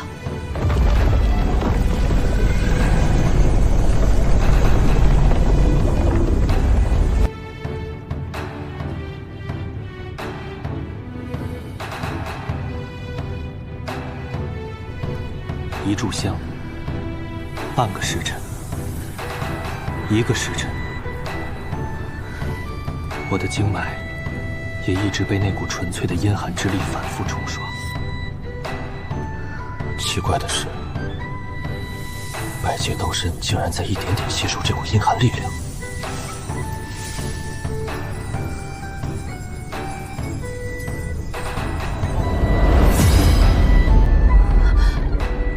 你的身体不太一样，这不是普通炼体术。到了后半夜，池水开始变暖，他体内那股失控寒气退下去以后，脸色反而有些不正常的红。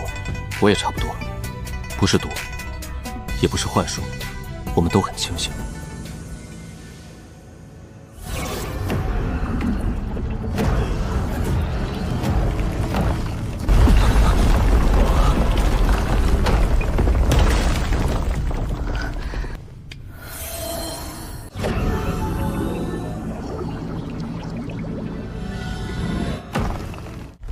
不能停。你确定？意识可还清醒？清醒。我也是。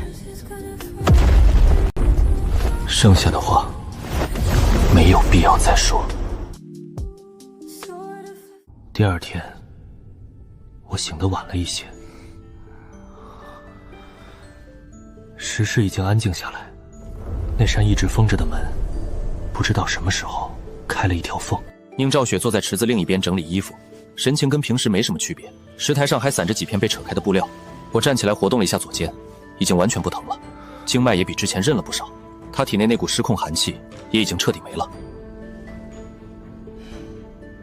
昨晚的事留在这里。好。没有谁欠谁，也不存在谁救了谁，两个人都活了下来，就这么简单。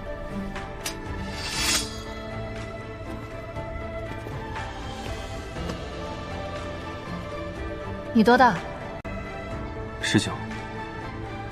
19岁，青崖宗内门。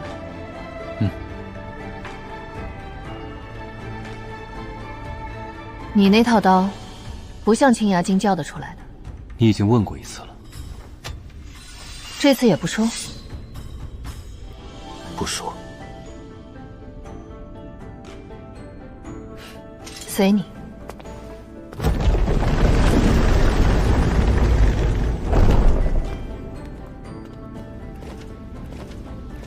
我们沿着石道往上走，走了很久，直到古镜的天重新出现在了眼前。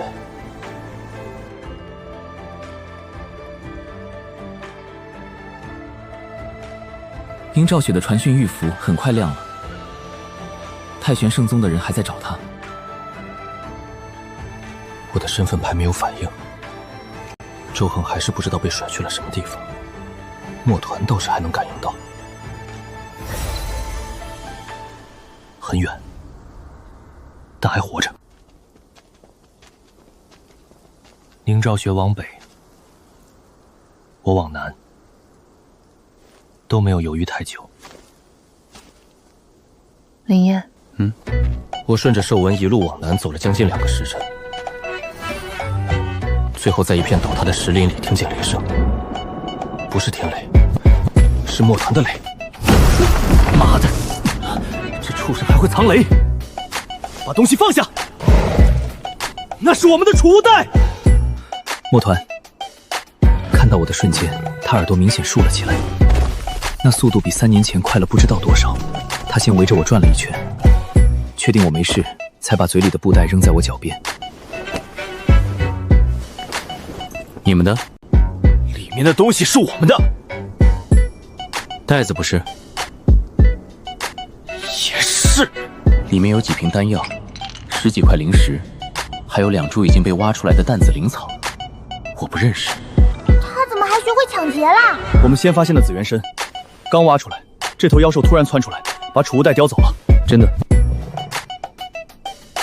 他心虚的时候就是这个样子。还你们。他检查了一遍，东西都在。管好你的灵兽。好。3个人没再纠缠，很快离开。你缺那2株药，以后别抢。不听。我忽然有一点理解父亲当年看我的感觉。没有今天。过来。墨团这次倒是很配合。我真不值钱，你们抓我也没用，他又干什么了？周恒，站住！师弟，救命！你干什么了？什么都没干。他们为什么追你？就是一点误会。什么误会？我捡了一颗蛋。谁的？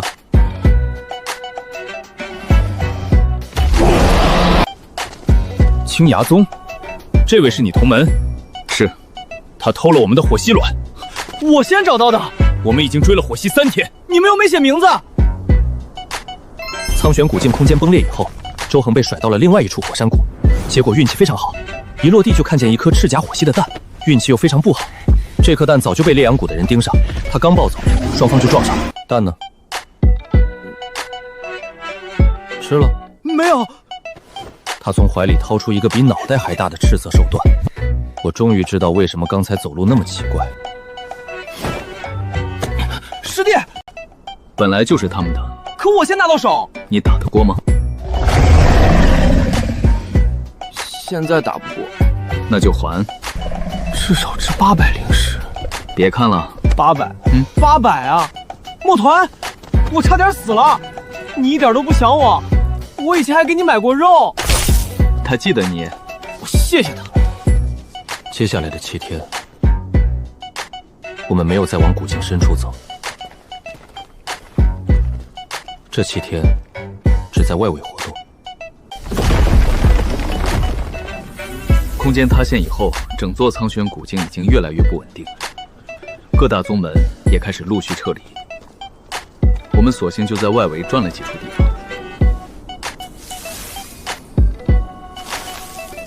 运气还不错，找到2株2阶灵药。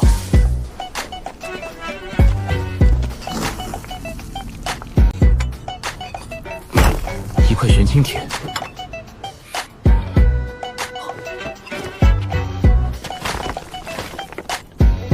周恒还从一座倒塌石室里翻出一本残缺身法，只有前半卷，拿回宗门也能换不少贡献。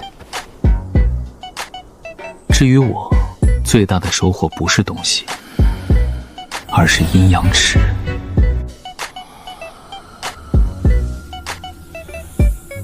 那一夜之后，我体内经脉明显拓宽，百劫刀身原本沉在4之百海里的刀纹，也第一次与天衡界的灵力真正产生了一点联系。离开古境那天，我远远看见太玄圣宗的人，宁兆雪也在，他正在跟那名白发老者说话，没有看我，我也没有过去。天衡第9。你们是不是在下面碰到了？为什么这么问？我被卷走前看见你们往一个方向掉，碰到了。然后呢？他跟你说话了？说了。说什么？让我以后进天衡榜再找他。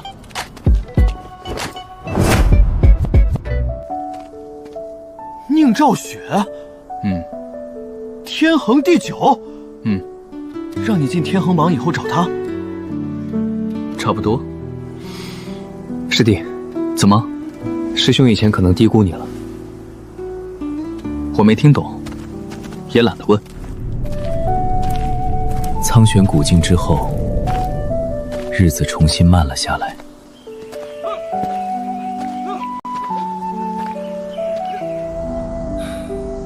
我还是修炼，接任务，赚贡献，练刀。墨团则继续长。第4年，他肩高已经超过了我的腰。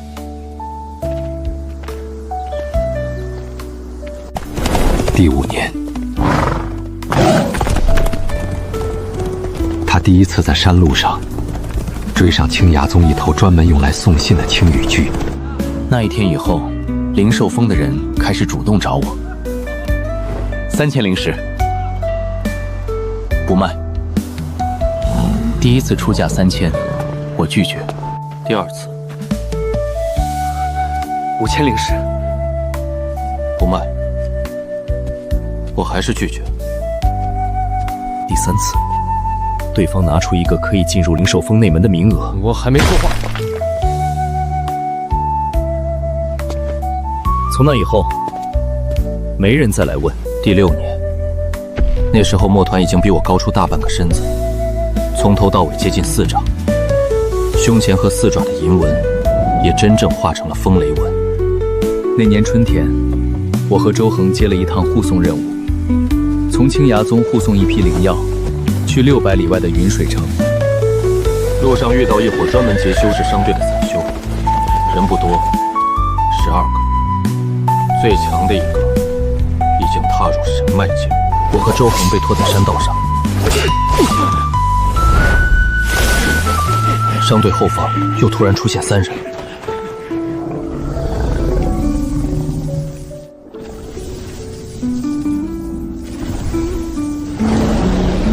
我只听见身后一声雷鸣，他不是跑，四爪每一次落地都会有风卷开，下一次出现时已经在10丈之外。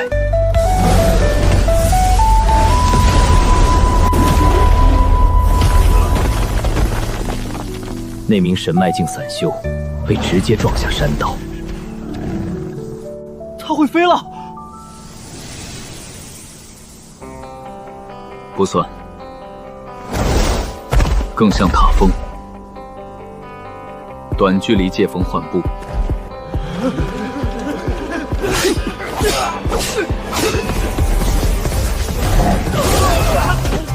几息以后，战斗结束。墨团从山坡下面重新跃上来，他也看我。他干什么？好像让我上去。等等！我翻身坐上墨团后背，这是第一次。他身上的毛比我想象中更硬，但背部很稳。墨团！下一瞬，风迎面撞来。第一次转弯的时候，我差点被他甩下去，只能一把抓住他颈绳颈后的毛。墨团兴奋地低吼一声，速度反而更快。他已经只剩一个很小的人影。回来，老子也要钱！我忍不住笑了。那一天以后，青崖宗很多人都知道，内门有个用刀的年轻人，身边跟着一头黑色风雷真鹤。后来，有人开始叫我风雷刀客，我不怎么喜欢。周恒倒觉得不错，甚至想去访视让人做一面旗，被我拦住了。第7年，青崖宗内门大典，第1，林燕；第2，许清河；之1，周恒。我拿了第1，许清河第2，周恒第11。他气了3天，第4天，继续拉我去任务殿。同一年秋天，青州百宗会晤，我第一次代表青崖宗出战，也是第一次真正离开熟悉的些宗门范围，和来自数10个宗门的年轻修士正面交手。第1场胜，第2场胜，第3场还是胜，直到第8场。我的对手来自云剑山，天恒青年榜第97。那一战打了很久，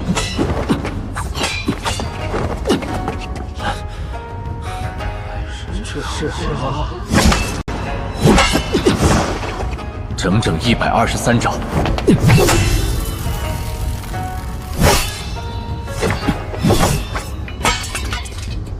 最后，我的刀停在他肩前，他的剑则断在擂台边缘。青崖宗林燕胜。第2天，百宗会晤结束，一块新的天恒青年榜榜文传遍青州。让让，都让一下！他跑到榜文最下面，从第100名开始往上找。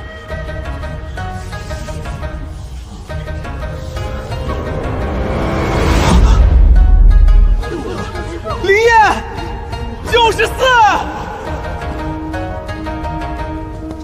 我走过去，榜文倒数第7的位置，确实多了一个以前没有的名字。我看了几席，没有什么特别感觉。进了，青崖宗这一代第1个！恭喜林师兄，身边也开始有人道喜。我点头回应。你去哪儿？灵兽铺。干什么？墨团的雷元丹吃完了。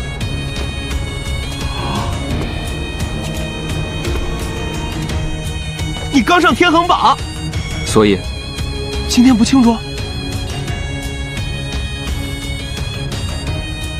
我想了想，晚上喝酒，这还差不多。我翻身搓上他背。等我。你也来？当然。墨团，等。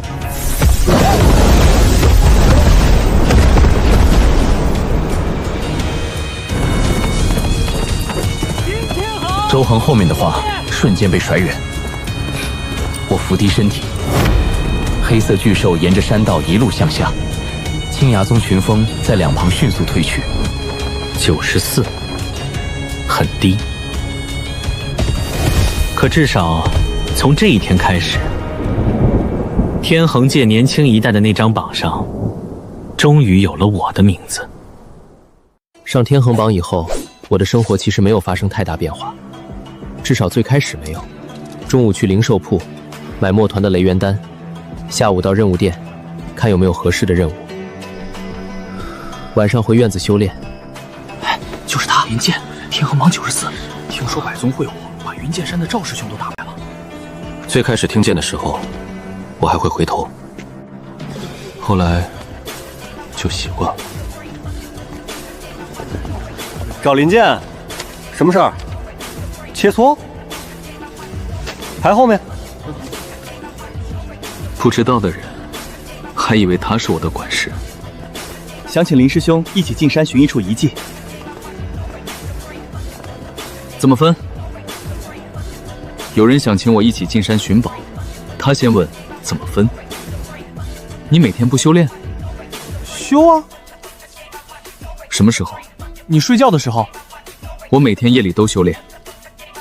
那我在你醒之前。上榜后的第3个月，我第一次收到来自青崖宗以外的正式挑战。对方叫韩风，烈阳谷弟子，天衡青年榜第81，比我高13名。那一天，外内门来了很多人。连几名平时很少露面的长老都到了，能赢吗？不知道。你这时候就不能说点让我放心的话？能。什么？输了也不会死。当我没问。第一枪落下来的时候，整个擂台都像被火烧过。我退了一步，不是接不住，而是没必要接。第2枪。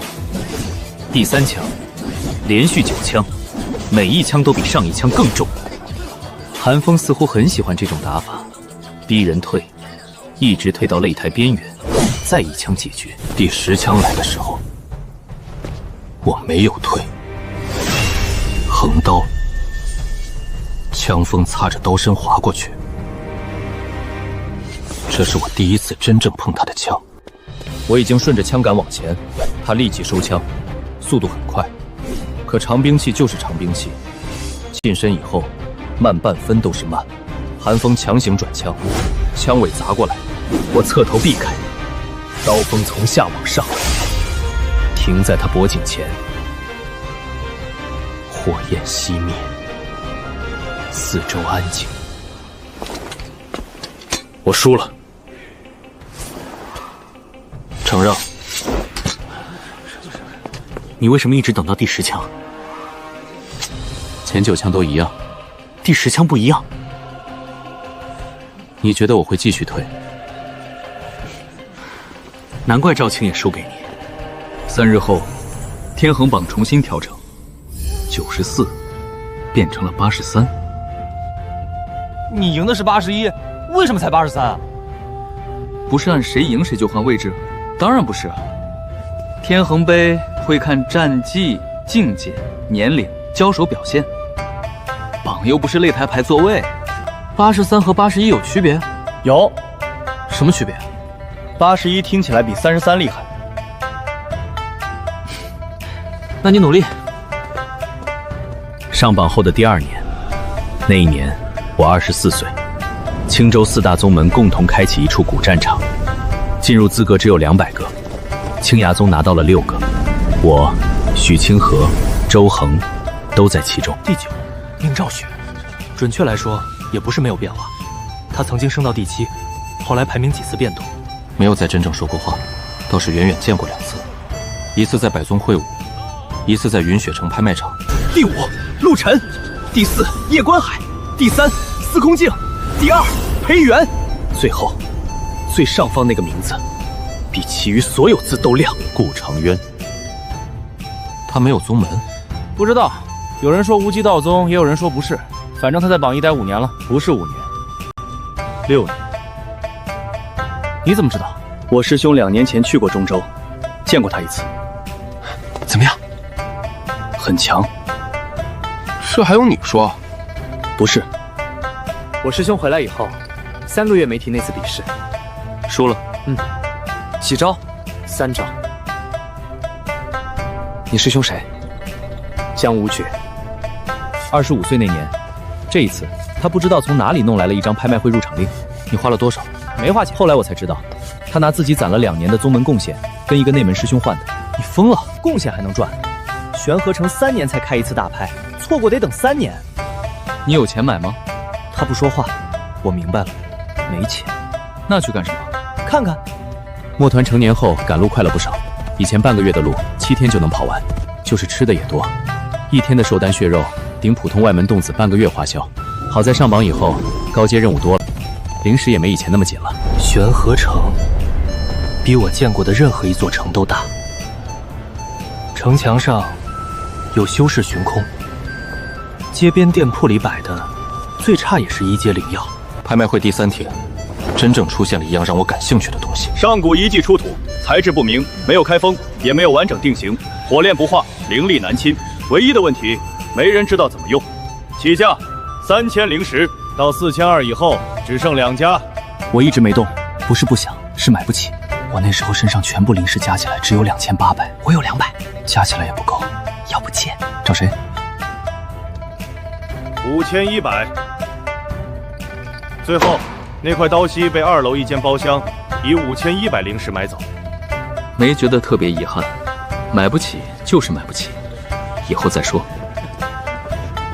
这是我们分别以后第一次真正说话。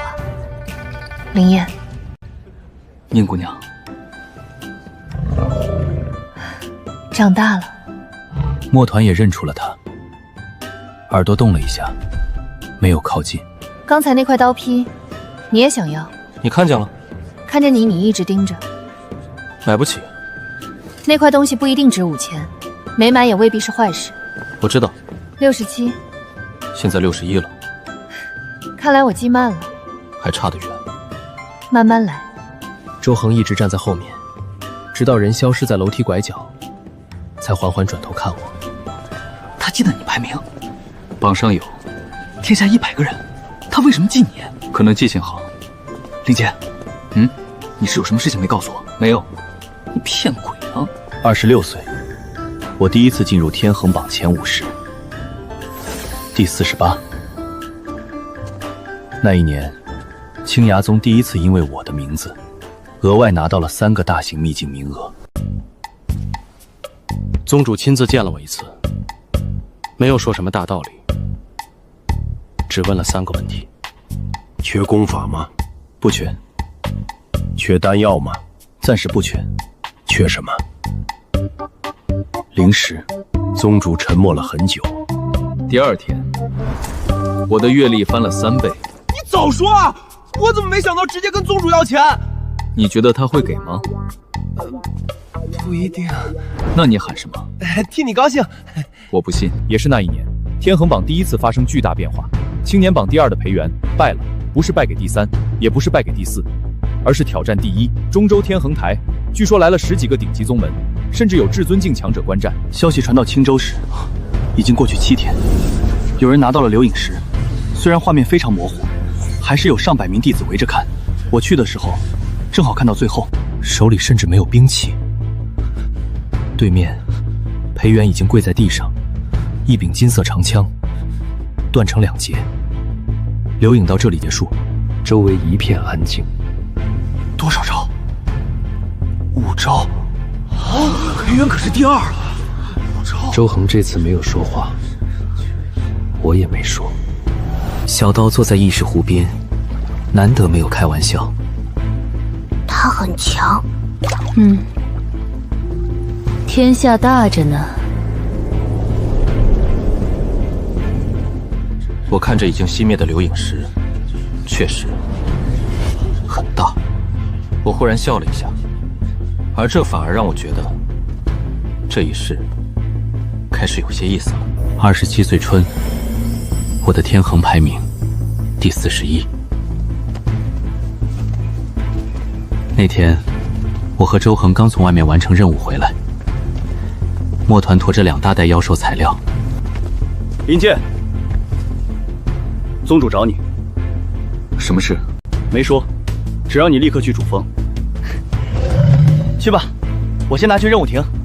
周恒也去。半个时辰后，青崖宗主峰，宗主3名长老全部在，桌上放着一封刚刚拆开的金色邀请函，自己看。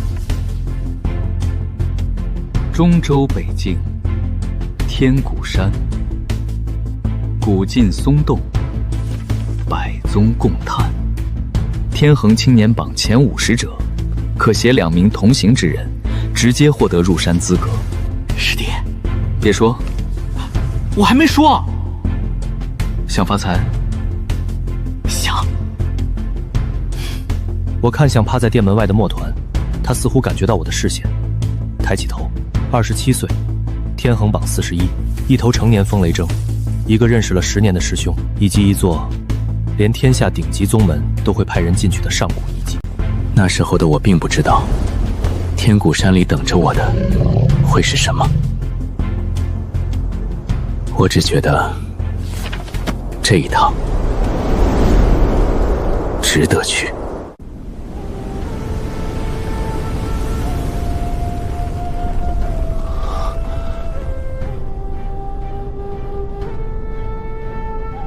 这里以前不会真埋过什么东西吧？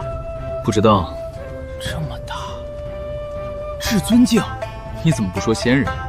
也不是没可能。你觉得呢？27岁以后，他已经很少像小时候一样随便炸人了，大多数时候只是懒得搭理。周恒对此很不满意，他说这是养熟以后开始看不起人。我觉得，主要还是看不起他。天谷遗迹开放7日，前5天，我们甚至没有见到顾长远，这也很正常。天衡榜第1不会和我们一样，在外域山谷里为了几株灵药翻半天石头。第1天，我们在一条地下河旁找到7株古玉花，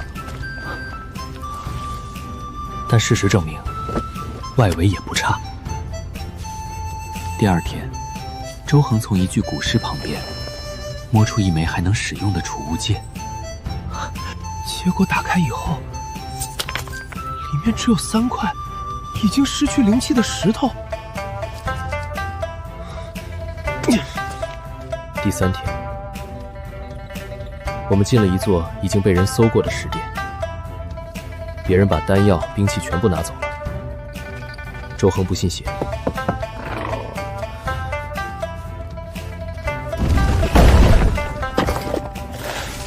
硬是在里面又翻2个时辰。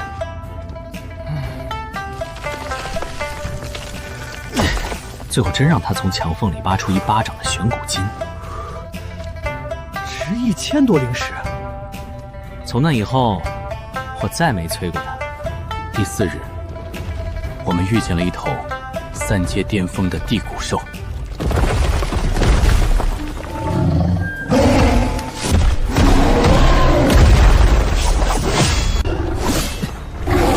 那一战打了将近1个时辰。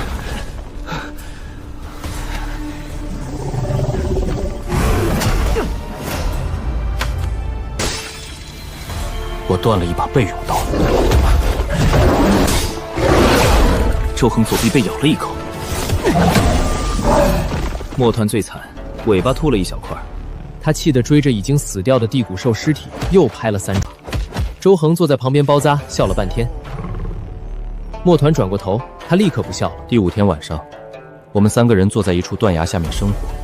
周恒把地骨兽的肉切了一部分烤上，墨团趴在火边，尾巴故意藏在身体下面。我坐在石头上磨刀，磨的是一柄刚从遗迹里换来的玄阶长刀。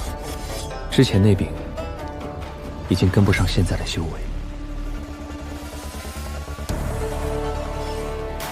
你现在41，进一次天谷山，出去以后能到多少？不知道。前30？也许。前20？你比我还急。那当然。认识你10年了。当年我第一次见你的时候，你身上12块灵石。现在整个青州都有人认识你，就是还是没我有钱。你上次欠我的300灵值还了吗？熟了。是。我笑了一下，没再问。墨团趴在旁边啃肉，火光落在他的黑色毛发上。谁都没想到，这是我们3个最后一次这么坐着吃东西。第6日，墨团从早上开始就有些不对，总是抬头闻风。走出10几里以后，他忽然偏离原本路线。他闻到什么？不清楚，朝一面已经完全塌掉的山壁走去。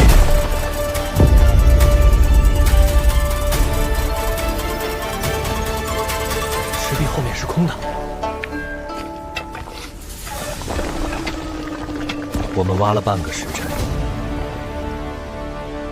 挖开一条只能容1人通过的缝隙。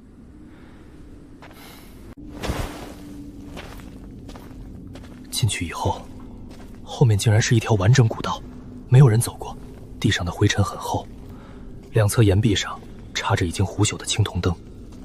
越往里，温度越低，我却能感觉到我的刀在震，不是手里这柄，是身体里4道刀魄，100道古文，甚至连百世刀谱都轻轻翻动了一页。前面有东西，很像刀。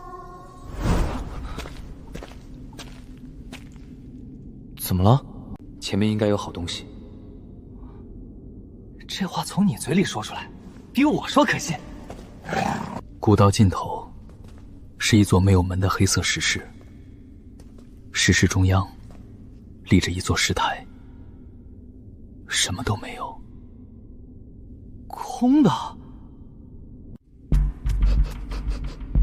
他没有靠近，反而压低身体，像是在忌惮什么。很凉，没有任何反应。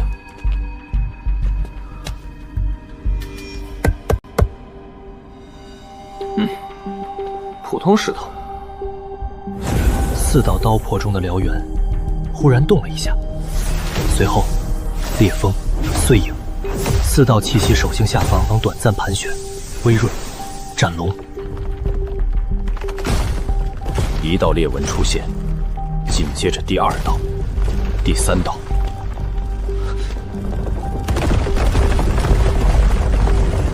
只有半臂长，没有刀柄，没有护手，没有刀身，甚至看不出完整刀形，像是一块被火烧过以后留下来的黑色铁胎，表面没有任何光。但我看到它的时候，体内100道刀纹同时亮了。小刀站在湖边，已经不说话了。刀妈也终于抬起眼。什么品鉴？不知道。值钱吗？不知道。那你这么高兴干什么？喜欢。那就行。太虚刀胎出事以后，整座天谷山深处都开始震动，原本被封死的古道也暴露出去，2名在散修。半个时辰后，天谷山核心石室里出来的东西能差，麻烦了。走，山道上方有个人正在往下走，青衣，没有宗门纹样，腰间没有兵器，年纪看上去也就30上下。里面的东西我要。为什么？里面有太虚元髓，对你有用？有。对我也有用。那便动手。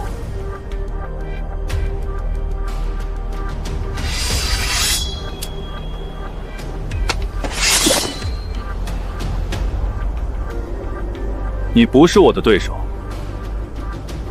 他是我师弟。周师兄，你别上。你认真的？嗯。杨戬，这是榜一。知道。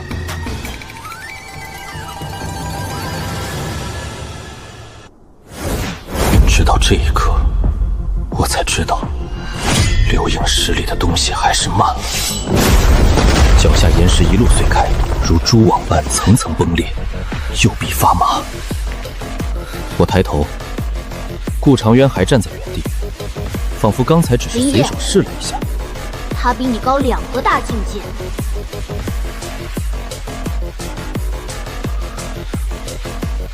知道。10招，20招。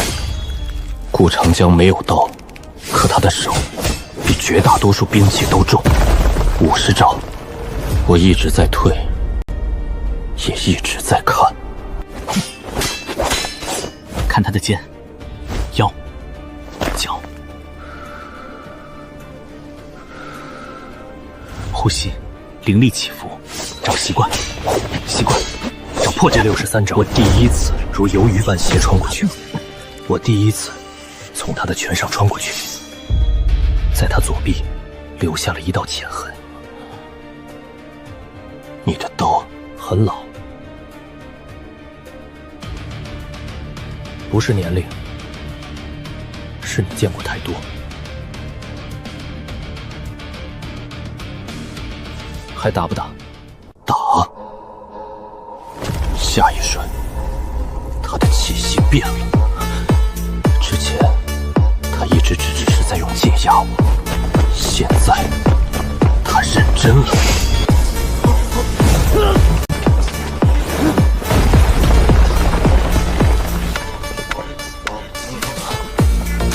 喉咙里一阵心甜，还没站稳，顾长渊已经到了。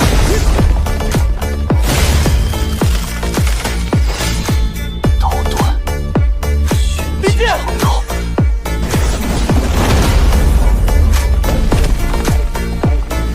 顾长渊第一次后退，一步，仅仅一步。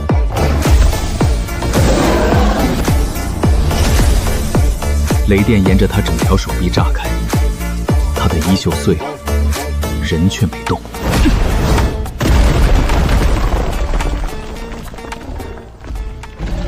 墨团也从碎石里重新站起。这些年，我和他一起打过太多场，根本不需要说。我攻左，他一定在右；我逼退，他就封路；我慢，他快；他被压住，我的刀便一定会到。一步，两步，第三步。我抓到了。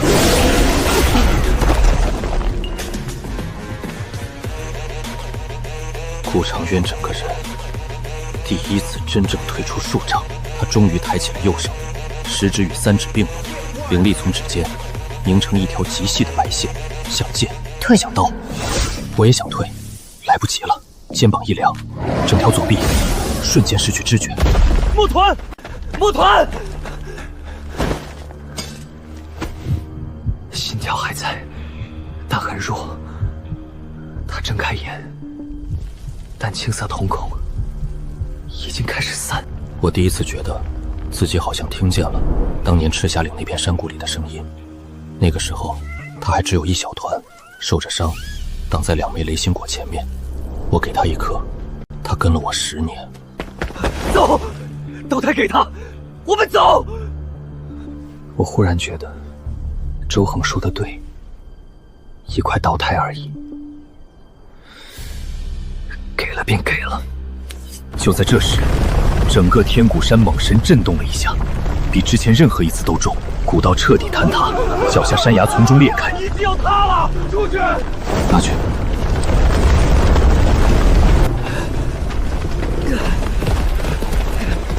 走。可刚走出几10丈，墨团突然从我怀里挣扎了一下，他太重，我身体也已经撑不住。我来。你抱不动。那一起。后路已经被落石封掉，前面只剩一条正在断裂的山桥。周师兄，别废话，起来！你干什么？我把仅剩的灵力全部压进右臂，甩！李健，你等着，我找路。没路了。放屁！他转身就跑，像是真准备找另一条路。我没有叫他，这样也好，至少他不会站在这里看。周围已经没人，顾长渊也早就离开。墨团趴在旁边，呼吸越来越轻。虎口再次离开，别看，没事。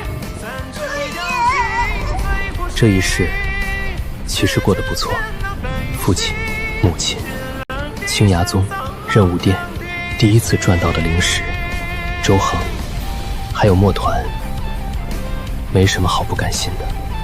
至于顾长渊，确实很强，比这一世的我强，仅此而已。他的呼吸已经停了。片刻后，最后一点风雷也从银色纹路里熄灭，山崖终于彻底断裂，天地开始倾斜。我闭上眼，没有再拔刀。不知道过了多久，我重新听见水声，不是天谷山，是幽兰湖。身体已经恢复成原来的模样，谁都没有先说话。墨团呢？我的心沉了一下，一颗黑色小脑袋从草后探出来，和10年前赤霞岭第一次见他时一模一样，只是身体有些透明。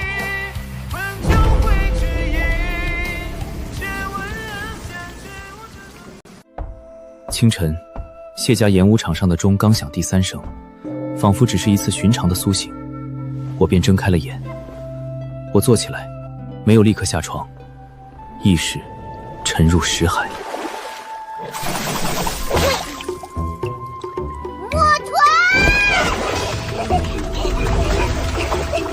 墨团现在也不用吃东西了，他只剩魂，这反倒省钱。苏记，你刚才是不是在想什么很失礼的东西？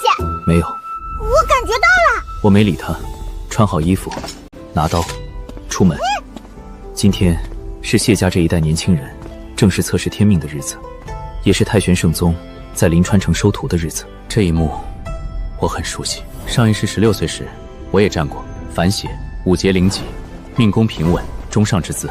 然后进了青崖宗外门，在任务殿认识周恒，去了赤霞岭，捡回一头怎么赶都不走的风雷怔。周恒若还活着，现在应该已经不是那个天天蹲在任务殿门口算灵石的年轻人。青崖宗也有自己新的弟子，我没打算去看，不是不想知道，只是没必要。谢进，轮到我了。负责测命的是谢家3长老，旁边还坐着2个人，衣袍上绣着银色山河纹，太玄圣宗。第1道青纹亮起，然后第2道、第3道、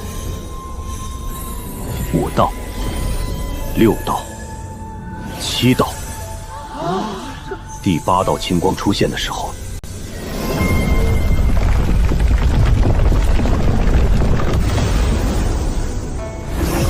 ，8节贯通，极品灵级。刚才一直低头的太玄圣宗中年修士，终于抬起眼。我看着那8道青纹，没有异象。没有。再测一次。我照做，还是一样。8节极品灵级，上等命宫，无特殊血脉，没有神体，没有天生异象，干净得很。练什么兵器？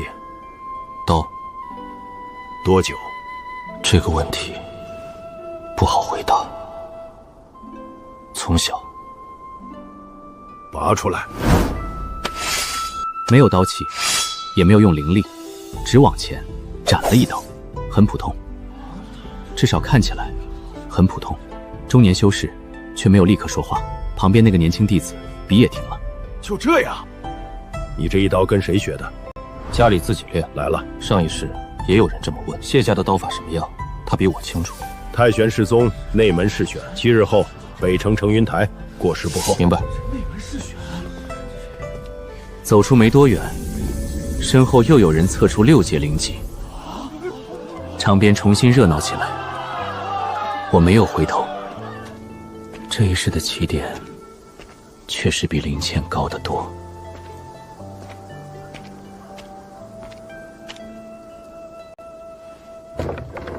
但也只是起点。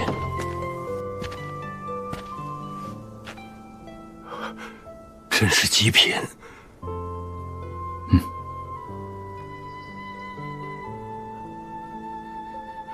把我那坛酒拿出来。中午就喝。今天不一样。有什么不一样？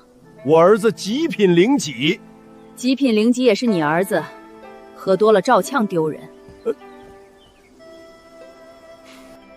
我站在门口看着他们，忽然想起上一世离开青石镇的时候，父亲把12块灵石塞进我手里。别乱花，也别太省，该花就花。已经是很久以前才了的事了。我没有沉在里面太久，把刀放到桌边，坐下吃饭。这一顿很简单，3菜1汤。父亲还是把酒开了。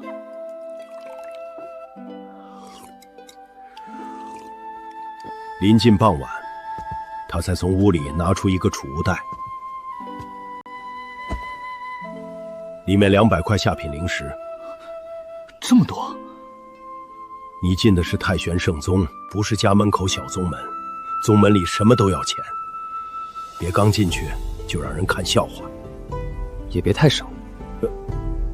什么？没什么。 200灵石。上一世，我刚进青崖宗的时候，只有12块，且这一次确实不一样。我第一次真正看见了太玄圣宗来接人的灵舟，不是青崖宗那种几十人的飞舟，而是一艘横在半空里的银色巨舰，舰身超过100丈，舰身两侧刻满山河纹。灵舟下方已经站了上千名年轻人，来自临川城以及周围10几个修炼家族。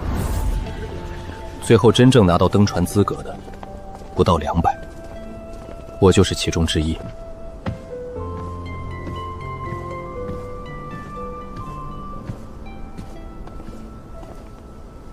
登船以后，一名太玄弟子给每个人发了一枚临时玉牌。别高兴太早，现在只是去圣宗，不是已经入宗。灵舟升空，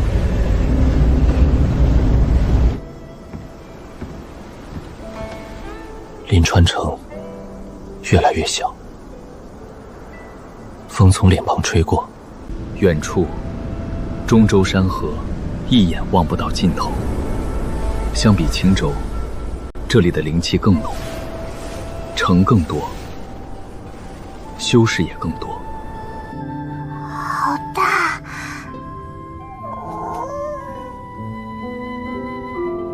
你看得懂吗？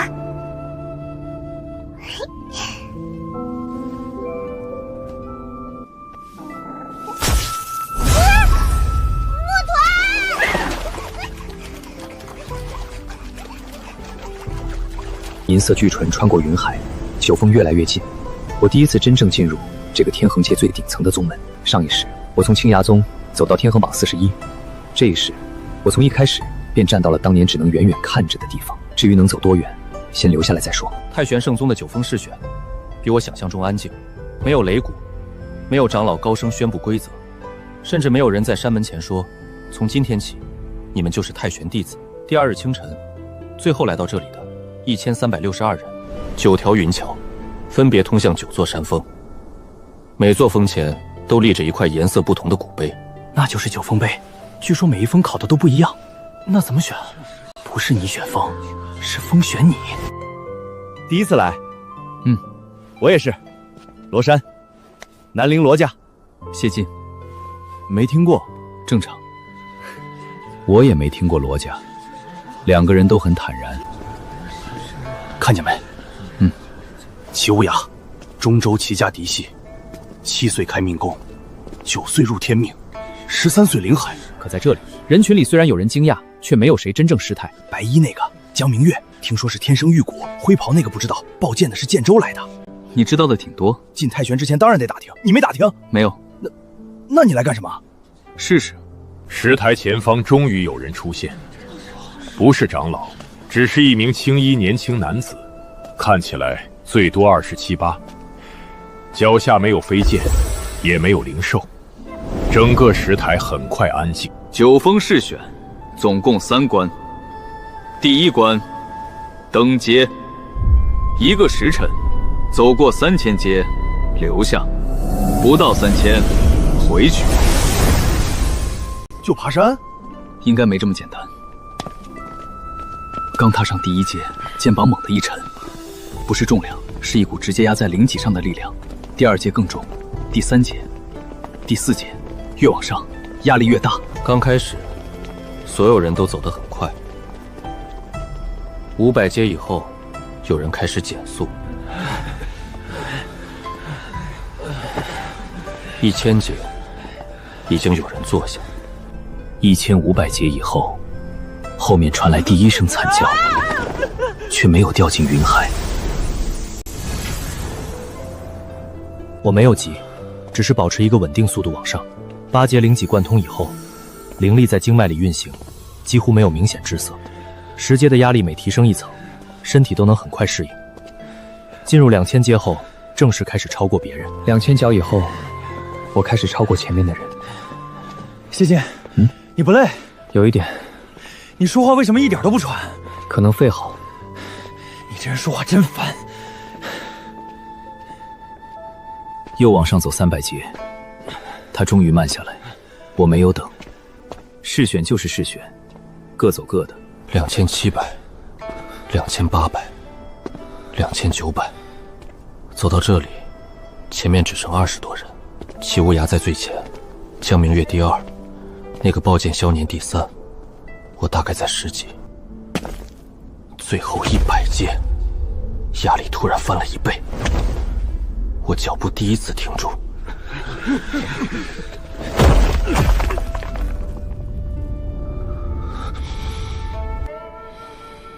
我吸了一口气，没有强冲，先让灵力走完一个周体，然后抬脚，1步，再1步，3000。踏过去的瞬间，所有压力消失。第1关过。最后1300多人，走过3000阶的427。过了，总算过了。第2关叫问心，所有人被带进一座没有窗的黑色大殿，每人面前一面铜镜。看，我明白了，这一关在问什么？你到底是谁？过去是谁？现在是谁？想抓住什么，又舍不舍得放？谢晋，然后白光亮起，门开了，外面只有10几个人。青衣男子站在远处，第一次多看了我一眼，没说什么。等第2关彻底结束，427人，还剩139。看见什么了？我爹。怎么了？追着我打。为什么？小时候偷他酒喝。原来问心也不一定都很沉重。第3关，最简单，也是最直接。战，没有固定对手，也没有1对1，灵印不灭。 2个时辰，灵印不灭，留下。混战最考验的，从来不只是境界，还有判断、位置，什么时候出手互相试探，什么时候退。以及你愿不愿意和别人临时合作？联手可以，你左我右。行。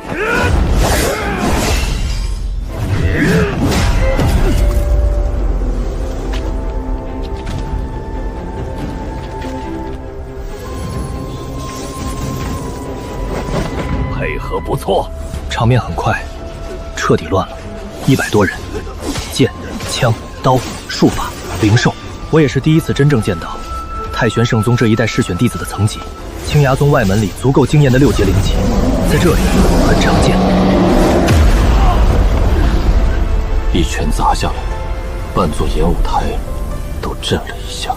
更远处，齐呼崖一个人站在中央，他甚至没主动出手。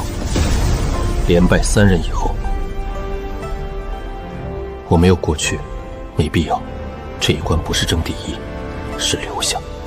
一个用刀的人盯上了我，20岁左右，黑色短衣，神脉境初期，比我高一个大境界。他连续看我出刀3次以后，第1刀很快，第2刀险之又险，第2刀更快，第3刀精准上提前压下，已经封住退路。我只能接。2柄刀相撞，凌厉震得我手臂发麻。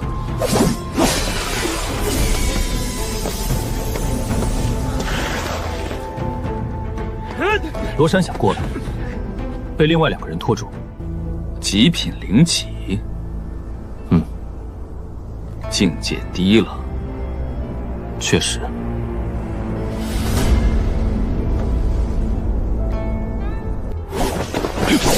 我向前，不是后退，半步恰到好窗处压出金蝉的内侧死角，半步贴身，刀锋从他腋下穿过。第1刀切开灵力护层，第2刀没有砍人，只点在胸前灵印。黑衣青年整个动作停住，承让。你叫什么？谢亨，风操。记住了，没有不服，也没有废话。139人，还剩63。我和罗山都在。齐无涯、江明月，那个抱剑青年也全部留下。试选到这里结束，可真正决定去9峰的环节才刚开始。